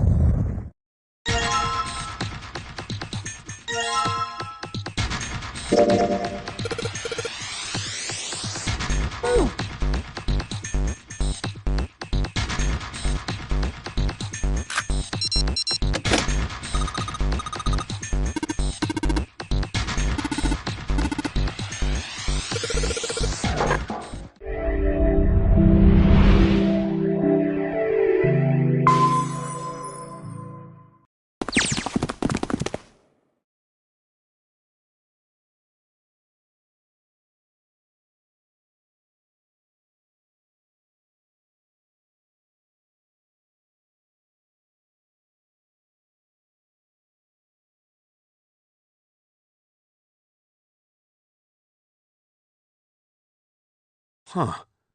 I think the shaking stopped. It would seem so, but we are yet to be out of danger. You're right. Let's hurry. This exit needs the Uranus card, too.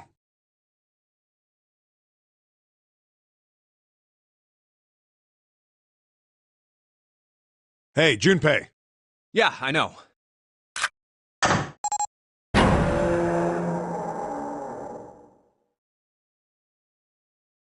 All right, it's open. Let's go.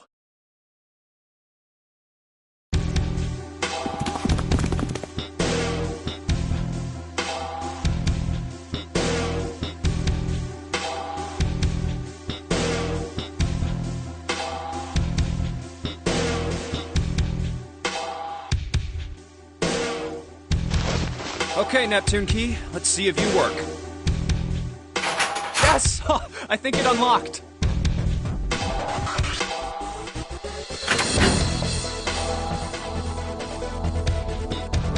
It says incinerator, so this is the incinerator. This is the first time I've seen it from this side, but yeah, I think so. Then there ought to be a lever near the door. Yeah, right here. Pull that and the door should open. Got it.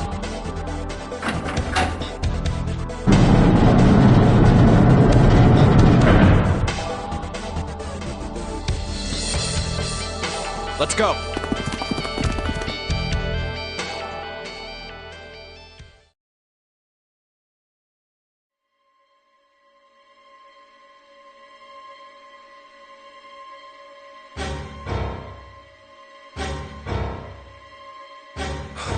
the hell is going on?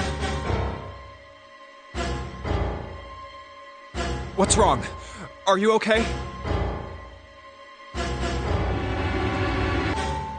Jumpy, you came to get me. Of course I did. I made a promise. I'm so glad you're here. So glad. Hey, what happened to you? I'm fine. I just fainted. I wasn't feeling very good. I'm feeling a lot better now. Are you sure? Yes. I just need to rest a little longer. I'm sure I'll be fine. You shouldn't worry about me. Santa.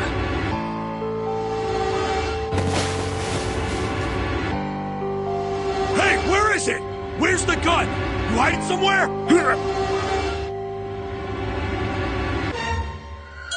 I don't have it. I got sucker punched and they took the gun. What? What? Isn't that obvious? I took the gun. Ace.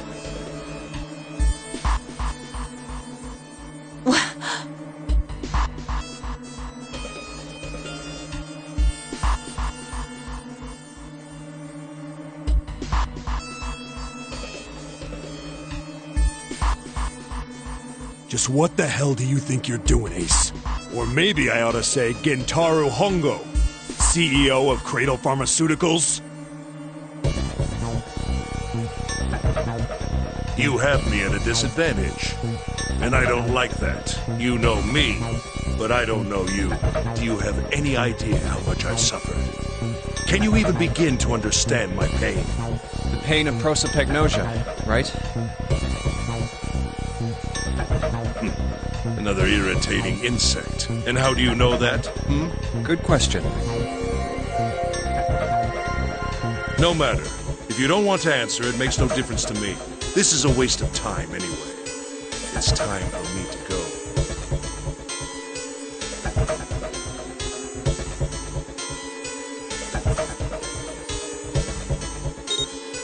First is 1. Give me your hand. 8. And with this...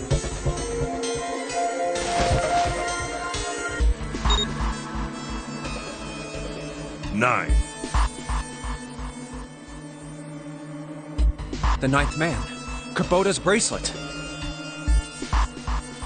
I believe I've won this game. I've had quite a time playing with you. I must thank Zero, I suppose. Wait, what? Ace doesn't know who Zero is. What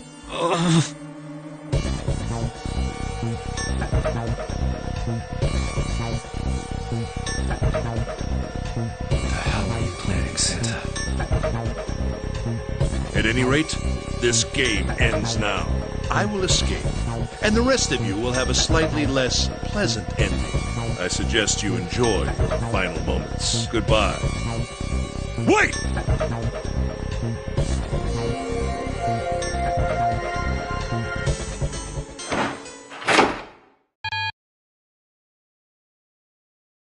What? Why isn't it opening? One more time.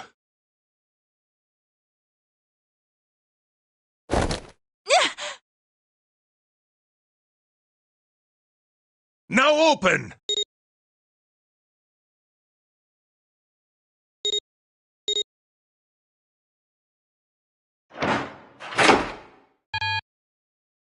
No! What is this? Why? That digital route should be 9! It has to be 9! Then why? Why isn't it opening?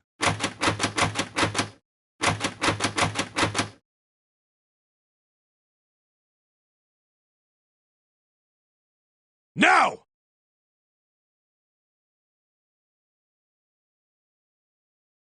No!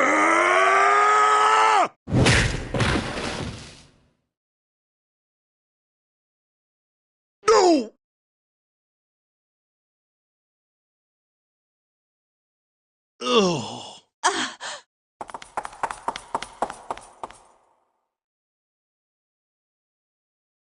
Oh, that was close. Too close. Thank you, Seven. Don't mention it. Just one punch ain't enough for this piece of shit. After what he did 9 years ago, I ought to rip him to pieces. But if a suspect can't talk, they ain't much good. Once he's locked up in a cell, we're gonna have a little chat. 9 years ago?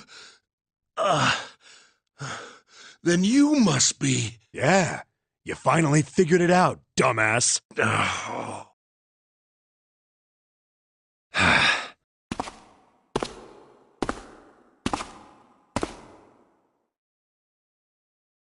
Ace, you killed Kubota, Nijisaki, and Musashido, didn't you? Wait, Nijisaki?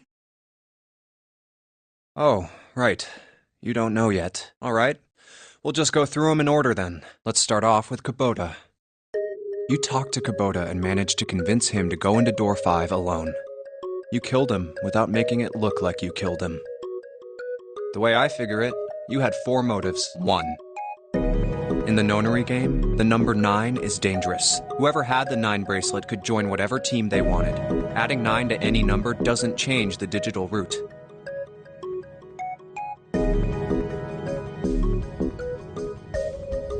Which means that number 9 could do whatever they wanted. You wanted to remove that threat as soon as possible. 2. You wanted the number 9 bracelet for yourself, so that you could make use of its power. In fact, you did use it in the murder of Nijisaki. 3. Even if his number hadn't been 9, Kubota was a problem. He knew your past. He knew what had happened 9 years before. You needed to silence him before he told anyone. 4. But last, and perhaps the most disturbing, you used Kubota as a test. You wanted to know how serious this nonary game was. Was it truly life or death, or simply a harmless prank? You convinced him to break the rules so you could see what would happen. That was why you killed Kubota. But he was only the first. Next was Nijisaki.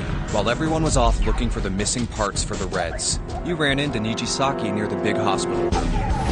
However, because of your prosopagnosia, you didn't realize he was Nijisaki. Chiefly because, when you met him, he was dressed like Snake. That was why you thought Nijisaki was Snake. No, that's not... That was Nijisaki? Why? How did... I'll get to that. Anyway, you thought he was Snake. Snake was one of the kids in your experiment 9 years ago. You remembered him because he was the blind kid, but his presence made you think. Snake was one of my subjects 9 years ago. He probably hates me. But if that's true, why isn't he saying anything? Is he keeping quiet because he can't see? Or perhaps he's working with Zero to get revenge on me. Whatever the reason, anyone who knows my past is a threat. Before he tries anything, I need to get rid of him. That was when you decided you had to kill him. The murder weapon was Kubota's bracelet. You just waved it over the red. Verified your own number and then grabbed Nijisaki's arm and forced it over the scanner panel. Then, when the door opened, you kicked him in.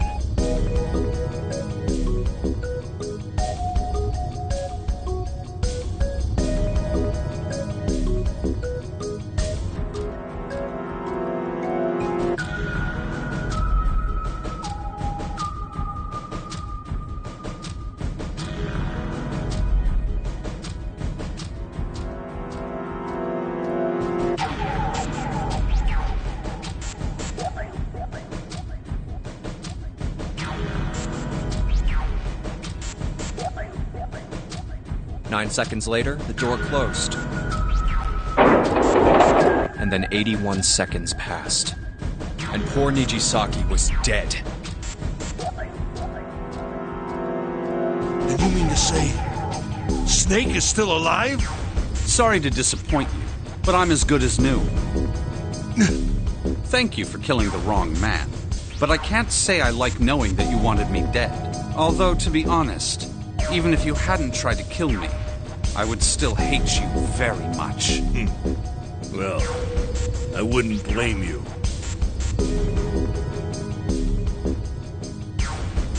Last but not least, let's talk about Musashido's death. When Clover and I were investigating the chart room, you came over to talk to me. Do you remember what you said? Oh, a pocket watch. Might I take a look at it? I handed it to you, and you left the room. You had been in charge of the Nonary project. Of course you would have known the solution to every puzzle, which would mean that you also knew how to get out of the wheelhouse. All you had to do was place the watch in the indentation on the door to unlock it. With the door open, you could enter the captain's quarters. Musashido was there. Conveniently placed next to him was an axe that practically begged you to kill him with it. You picked up that axe and buried the blade deep in the other man's chest. One blow was all it took, and then you returned to the chart room as if nothing had happened. There was something I wanted to speak with you about, Junpei. Could you come with me for a moment? I had no reason to say no, so I followed you to the wheelhouse. When we stepped inside, remember how you slipped your hand into my vest? You pulled out a piece of paper, the one I used to cheat during the vote. But that wasn't really what you were after. Your true purpose had been to slip the watch into my pocket. It wasn't a very good plan. Had way too many holes, and someone saying the wrong thing could have brought it all down around you. You must have been desperate. But what made you willing to risk it all to do it? Ace. Musashido's murder is the only one I don't understand. You obviously did it. But why? Because of this. What's with the paper? Just read it. Let's see. Number 1. There are 2 ways you might survive this ordeal. The first is to win the Nonary game. The second is for you to confess your sins of 9 years past. I have prepared a camera in the captain's quarters. The images captured by that camera will be streamed through a satellite and distributed across the world. Simply look into the camera and repent. Once you have confessed everything, I will release you from this ship. To make your confession more credible, I have left you a witness in the captain's quarters. Perhaps he will confess with you. The decision is yours. Do as you please. 0. When I awoke in that room on D-Deck, I found that in my pocket. That was why I chose door 1 when we voted. If I went through that door, I knew I could get to the captain's quarters. As you said, I knew how to enter the wheelhouse. My plan was to find the pocket watch before anyone else. If I could, then my alibi would be set. At least, that was the plan. Unfortunately for me, you got to it first. That sleight of hand was the best I could manage on short notice. You meant to kill him from the beginning, then? Musashido, I mean. I only knew Musashido was the witness after I reached the captain's quarters. I asked him, and he answered. He seemed groggy. Perhaps he had only just awoken from sedation. I suppose Nijisaki was in much the same state. He seemed confused and disoriented when I encountered him. But yes, you are correct. I intended to kill him from the beginning, even though I didn't know who he was. I proceeded to the captain's quarters in order to remove this so-called witness.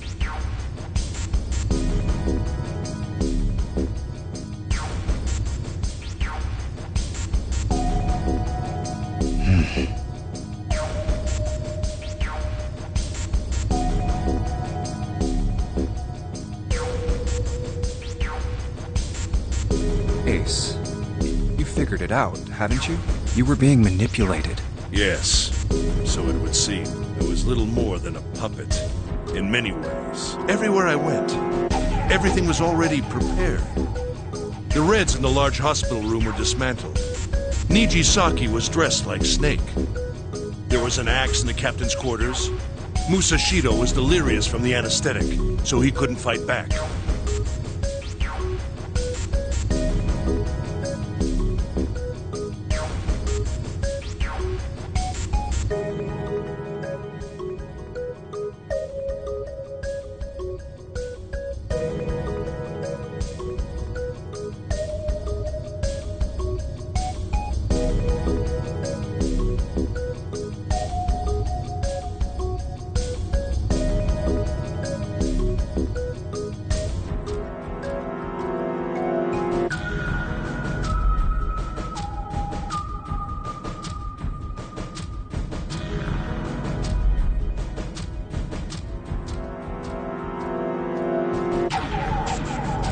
Nijisaki as well. In retrospect, I can't understand how I could have fallen into such a simple trap. But yes, this was a trap. It was Zero's trap. And I fell for it, hook, line, and sinker. I did everything he wanted me to do.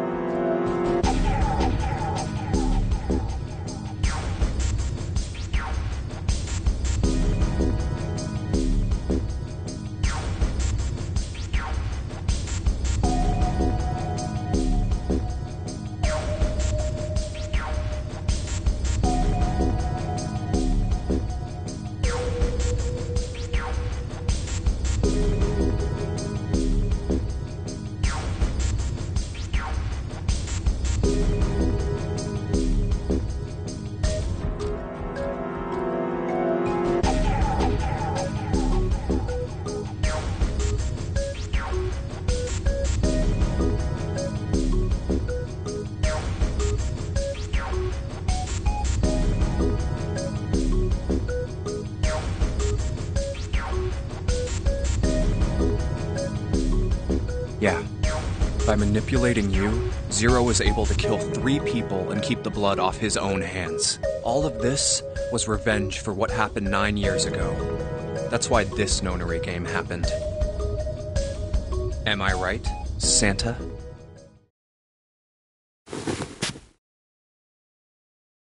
Huh? What the hell are you talking about? I don't know any... Ain't no point trying to play dumb anymore, Santa. Actually, I guess I should call you Aoi Kurashiki, huh? My memory came back to me, kid. You're Aoi Kurashiki, no doubt about it. Never thought I'd be back in this room talking to you. But hey, I guess this was all part of your plan, right? After all, the person who planned the Nonary game this time around was Zero, and Zero's you. Looks like you really do have your memories back, huh? Well, I guess there's no point in hiding it then, huh?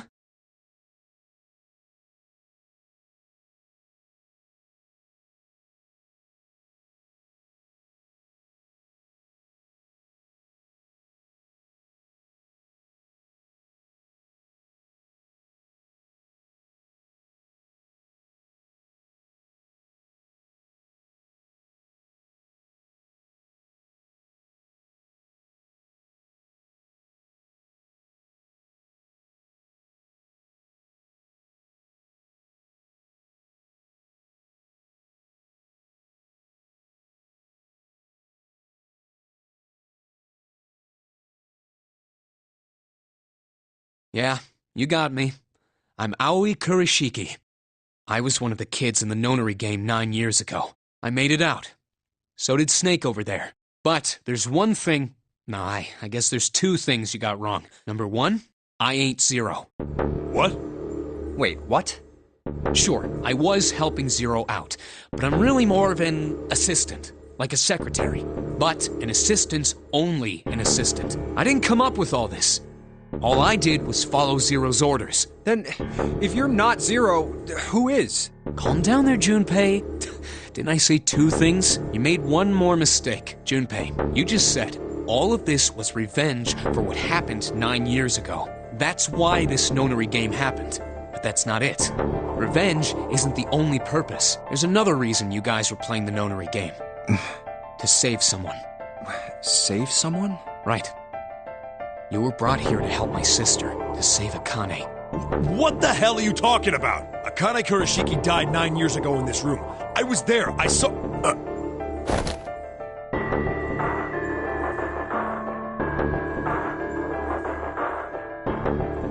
What? What the hell? Where is she?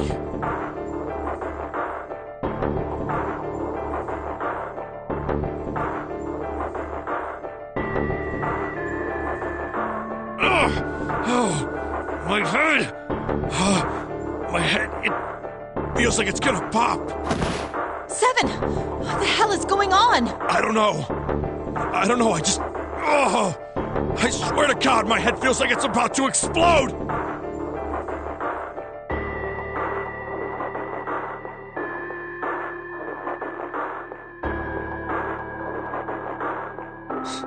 What was the Nonary Project? I'm sure you know already, but I'll tell you one more time. It was a project designed to test a particular phenomenon. And what was that phenomenon?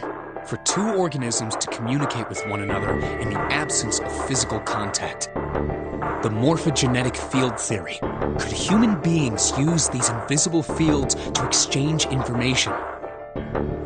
That was what this experiment was conducted to determine. There were two separate locations. One was the Gigantic, and the other was a building in Nevada called Building Q. The 9 children trapped in Building Q were faced with numerous puzzles, copies of identical ones on the Gigantic. They were told to send their answers into the morphic field set and transmit them to their brothers and sisters on the Gigantic. The transmitters were put in Building Q, and the receivers were put on the Gigantic. Each sibling pair was supposed to be split up, but there was a mistake. Akane was a transmitter. She should have been in Building Q. However, for some reason, she was placed on the Gigantic with the receivers, like me. Perhaps she was mistaken for someone who was supposed to be in Group A. Whatever the case, Akane ended up on the Gigantic. I think I've told you enough. You get it, don't you? I'm pretty sure you know where this is going, Junpei. Where what is going? Don't play dumb.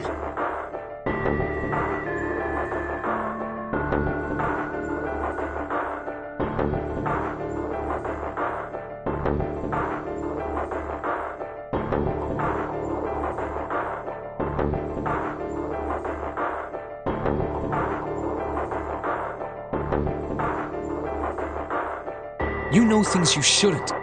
Things you couldn't. How did you know Ace had prosopagnosia? How did you know why Ace wanted to kill Kubota and how Nichisaki was killed? Were you surprised when you found out Ace was Hongo? And what about the coffin Snake was trapped in? How the hell did you open it? Well, that's...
Freeze.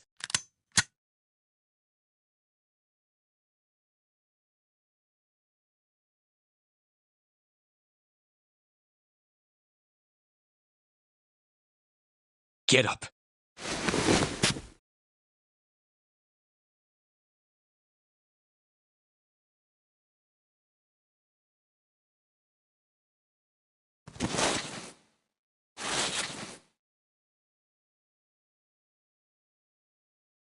Hey, what's your plan, Santa? What are you doing? Didn't I tell you? I'm Santa Claus. It's time for me to go make a wish come true.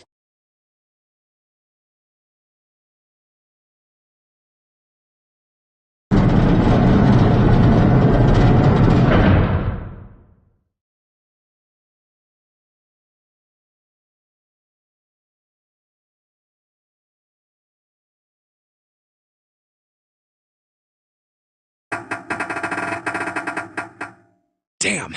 Well, it looks like this door isn't opening anytime soon. Oh, you mean we're trapped? So it would seem. What the hell is Santa trying to do? Oh my gosh! Oh my gosh, what? Have you considered where we are? There can really only be one thing Santa would do now. No. No, you can't be serious.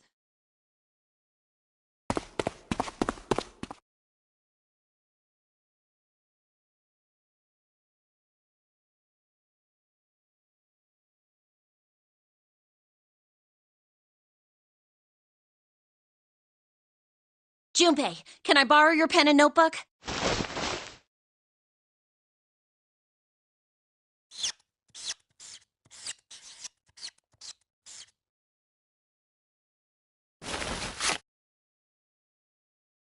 What the hell are you doing, Clover? Give me that!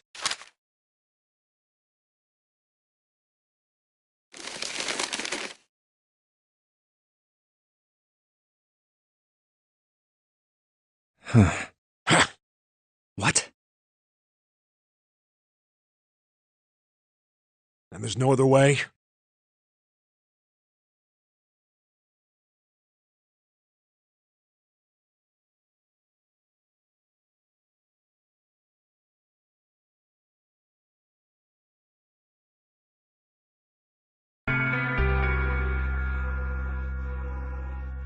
It's okay. Go. Lotus. Come on, you know we can't do that. Oh, don't give me that. I'm sure you'd love to get rid of me. God damn it, you idiot! Without... if you're not... Look, it'd be bad, alright? Bad? Yeah. If there weren't assholes like you around, I'd be out of a job. Uh-huh. Look, I'm just not leaving you behind, alright? End of story. 7. He's right. I'm not leaving you either. Me too.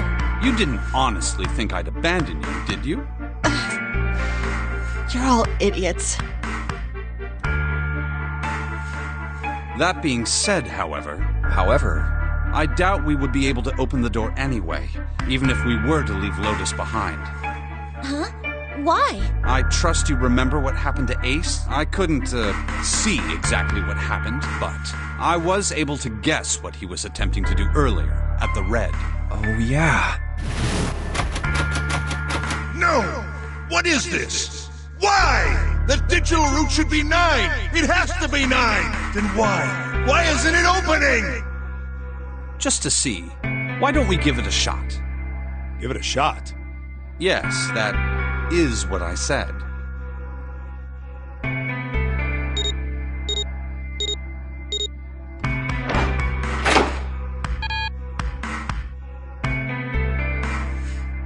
You were right. It ain't opening.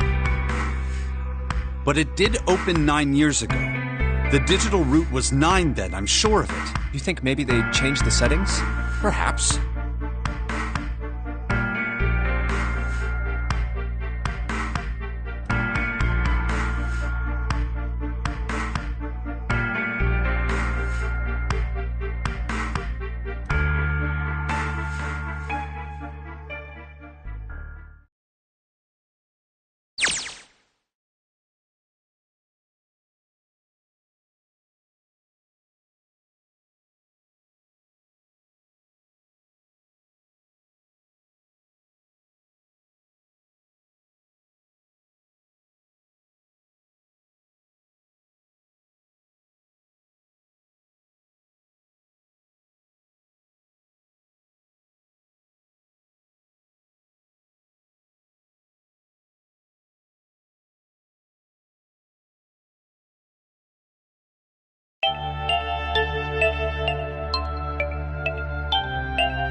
Come on, over here!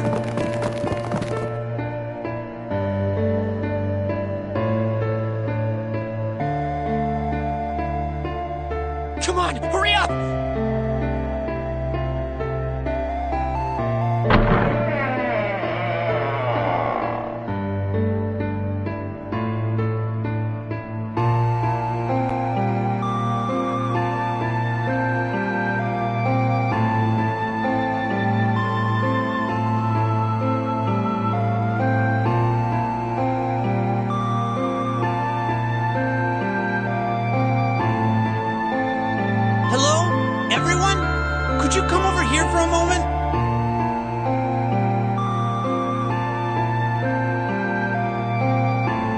a little sister. She is very important to me. Right now, she is over in Building Q and is desperately trying to send information over to me. Her name is Clover, and today is her 9th birthday.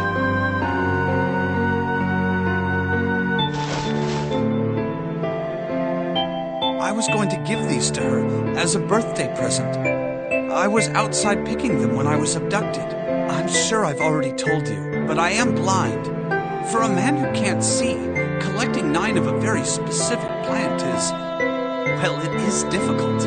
But my sister means a great deal to me. And I hope that these would show her how much I cared for her. Since it's her 9th birthday, I thought 9 4-leaf clovers would be appropriate. Every one of you has a brother or a sister in Building Q with Clover.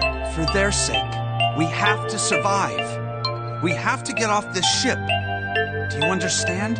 If we're going to do that, there are 3 things you have to remember. We need trust and love, and we have to have faith in one another. If we can take all 3 of those to heart, then I promise that good luck will come our way. Did you know that the leaves on the 4-leaf clover mean faith, trust, love, and luck? Those words are leaf words. So if you believe what I've told you, and you understand, then I want you each to have one of these. They're a promise between friends.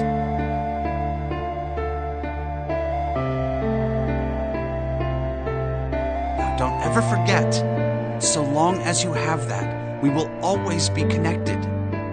Do you understand?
Evacuate the incinerator immediately.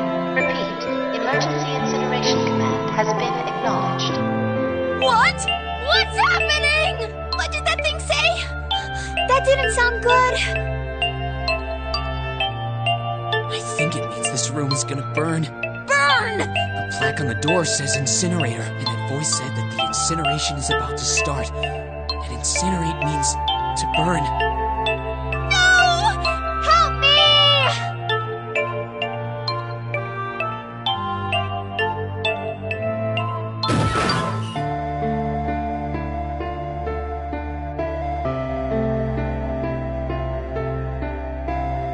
Don't worry, kids. I'm not your enemy. I'm one of the good guys. I'm a detective. I'm here to...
Ah, how wonderful to see you decided to come back.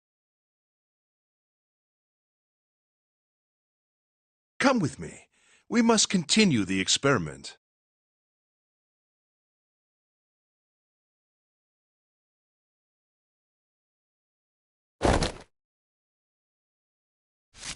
I said, come with me.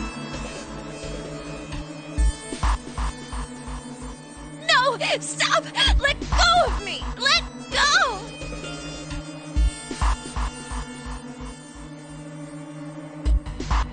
Stop struggling, goddammit! Do as I tell you!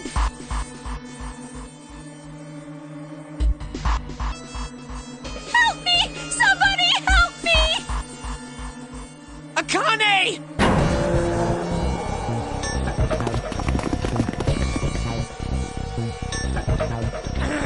Akane! You came back! Ah! You're too late, idiot!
Akane!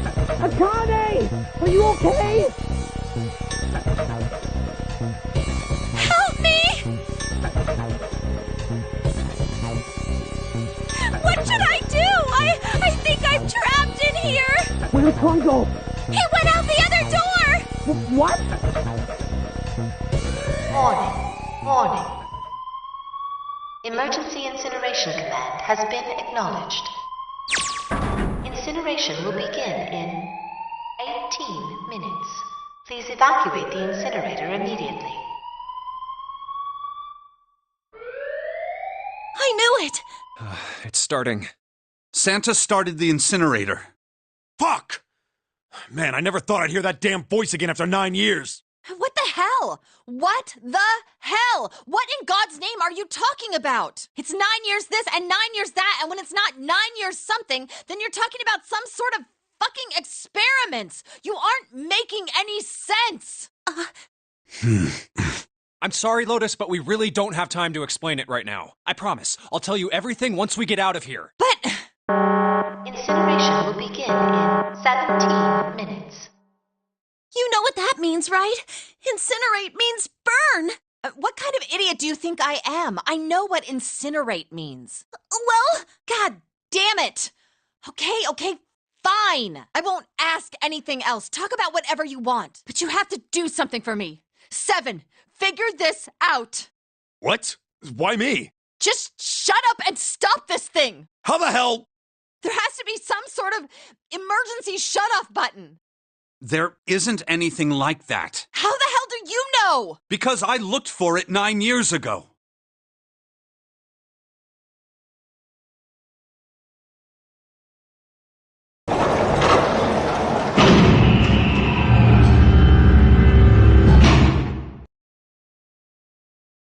What the hell is that?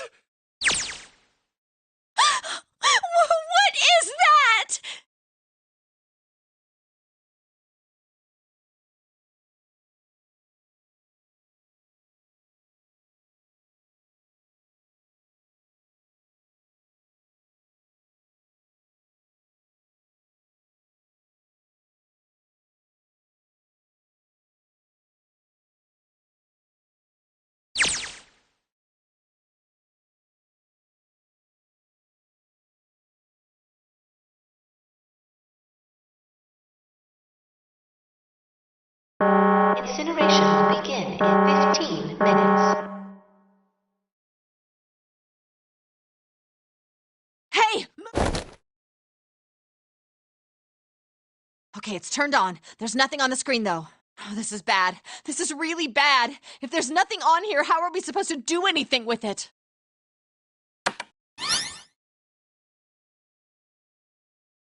What is this? What's up? It looks like some sort of puzzle. Do you think that if we solve this puzzle, the incinerator will stop? Yeah. Well, we can hope, right?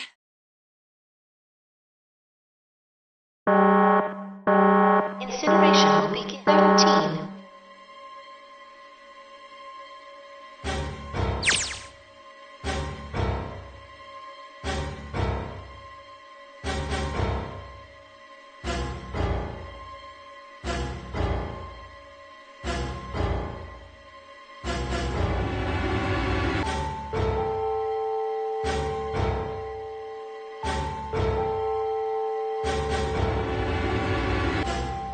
Hey, what are you doing?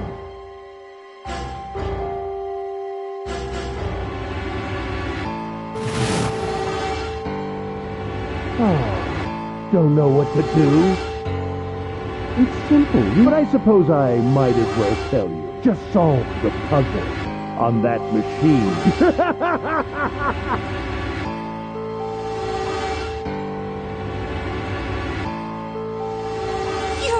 terrible person! I hate you! Oh my! How could you call a gentleman such as myself a terrible person? That's not very nice. I'm quite fair. I don't use tricks or play dirty, you see? I've even left you a way out. A way out? Didn't you hear me? All you have to do is solve that puzzle. Do that, and you can stop the incinerator.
What's the point of stopping it?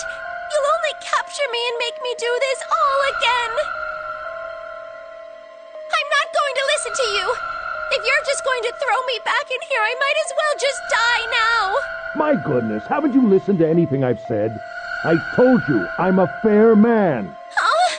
If you solve the puzzle, the verification function of the red will in turn activate. If this experiment is to deliver valid results, there must be a chance of success. If you succeed, you will escape. The verification function of the red?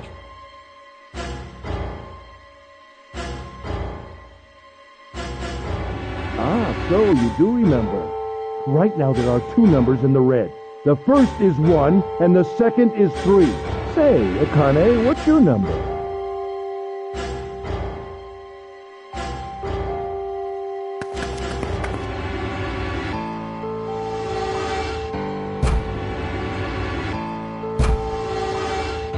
You really aren't one for listening, are you? I've already told you, didn't I? Once you solve the puzzle, the verification function of the red will activate. In other words, if you haven't solved the puzzle, you can't enter your number. What kind of fool are you? Why are you doing this? You could never understand. You don't know what it's like to spend every day surrounded by monkeys. Now start the experiment. Solve the puzzle. I can't! I don't know how! Of course you don't. Isn't that the point? You understand, don't you? Access the morphogenetic field and find the solution. I can't! Then you'll die. You'll burn alive. It's gonna be quite hot in there in a few minutes. I imagine it will be very painful.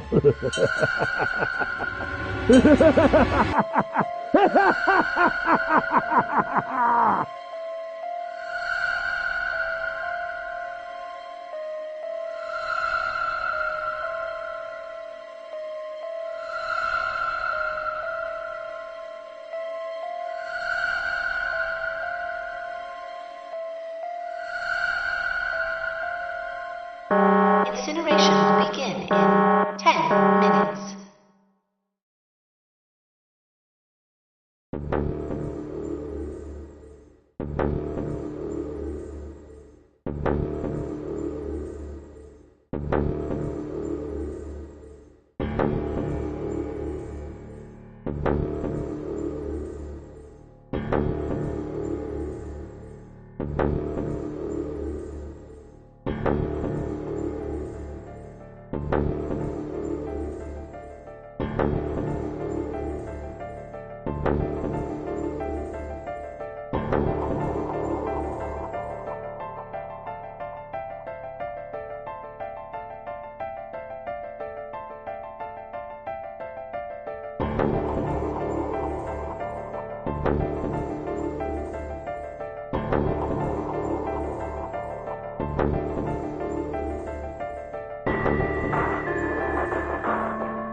I just can't. There's no way. I can't figure this out.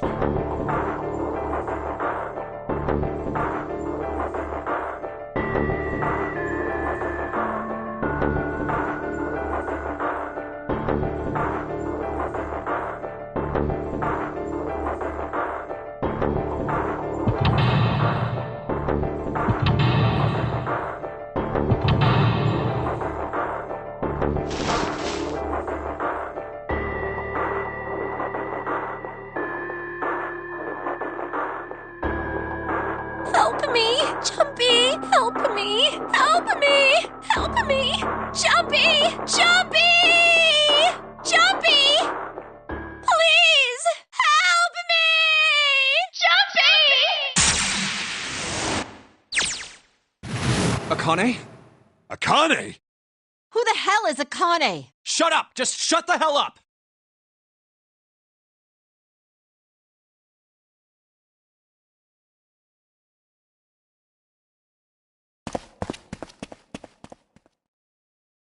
Akane! Akane! Can you hear me? Akane! Say something!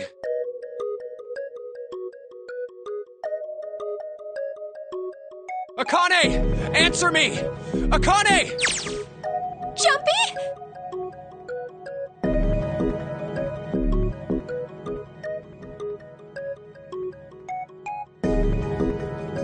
Jumpy! Akane! Jumpy!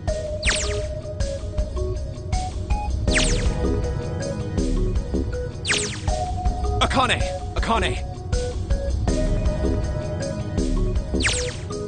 Yes, I am! How did you know?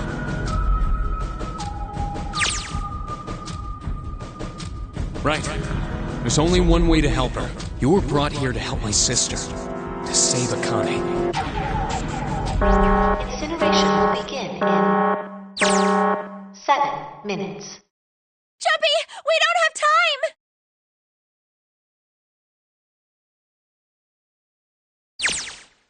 Got it!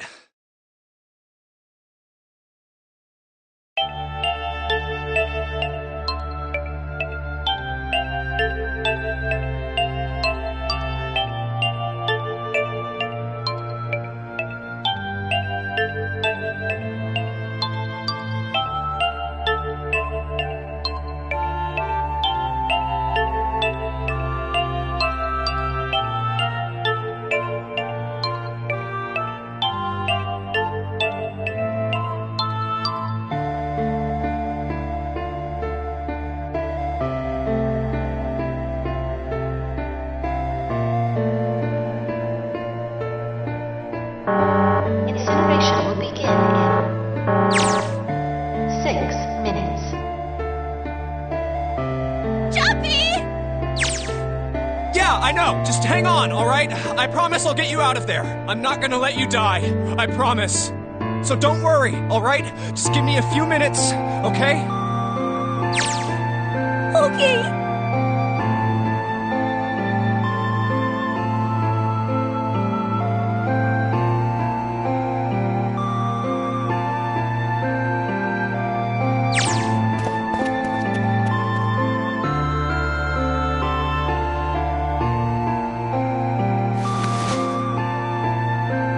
Hey, what are you... Just trust me, okay?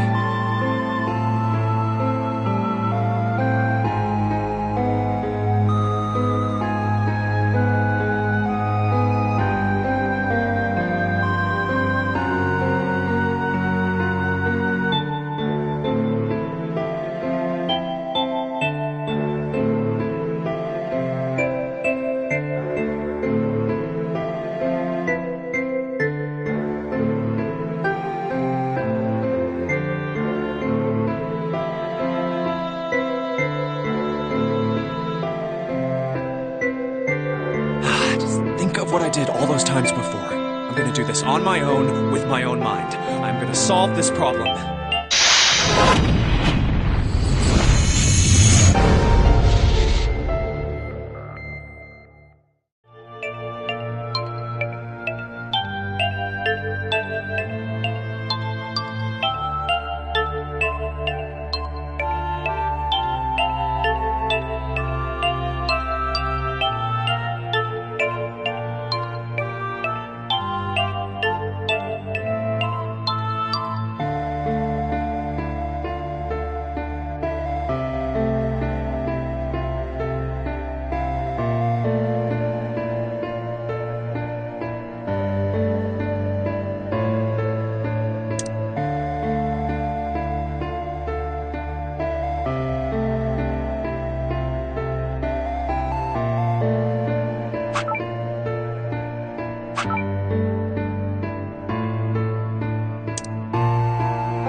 That's it!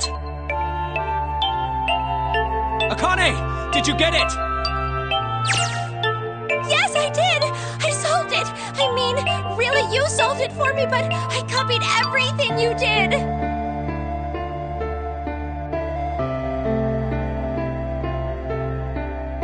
Now I just have to press enter! Then what the hell are you waiting for? Push it! Okay, I will!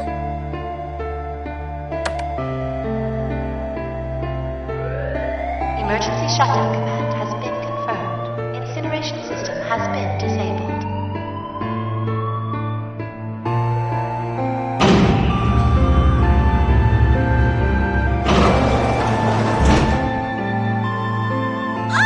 Jumpy! It worked! It worked! The incinerator shut down! It worked!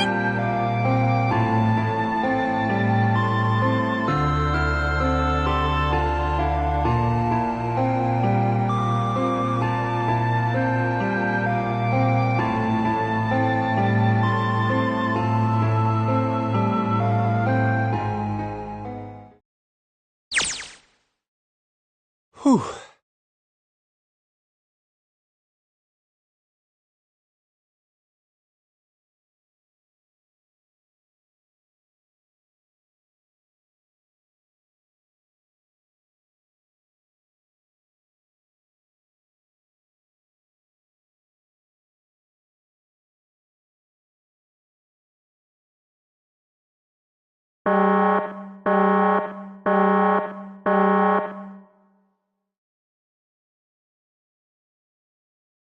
Akane! Sorry, but things are kind of busy over here. I'm gonna have to hang up now, okay?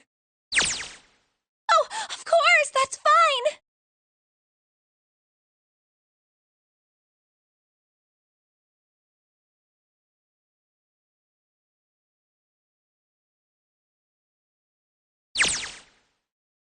Now.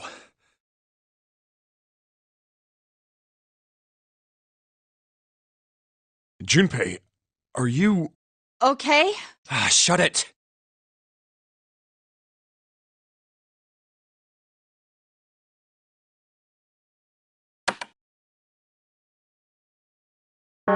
Incineration will begin in 90 seconds. It doesn't sound like it's stopping. What the shit? Why isn't it stopping?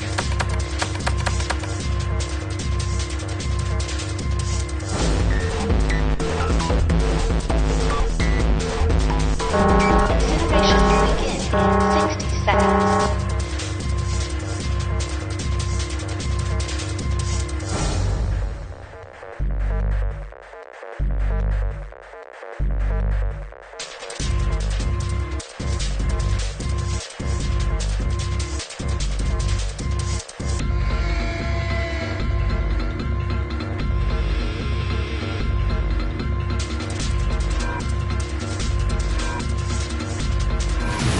It is hidden, but an exit can be found. Seek a way out. Seek a door that...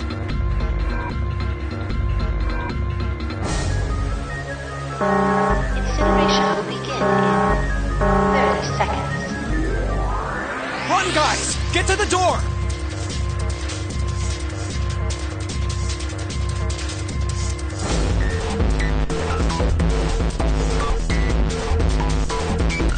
Quick! Verify your numbers on the red! Verify? Who? What combination? All of us! We all need to verify! Why? You really think this is a good time to ask questions? Just do it! Incineration will begin in 10 seconds. 9, 8, 7, 6, 5, 4, 3, 2. Central gate has been opened. Incineration system has been disabled.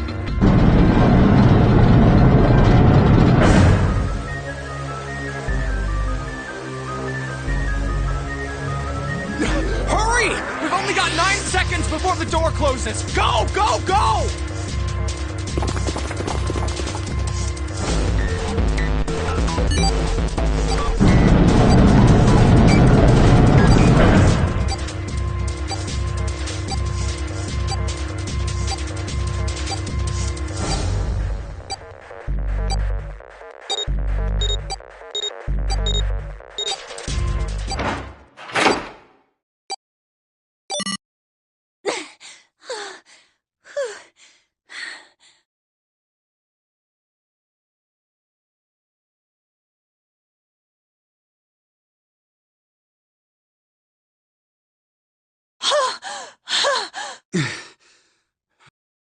Shit. Huh. Looks like we made it, huh?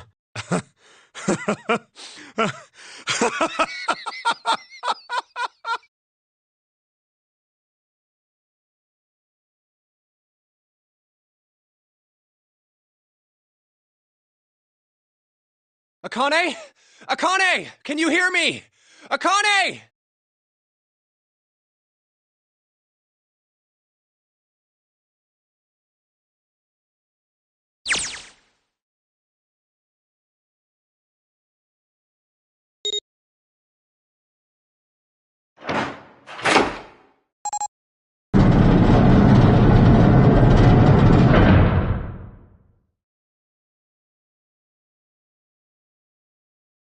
Akane! Oi!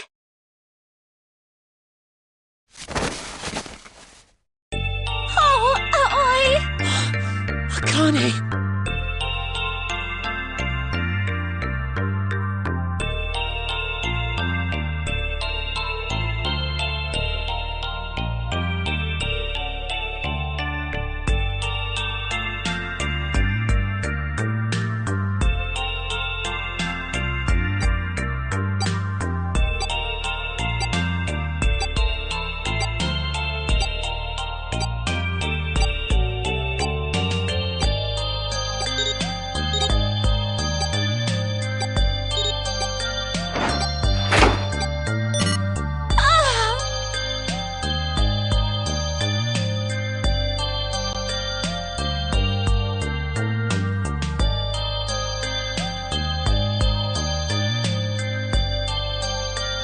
Let's get out of here. If we don't book it, we might run into Hongo again.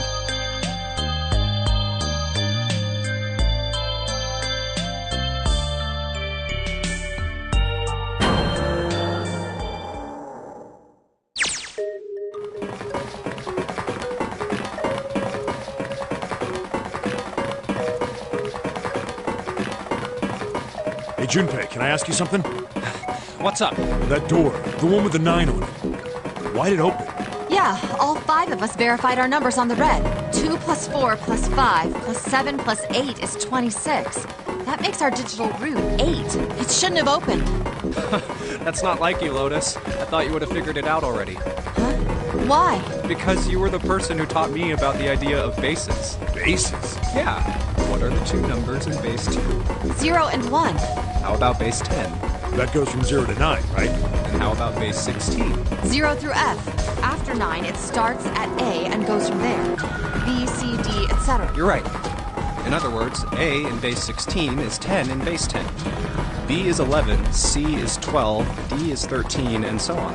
So, what about it? You don't get it? What if we keep going with that pattern? What if you go way past base 16 all the way to base 27? Base 27? Yeah. Well, the numerical digits are the same.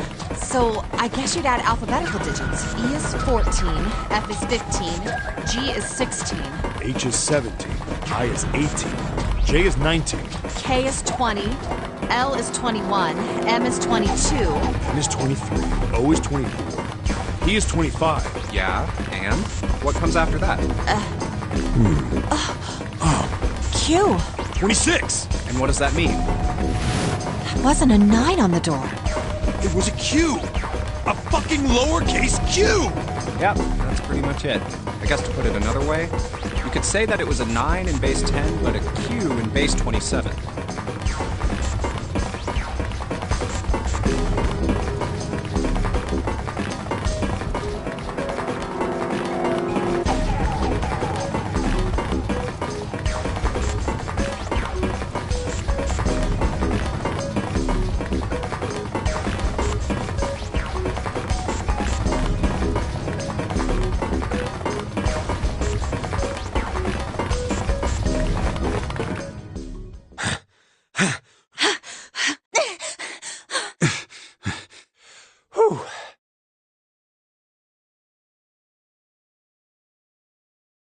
All right, I'm gonna open it. Yeah. Yes, we're finally here! Please do!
No way.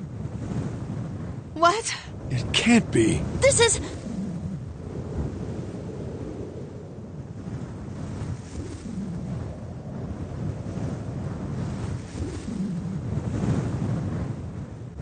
This is the building in the Nevada desert.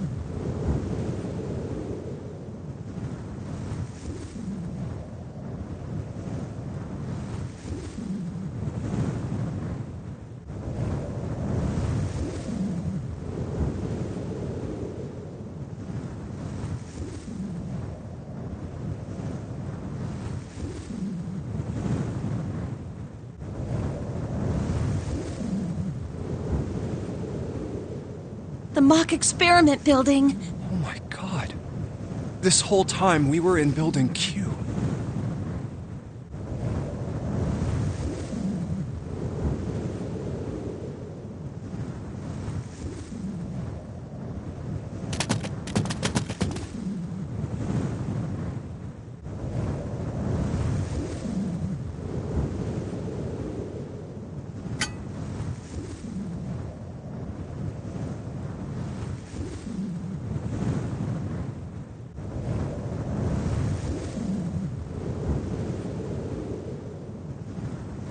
Akane.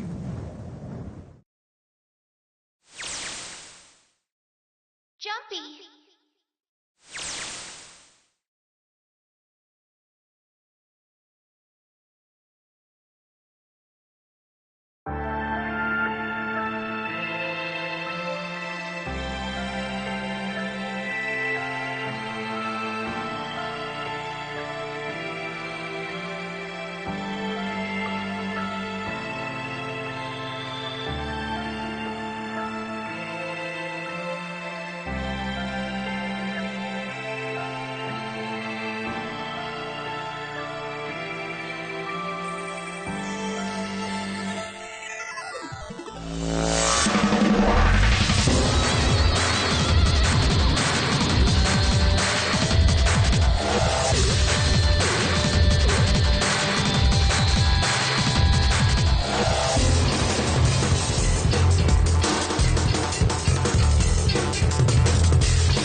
Are you okay?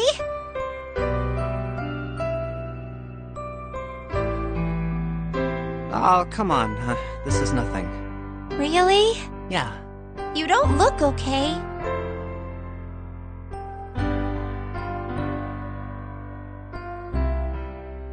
How does it look then?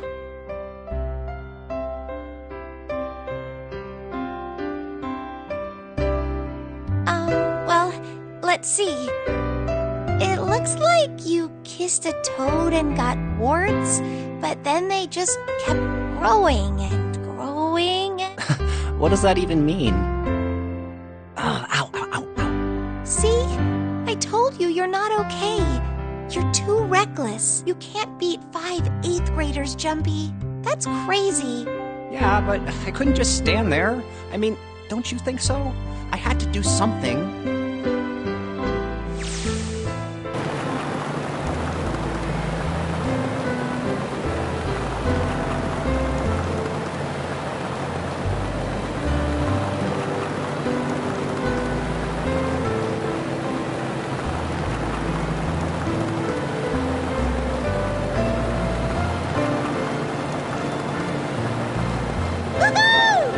This is so fun! This is so awesome! Driving is so great when there's nothing around.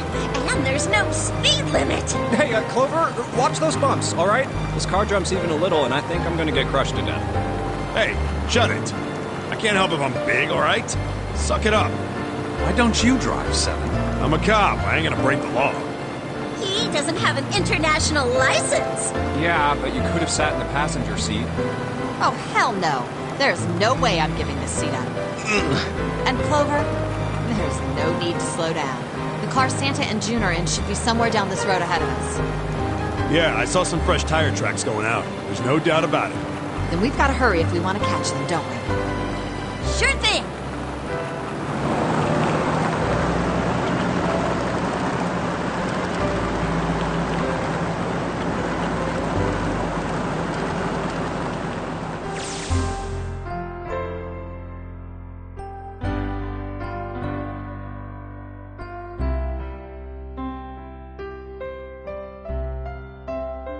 Hey! What the hell are you doing?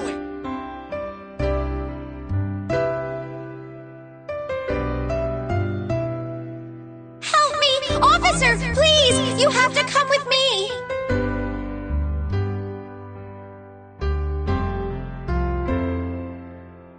You couldn't run away after you threw the kitty to me?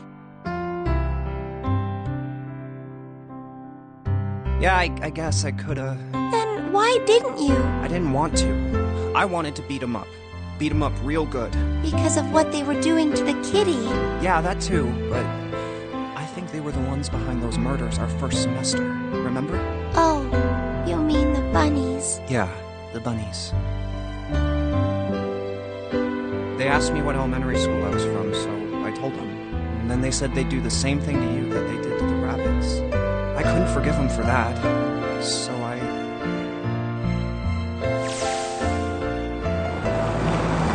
Hey, there's still some stuff I don't get. Like Ace. Well, I guess I should say Kentaro Hongo. Why did he create the Nonary Project? Anybody? Any ideas? Why don't you ask him yourself? He's still in the trunk, I assume?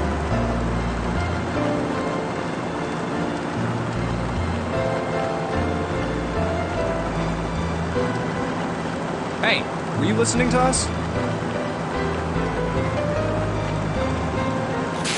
Come on, I know you were. Answer me. I only wanted to see the faces. Human faces, I thought if I could gain the ability to access the morphic field center, then perhaps I could see faces. By peering into people's minds, you could understand how they were processing the expressions of others. That's it? Yes. If you want to put it simply, but if you are looking for a more philosophical answer, I can supply that as well. You see, the human collective consciousness...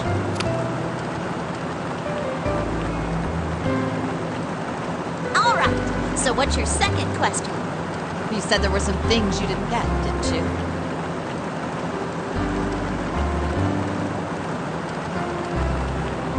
Well, my next question doesn't really have anything to do with you two. This is for you, Seven. It's about the whole Alice thing. What's the deal with that?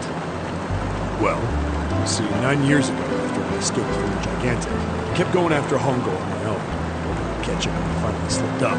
During the course of my investigations, I learned a lot more about the Gigantic. I also found out about Bourdain and Alice. You're not really answering my question. Was there actually a girl who wouldn't melt at room temperature?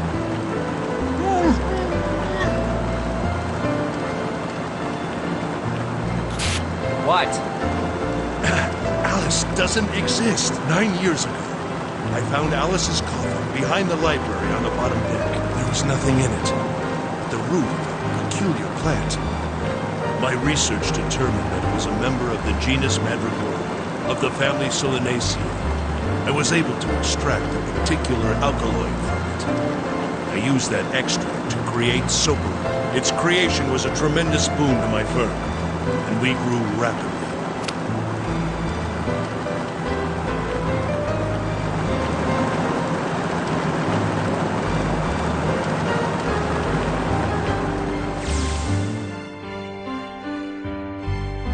Here, this is for you.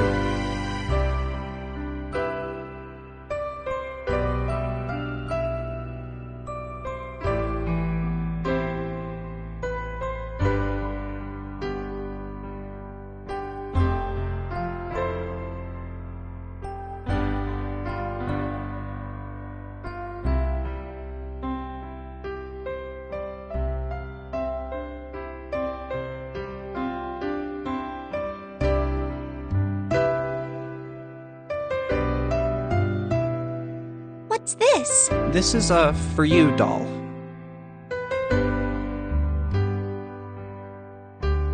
Chumpy, are you sure it's, Huh? Yeah, the lady at the shop said so. Are you sure it's not a voodoo doll? Wait, what? That's...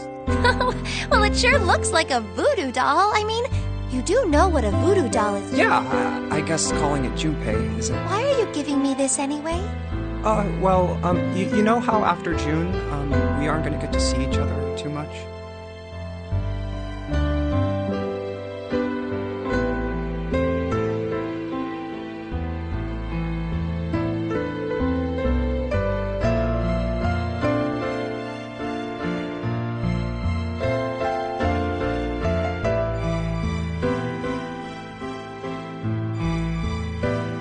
I mean, we're gonna be in different schools, and... I just thought I'd, Oh, okay, well, how about we call it June then? Okay. So, I wanted to give you this. You sound like some sort of tribal chief in a bad movie. Yes. I, head of tribe. This doll, traditional charm. So I give this. It me. So we always... Oh, Chumpy. If something bad, then whole I go wherever you are. So here. Thank you.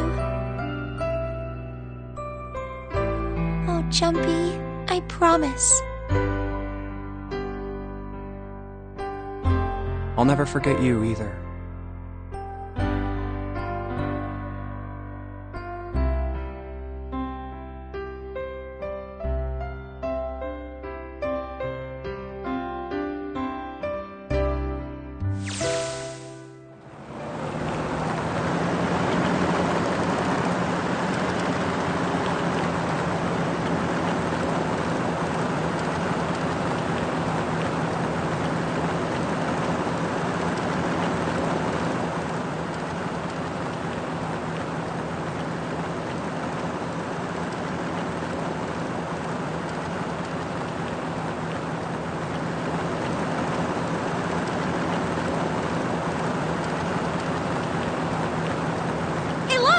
Over there. What? Hmm?